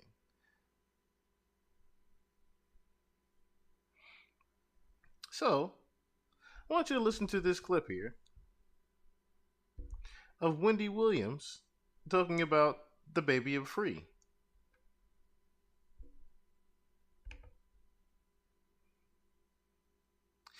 Like I said, never take my word for it. Things can be all alleged. It's all alleged. What's up, ladies? But What's up, fellas? facts. It's your boy Trey Songz singing acapella. And Tata's girl, Marquita, on the birth of your baby. And congratulations, most of all, to Beyonce. Because now you can go on and deal with whatever, issues you all deal with, the love and, whatever, without having the pounding footsteps of a child involved. Oh, God. Thank God for that phone call. Thank God. So Beyonce Free didn't have a baby. He was in the hospital because Tata's girl, Marquita, had a baby. So congratulations, Marquita. You have saved the day, woman. You have saved the day. Because the hood is hollering right about now. What? What's B gonna do next? By the way, the Wendy Williams People Poll question. Do you think you're capable of murder? 70% of you said no. 30% of you said yes. Dropped it in my mouth. And the rub landed in my belly. And then my belly grew and grew and grew. And then I had a baby. Now, I don't have to explain the push-push thing, even though I went through that, because he sees my tummy tuck scar. So he's assuming, I guess. I mean, I didn't even go to the rest of the story because there wasn't, I thought that was great. Took a little bit of each of our features, mixed it up, and dropped it in my, we believe in God in our house. So, that whole God thing was a big part of it. Another one, but she passed for a while. Okay. Do you think you need to be using last names? And I mean, there's a bunch of. That was actually the Q&A part at the end there that I had to, let me rewind it back real quick. Oh, that was the part 3. Excuse me. That was the part 3 part. Give me 1 second here. Because I do have that as well. But you know what? Before we get to Free, I want you to listen to when Jay was talking about Blue Cantrell in the beginning, because he actually mentioned Blue Cantrell, in that interview with about Foxy and Emil also.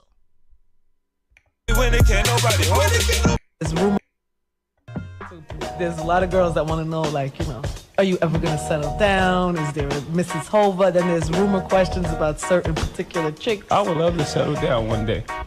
I mean, I'm a human being, you know what I'm saying?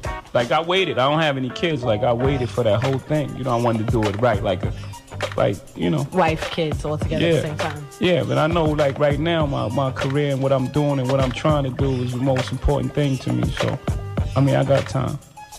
I'm sorry to do this to you, but I have to ask you questions. There's about 7 Blue Cantrell faxes, and there's about 4 Beyonce Knowles faxes. Do you care to comment on either one of those situations? I don't understand the Blue thing, you know what I'm saying? I understand the Beyonce thing. We cool, you know what I'm saying? Mm-hmm. I wrote a couple songs for her.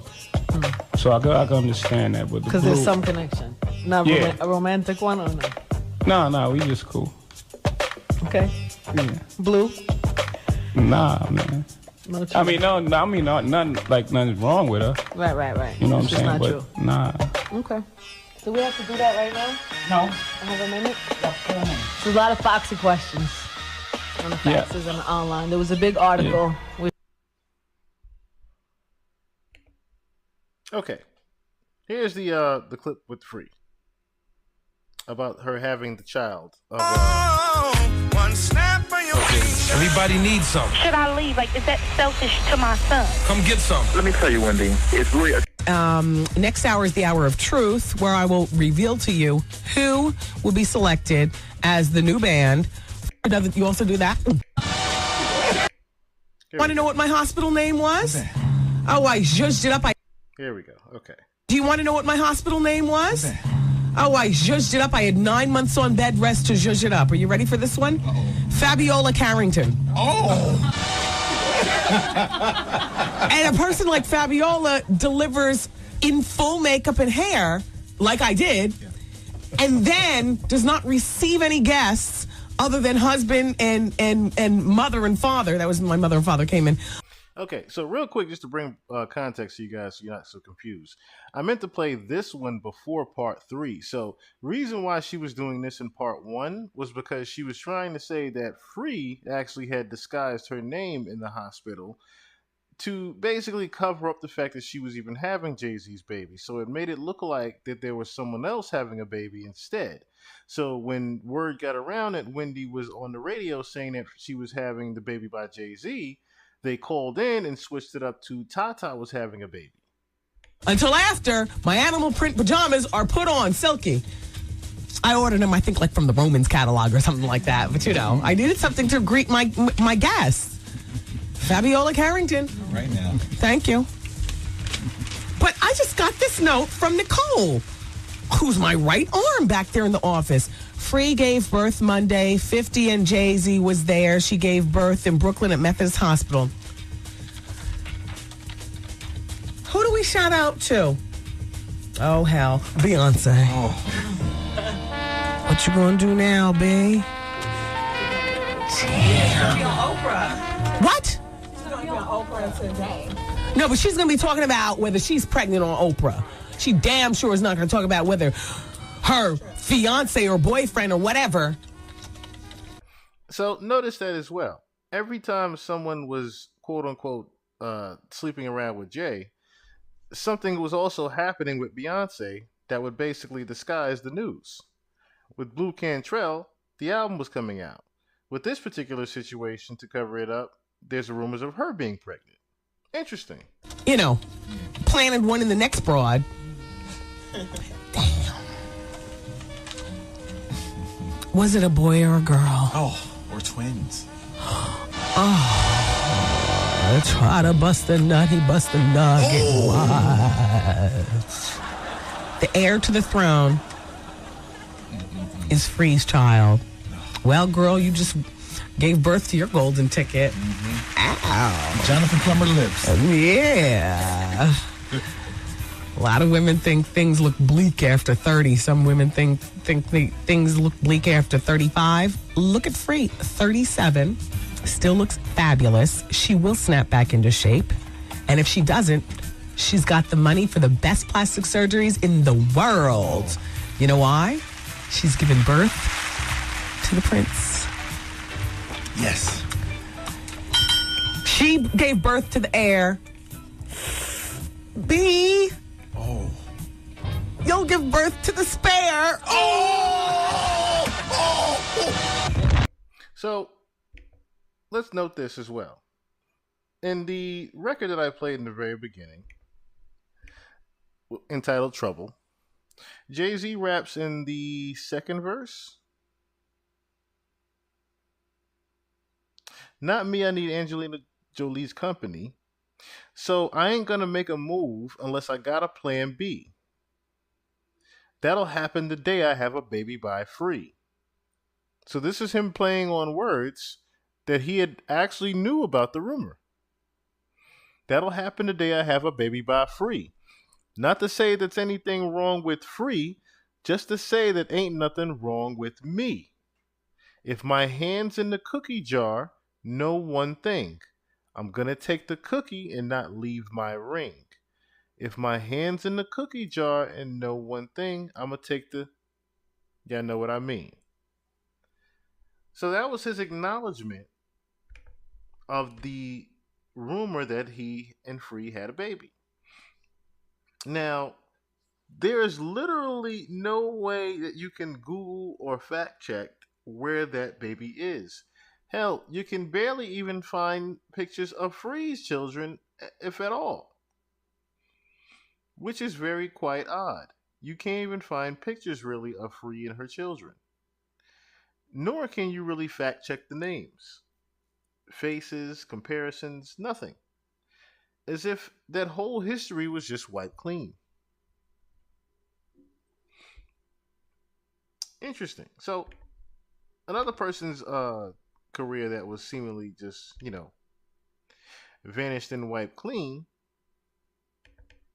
would be 2 years later, Beyonce would then have to deal with Tierra Marie.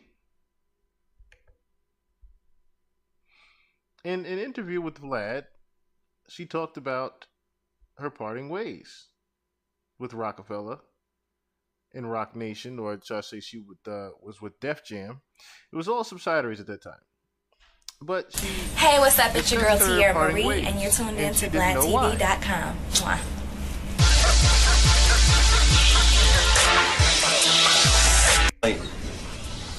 You got dropped from Rockefeller, and you didn't really see it coming.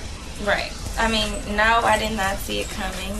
I was getting ready for my prom, getting out the shower, and I got a call from Jay Brown, who works for Jay-Z, and he just told me, it was a nice run, kiddo, but, we gotta let you go.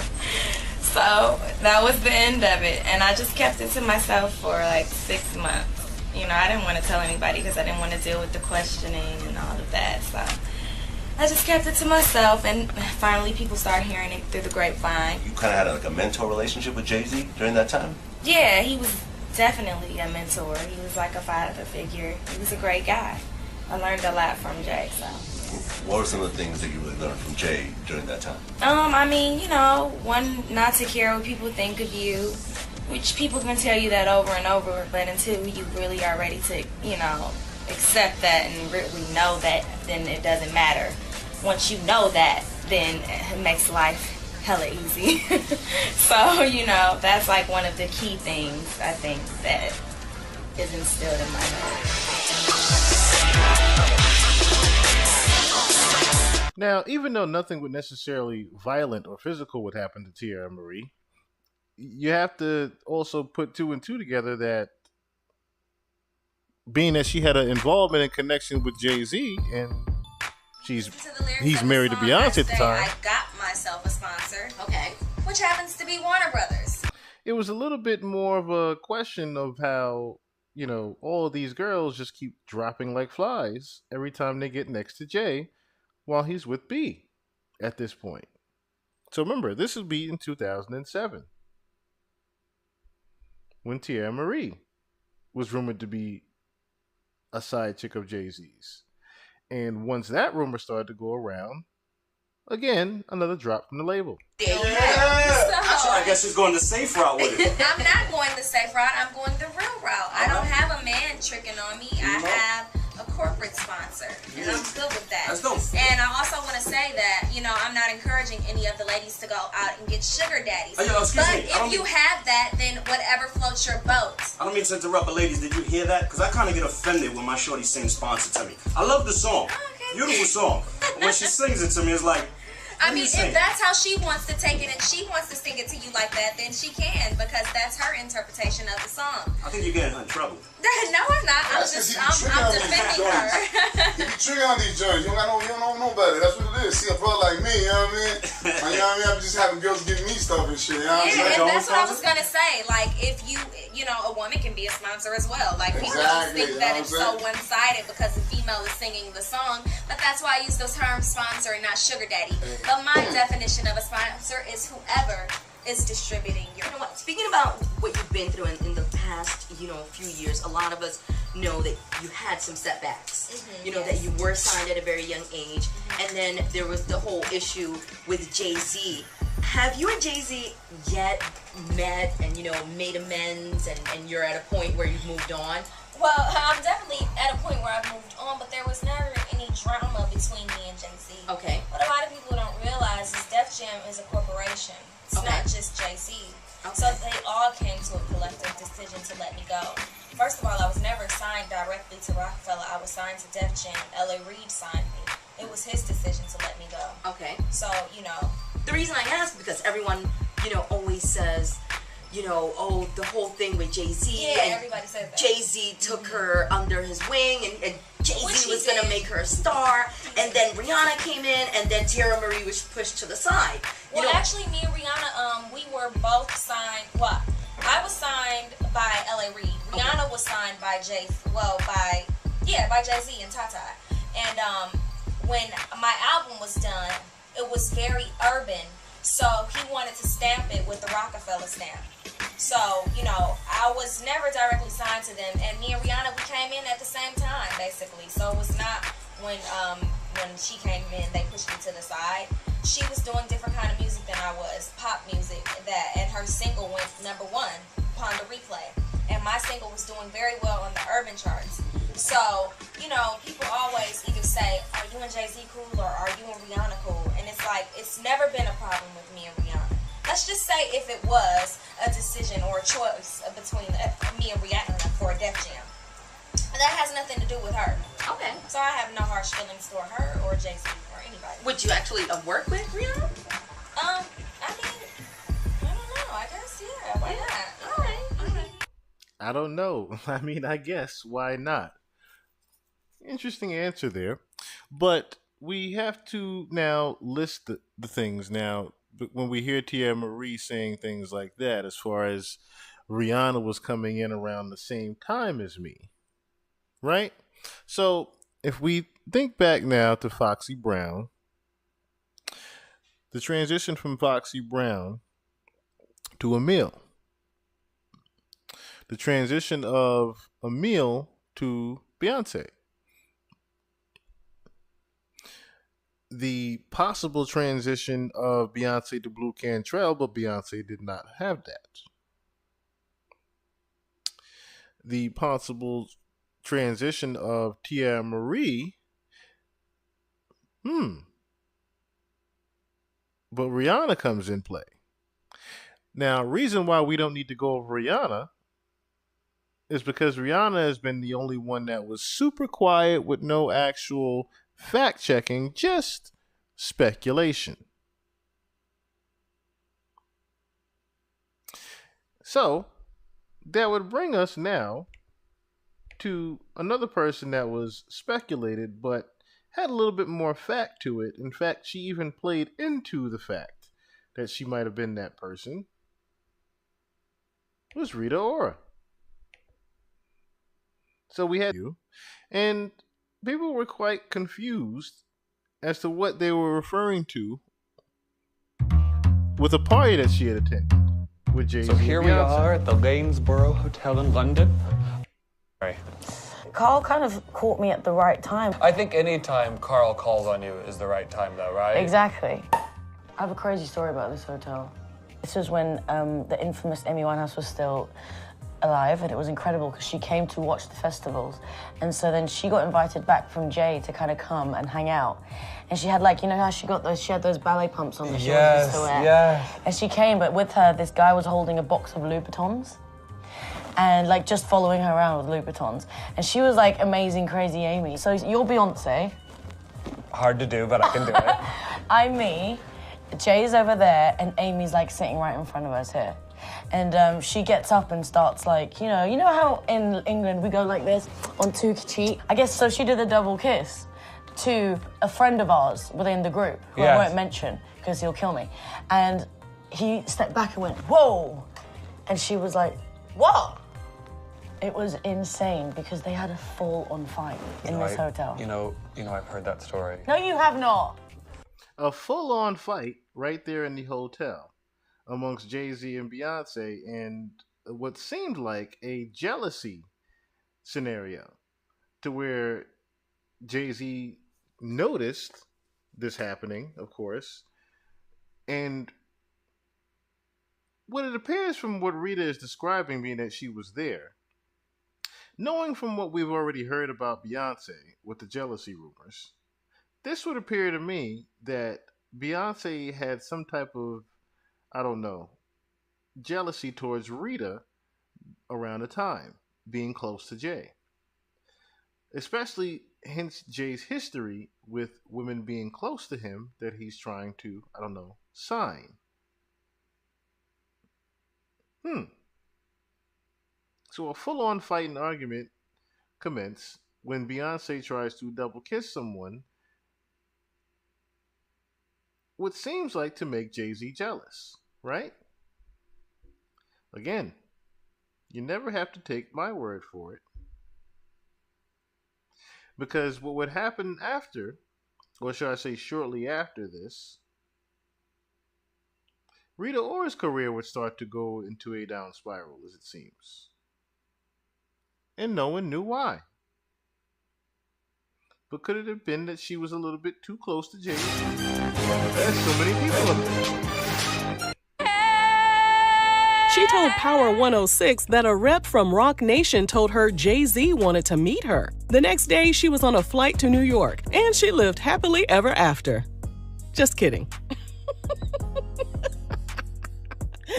Y'all play too much. The Albanian artist signed with Rock Nation in 2008 at the age of 18, and it appeared that the label was preparing her for worldwide superstardom. Rita told a wrap-up website that Jay-Z was, quote, very genuine and helpful, and she stated that even his wife Beyonce would give her feedback on her songs. She enters a room, it changes. And that presence, you can't duplicate that, especially at such a young age. Sadly, her time at the label didn't go as planned. In the end, Rita was forced to file a lawsuit against Jay-Z and Rock Nation. And of course, RRG has all the messy details. If you hate the fact that our video format has gone from classy to trashy, well, R.I.P. to the old RG. Those days are over. Baby, they're over. Yeah. 2009 song, Young Forever. In 2010, Rihanna parted ways with her former manager and signed with Rock Nation's management team. Lord, this is about to get messy, ain't it? As for Rita, her debut album wasn't released until 2012, which was 4 years after she signed with Rock Nation. The album included the song How We Do Party, which pays homage to the Notorious B.I.G. and the song R.I.P. As the years passed by, Rita wasn't necessarily twiddling her thumbs. She told the Diary of a CEO YouTube channel that she was recording music for 2 or 3 years straight. She added, there was a whole moment that was about to happen. I recorded a music video and they scrapped it. I felt really disappointed, like I'd let them down. Although she made music with her then boyfriend Calvin Harris and Iggy Azalea, her fans noticed she was noticeably missing from the charts. And Rock Nation wasn't giving any updates about her sophomore album. Then came rumors that Rock Nation was building up Rihanna's career and giving Rihanna first dibs on songs, and Rita had to wait for any scraps she could get. Rita addressed the rumors on the Diary of a CEO channel and gave a very safe answer by stating, I can't speak for other people, but I think publicly they always put women against each other. I've been nothing but a fan and respectful of her. Of course they do. But it's a little bit ironic that the same exact thing happened to Tiara Marie the year before you got there, Rita. Isn't it? And as I said before, the quietest one was Rihanna. Beyonce fans are still trying to figure out who the heck Becky with the good hair is. So, at the time, Beyonce had also dropped the Lemonade album. Now, in which the Lemonade album, we all know, was the infamous album to where she had let it be known that Jay-Z had cheated on her publicly for the first time. And then we have the infamous elevator fight. We have, the entire media was just in an uproar, trying to figure out what happened. There was rumors of Rachel Roy. Dame Dash's ex being involved with Jay-Z, but Rita Ora actually started to play the woman into who may have had an affair with her the husband. actual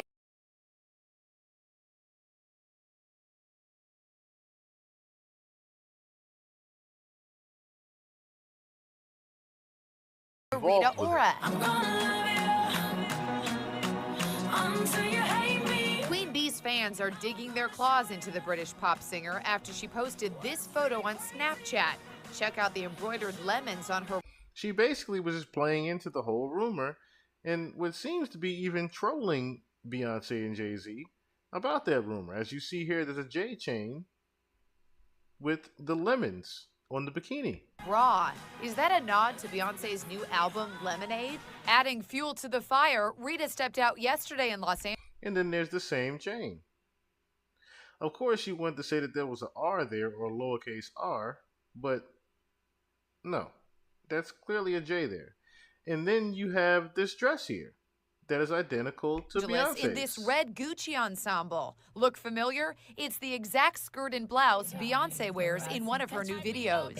Rita seemed to take another dig at Beyonce today on her Instagram page, displaying a poster from, of all things, the 1973 Elizabeth Taylor movie Ash Wednesday, which is about a middle-aged woman undergoing cosmetic surgery to save her failing marriage. Ouch. The speculation over Rita Ora takes the heat off fashion designer Rachel Roy, who was originally targeted by the Beehive, as Beyonce's fans are known.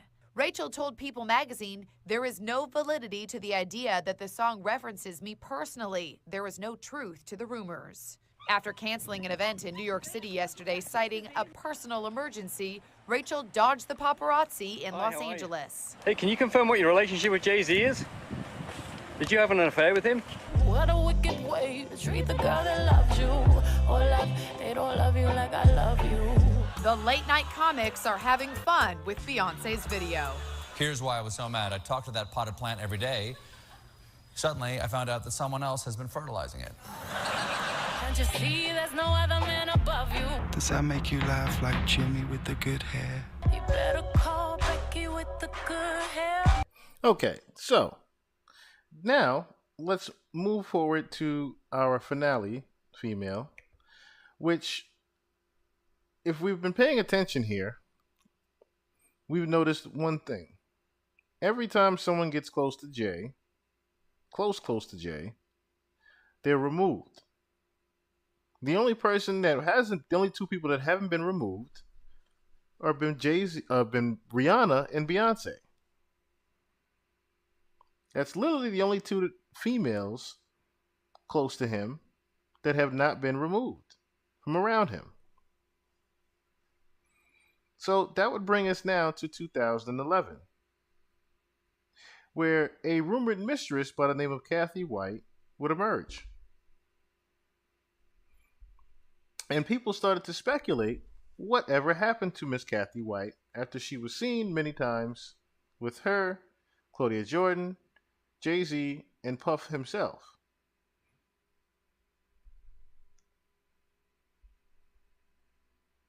Yo, when we talk about there's no rest for the wicked, we really are targeting people like Jay-Z. Allegedly, for the last couple of days, Jay has not had any sleep because the Kathy White story is back in the tabloids, and this time, it could get really messed up for Jay-Z and Beyonce. Girl, this old story could also be the blackmail that Jason Lee has on Bey's head. Cause tell me why I have just found out that people first learned of the affair with Jay-Z and Kathy from her good friend at the time, Jason freaking Lee. Child, I know that we are all aware that Hova is capable of doing absolutely anything to get his way. That far we can all agree. And by anything, I mean unaliving someone who is pregnant with his child. That is the unfortunate story of Kathy White, known to her friends as Corey. And I have dug through every pit hole possible to gather the receipts of how Jay allegedly had poor Kathy unalived and how Bey was involved. Y'all are gonna need to get comfortable for this one, cause even I wasn't prepared for all the filth filth when I started digging. Okay, y'all, let's go to the very beginning. Basically, Kathy White was Jay-Z's mistress who died mysteriously the year Beyonce got pregnant with Blue. And she died shortly after doing an interview about her relationship with Jay-Z. So the rumor that Jay and Kathy were together was sparked after she and Claudia Jordan were spotted at Las Vegas Town nightclub sitting at a table with Jay-Z and Diddy in 2010. And Bey was not present. They were there to see the Floyd Mayweather and Juan Manuel Marquez boxing match, with sources revealing that just before they attended the Sin City fight, Jay purchased a $25,000 pair of Louis Vuitton shoes for Kathy to wear that evening. Allegedly, Jay also requested that Corey bring a few friends to ride with them that evening so that it would not look like they were a thing. Then, during their time in Vegas, Jay also took Corey gambling at the Bellagio Casino, and once again, he insisted on Corey bringing a few friends to their table in an attempt to cover their public appearances. The thing is, Jay had been allegedly smashing Kathy behind Beyonce's back for longer than Jay and Beyonce had even been married. But what was not so shocking at the time was the fact that Kathy was a close friend of Claudia Jordan, who was well known for being a homewrecker. Allegedly, just like Claudia, Kathy had openly admitted to only messing with super rich guys, and that unless a man had a net worth of at least $50 million, she wouldn't pay him any attention, which means that Hova was a perfect catch for her. Speaking of Claudia, in 2020, Crazy Days and Nights wrote a blind item saying, "Our host has always stayed quiet about the death of her friend, but has become more convinced over the years that the permanent A+ list rapper had her friend. It just seemed too convenient that he wanted her out of the picture, and shortly after, he said that the friend ended up dead." The blind item later revealed the A-list host was Claudia Jordan, the rapper was Jay-Z, and Claudia's friend was Kathy. Okay, since the affair was ongoing, it was only a matter of time before fans figured it out, and tabloids started reaching out to Kathy for tea. Allegedly, 2 weeks before she passed on, Kathy was contacted by a major tabloid that was investigating the Jay-Z connection. She gave them little information to go on, but according to one of the sources following her conversation with the tabloid, she called Jay and told him that she was going to go public with their affair for a price. Then, about 48 hours after the announcement that Beyonce was pregnant with Jay-Z's baby, Kathy suddenly passed on under suspicious circumstances, and the cause of death was given as a brain aneurysm. Tell me that isn't suspicious. Of course, it's hella sus, and after a bit of more digging, I came across a report saying that Kathy did not die from a brain aneurysm. According to an NYPD detective, Kathy's cause of death was uncertain, and the detective said that they had the autopsy and toxicology reports done to figure out what really happened to her. Here's what the detective said, quote, "A 911 call came from an apartment on 130 West 19th Street in Manhattan. Ambulance came and took Kathy because she was sick. They took her to the Beth Israel Hospital, and that's where she expired. It was too early to be speculating that an aneurysm killed her. They will be doing an autopsy later today to check out her cause of death, but someone might have given Kathy a bad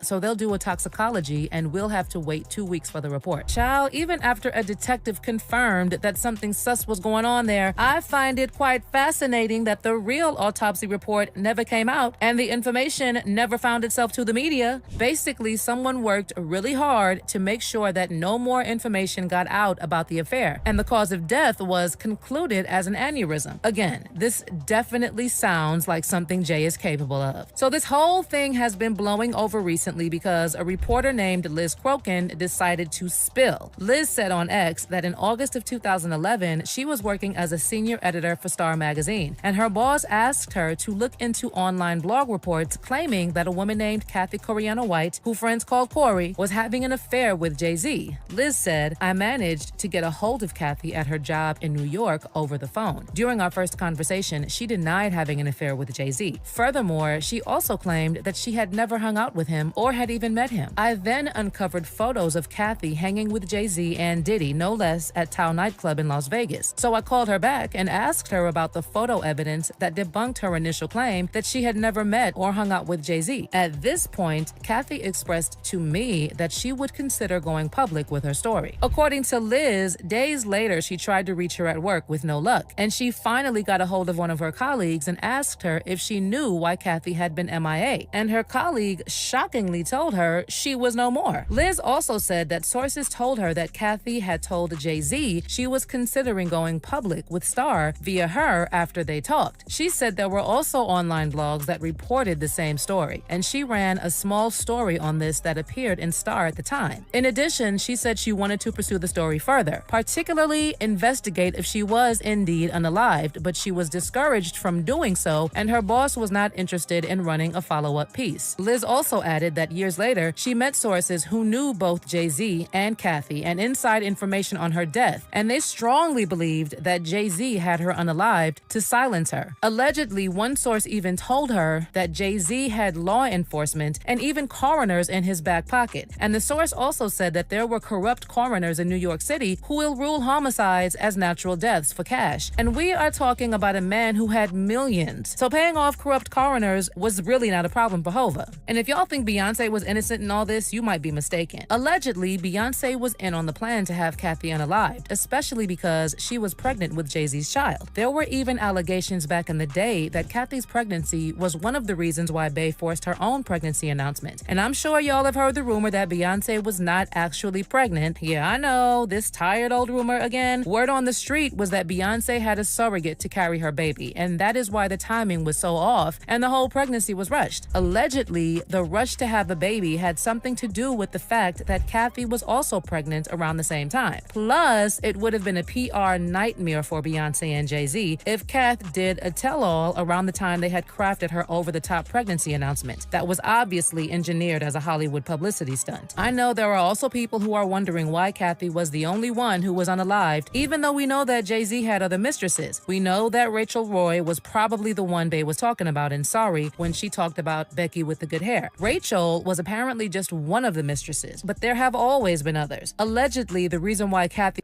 There have always been others. As you see here, the picture that they keep freeze-framing of Claudia and Miss Kathy White. Now, one thing we have to note, one particular thing we have to note here, is that Miss Claudia Jordan, and for some reason I can't find this anywhere. Again, I can't find the full clip of it, but Miss Claudia Jordan went on record recently when they tried to actually get her to talk about it. She got a little bit nervous as far as that goes.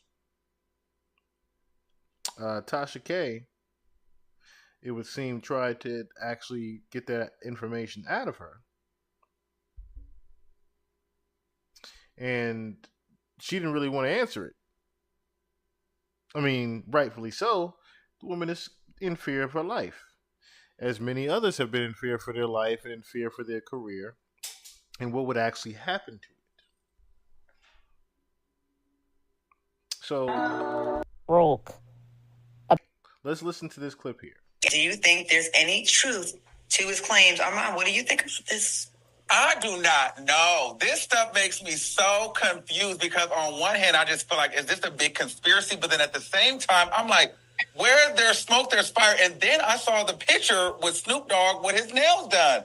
So I'm like, you know what? Maybe there is some truth to this stuff. I just feel like this Diddy rabbit hole goes so deep, and we will really be surprised at really what goes on behind the scenes in order to gain status and power. Because at the end of the day, this is all a power thing, and people will do anything to gain power. So it could be true.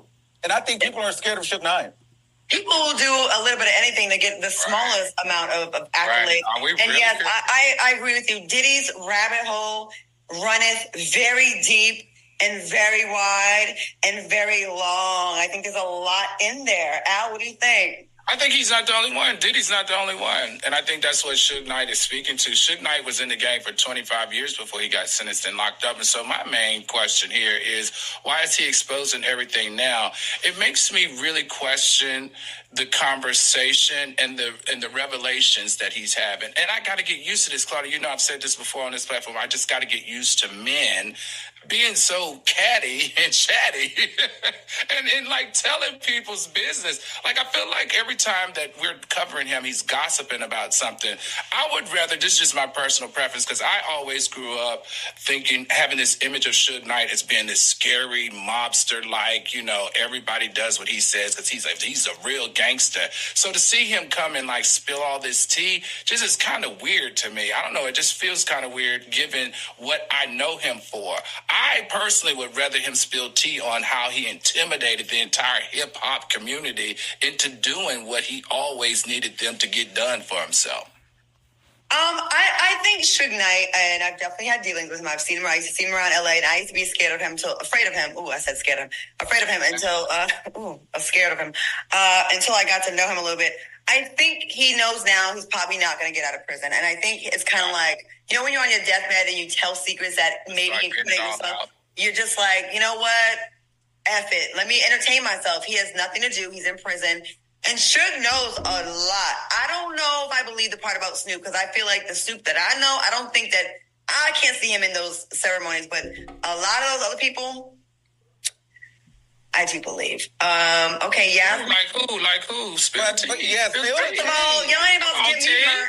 You ain't about to get me murdered. I don't live in a high-rise anymore. I live in a house. Y'all can come through my front, well, not my front door, my side door. Listen, you about to get me murdered. Yeah. Why would she say that? You ain't about to get me murdered. As if she had something to hide, number one. Or should I say she knew someone that got murdered for saying things. Because Claudia has been very, very quiet. And as you can hear, she was very, very paranoid when even asked the question about who. Say a name. Now, Kathy White wasn't necessarily mentioned in this, but Tasha K actually would go on to ask her about it, but Claudia went quiet on it and basically just changed the entire subject on it.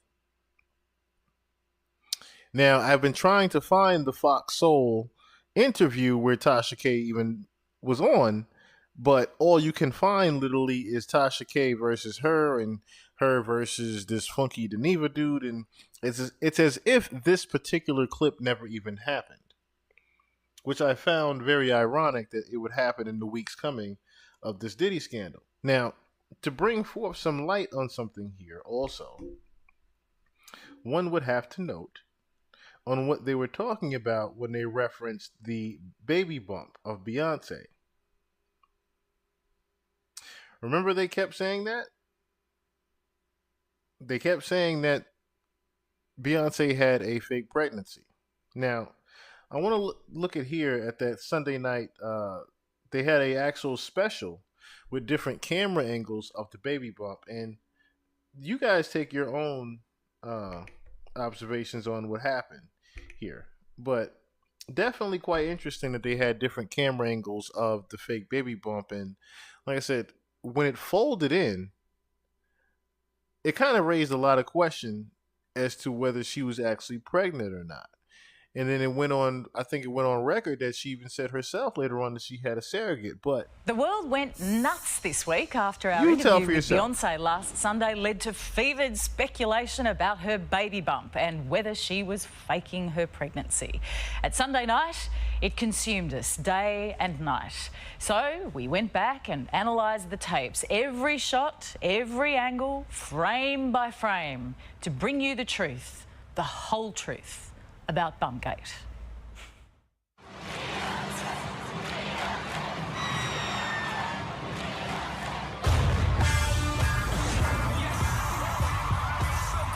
Our interview with Beyonce was destined to be revealing. How you doing? I'm good. But what this moment exposed to some even caught us by surprise. Here it is again, slowed down. As Beyonce sits down with Molly Meldrum, her dress folds. That crease caused a worldwide controversy.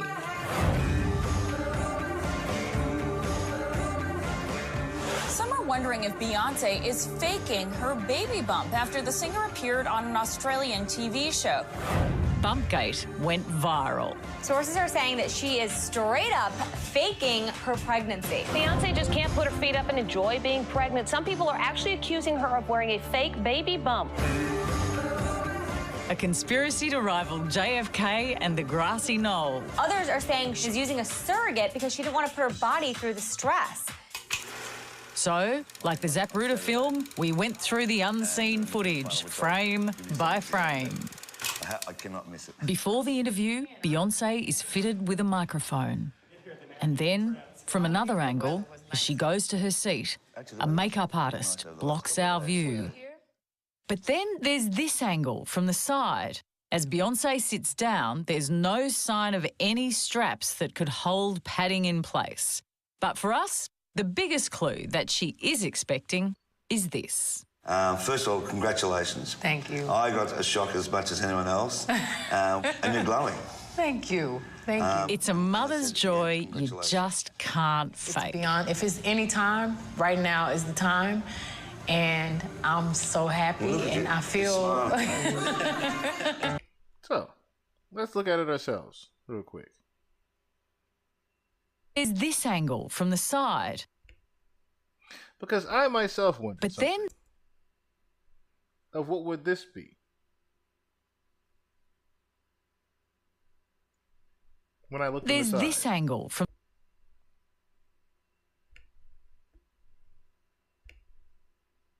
Let's see if we can catch a better... This angle. But then there's... So, as you can clearly see, there's some type of indentation here.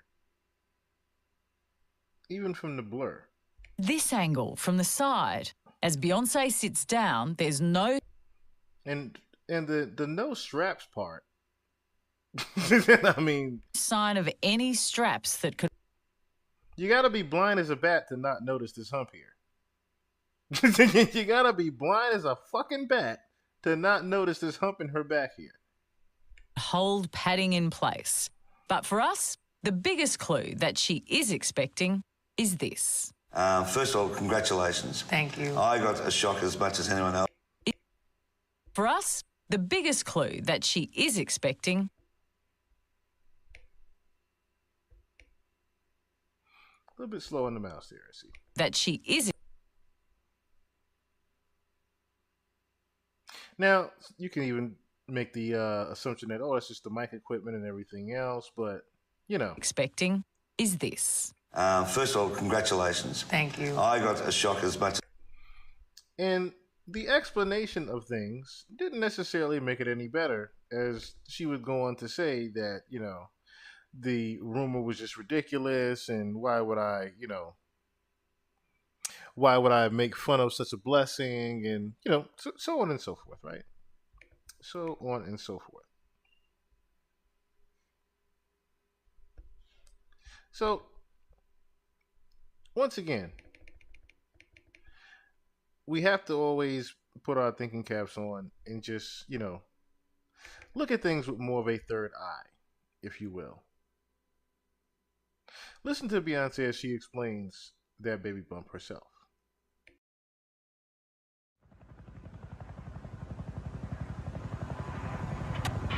Beyonce has hired a surrogate mother to carry her Jay-Z's child. Beyonce is going to use a surrogate so she can maintain her body. If they use a surrogate, they're going to play it off like they gave birth. There's a stupid rumor. It's actually the most ridiculous rumor I think I've ever had about me. But there are actually a lot of people that believe this rumor. And it's crazy. I guess there are some crazy celebrities in the world, so we get a bad rep. But to think that I would be that vain, and I respect mothers and women so much, and to be able to experience bringing a child into this world, if you're lucky and fortunate enough to experience that, I would never, ever take that for granted. I mean, it's the most powerful thing you can ever do in your life. And especially after losing a child, the pain and trauma from that, it just makes it mean so much more to get an opportunity to bring life into the world. It's something that you have to respect. It just seems like people should have boundaries. There's certain things that you just shouldn't play around with. And a child, you don't play around with that. So, is it just me, or she was apologizing for what she did? Or denying what she did? Or going around what was even said? But the main things that we cannot deny is that this picture still happened. As you see there, Claudia and Miss Kathy White are circled, and Jay-Z is right there, as well as Mr. Diddy. And this is one of the infamous pictures from Tao that everyone was talking about, that all four of them attended together. And, of course, it was the same scenario. Bring some friends so it doesn't look like we're together.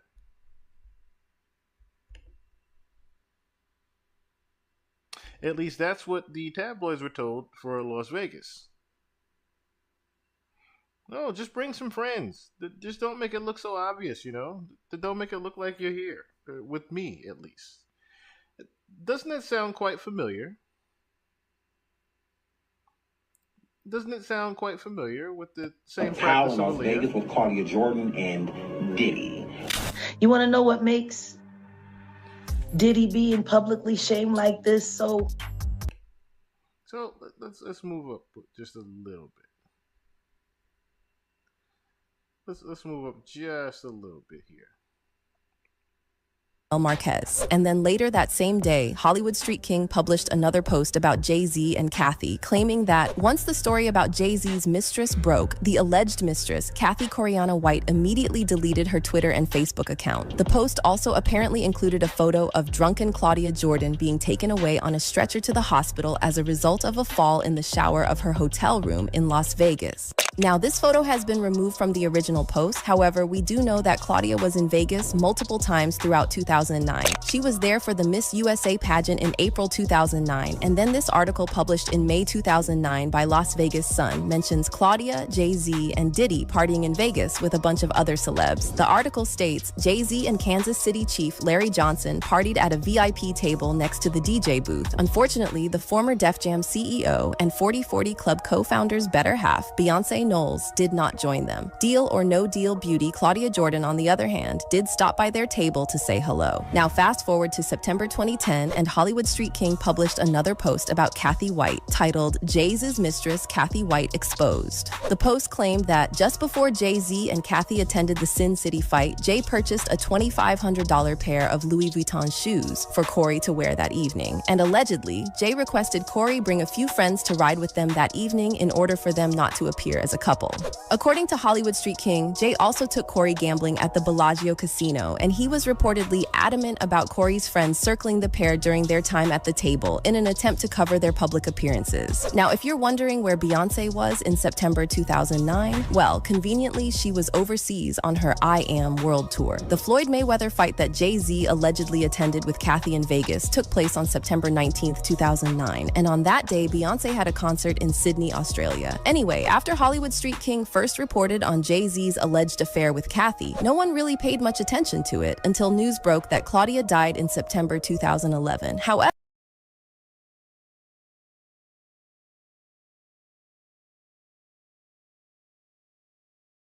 okay, so now I'm not sure why that clip always ends very short, but one thing that also stuck out to me with the Kathy White situation was the whole Liz Corkin thing. Because, Liz Crokin, I should say.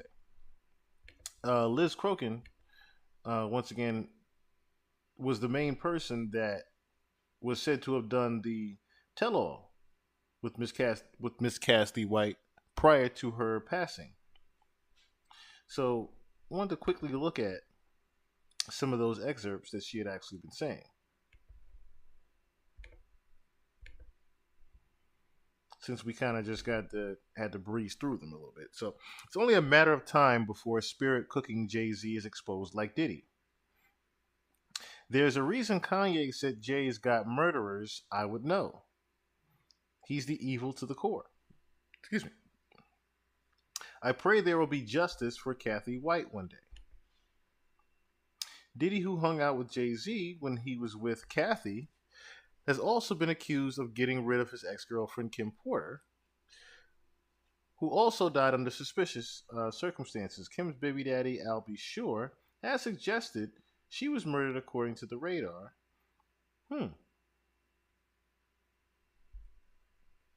Now, there's the tweets here. Where are our tweets here from Miss Liz Krogan? Because they have been trying to work hard to remove Liz Krogan's tweets about Jay-Z, I noticed.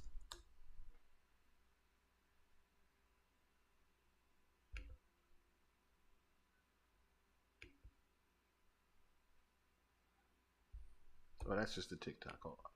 Yeah, like I said, they've been working very hard, I've noticed. Because every time you actually try to find the Liz Krogan tweet or the Liz Krogan post, it's damn near impossible.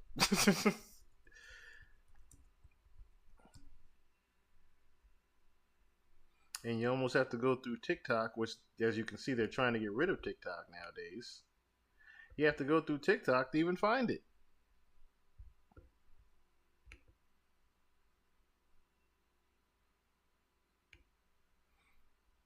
But she has went on has made a plethora of posts aimed at saying that she's going to basically let out the truth about Jay-Z and Kathy White. But like I said, it's very hard for anyone to even find the actual original posts of what she's been saying. As if there's been some type of smear campaign against her even saying any of these things against Jay. I literally had everything saved up here, and over the past couple of days, I've noticed that they've been diminishing as I was doing the research for this.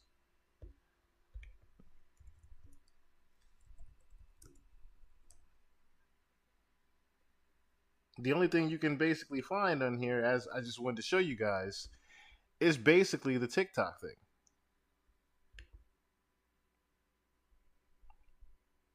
There's literally nothing else that you can find on it.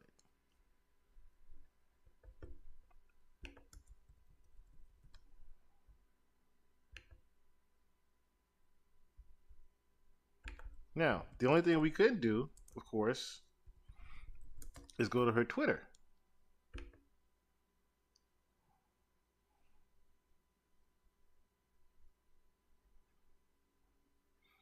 But, in which, once again, that will become a wild goose chase as far as trying to find her tweets on the infamous Jay-Z.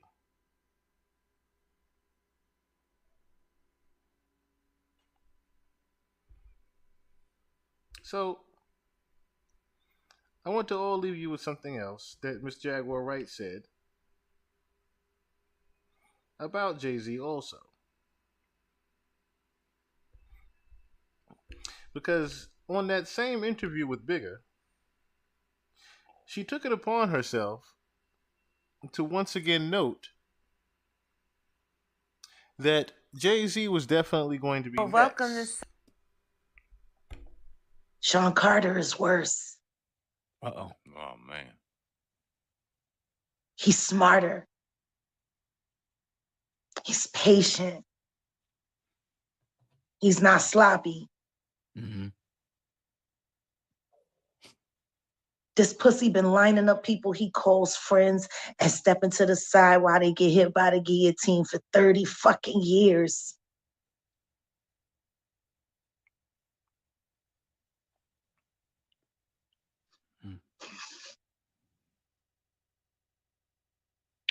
He's fucking worse.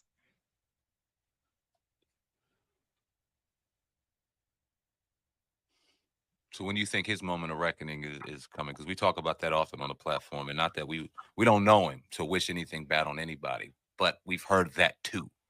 So I think the PPD trial has the potential to force Sean Combs to finally be honest about some things that he hasn't been honest about which could create great leverage for knocking that big lip camel face fuck back into the oblivion in the depths of hell where he fucking came from.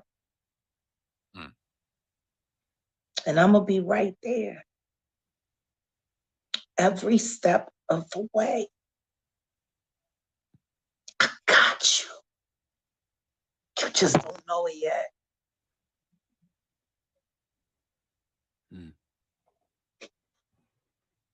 Wow.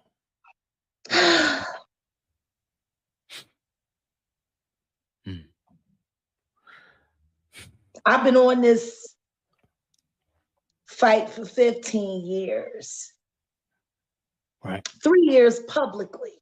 Yeah. 'Cause I remember Quietly. the first time you talked to us, you ain't really want to talk about the Jay-Z situation the first time we talked. Right. Because there was something I was hoping for. Yeah.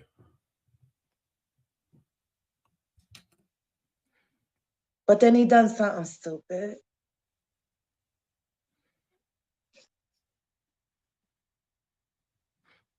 Like, he pushed somebody I love too far. oh, And you know who I'm talking about, bitch. We were kids. We were in our 20s. How fucking long do you expect her to have to suffer fucking the bad choice of fucking you? whoa. Is that woman in the industry as well? Fucking leave her be.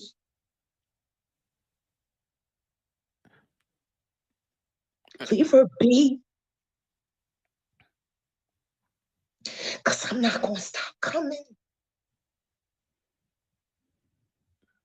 You can fuck with her all you want. I'm not going to stop. I fucking promised her. And I keep my word and I pay my debts. I got you, bitch. You fucking know it yet.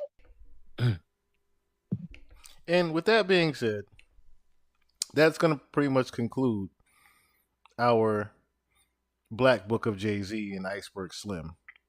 They say birds of a feather flock together, don't they? You know, with all being said, when we have to go down the list of things, we have Foxy Brown, 15 years old, 14, 15 years old, first dating Jay-Z. We then have, after that, Carmen Bryan. We don't know Carmen's age necessarily, but then we have Charlie Baltimore. Then we have Emil, all within that same time period, right? All within the 96 to 2000 time period, right? We have Maya. Of course, he tried. But biggest one, of course, was Aaliyah. Because Aaliyah was the one he was with at the same time he was trying to date Beyonce. At the same time while having Emil. At the same time while trying to get with Maya. At the same time as Aaliyah's leaving, you didn't try to get with, well, not try to get with, you got with Jaguar Wright. After Jaguar Wright, Blue Cantrell. After Blue Cantrell, of course, while with Beyonce, we had Free, we had Tia Marie, we had Rihanna, we had Rita Ora, and then we finally got down to Kathy White. So I can understand now, and hopefully you guys, after we've been here this long, why people would even say Jay was a little bit much worse than Diddy. And that he was just much smarter in covering his tracks. Because he's not necessarily directly linked or attached to anything. But as we've all seen with Diddy, just because you're not necessarily directly attached to something publicly does not mean that you do not have things going on in the dark in your closet. Does not mean that there are not rumblings within that dark closet and you just coming out by yourself unscathed. So, needless to say, once again, all of this is alleged. But we do not have to speculate on the facts that we have covered today. I done got in trouble again. What the fuck? I tried. On the next one, hopefully, we can get off all this Diddy and Jay-Z because we got to cover Mr. Drake and why the entire industry is trying to remove him now. Until then, y'all. I try to pretend that I'm different, know how but we in the rock. end, we're all the same. Shout out to everybody that was tuning in, rocking with us. We was here for a long time. Until next time. I'm different, but in the end, we're all the same. Father, forgive a nigga, I'm never gonna change. Never gonna change. When a single rob calls the police on me.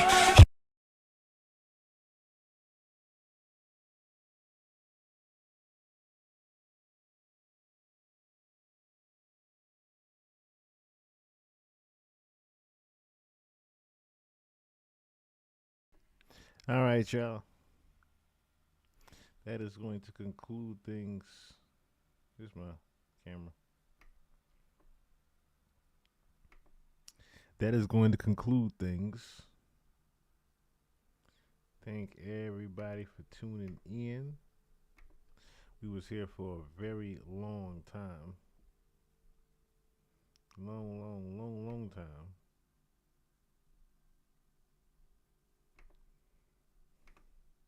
That's probably one of my favorite docs I did, though.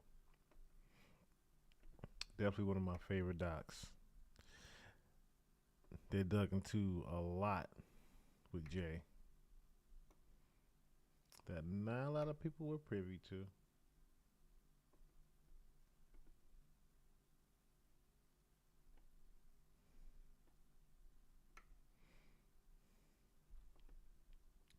It was only right that we went into the depths of the Black Book because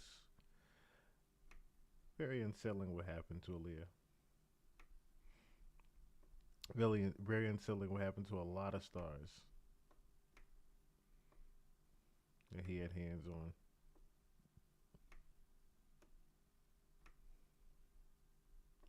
But y'all know how we do.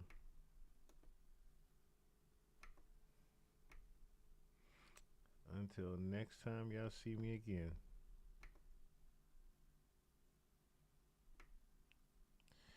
I shall bid you adieu.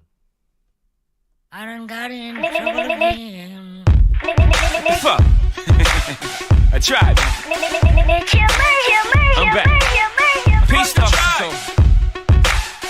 I done got in trouble again.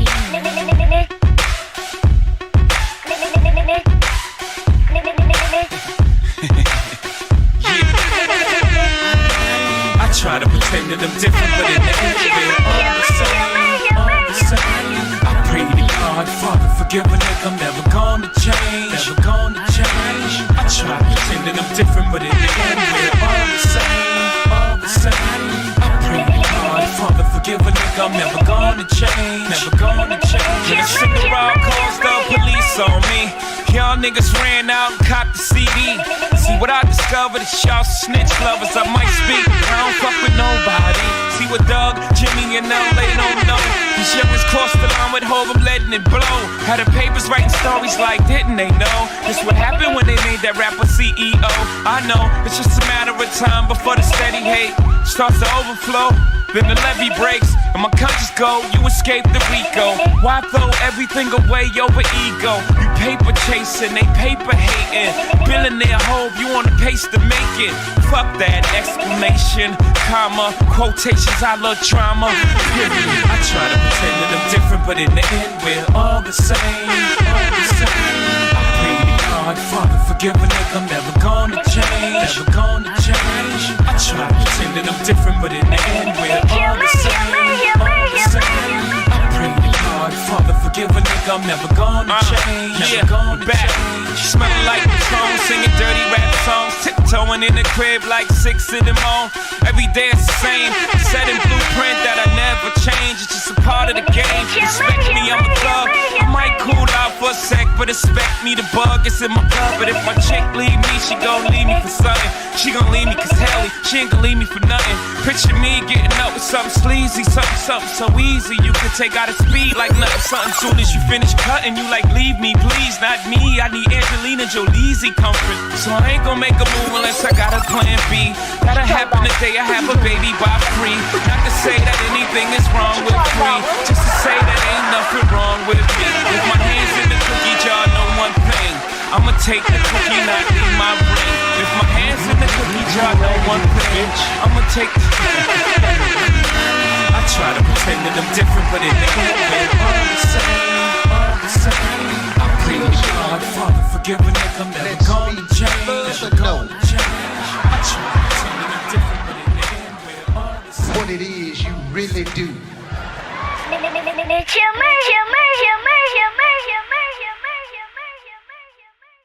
A bullshit? A bullshit? A bullshit?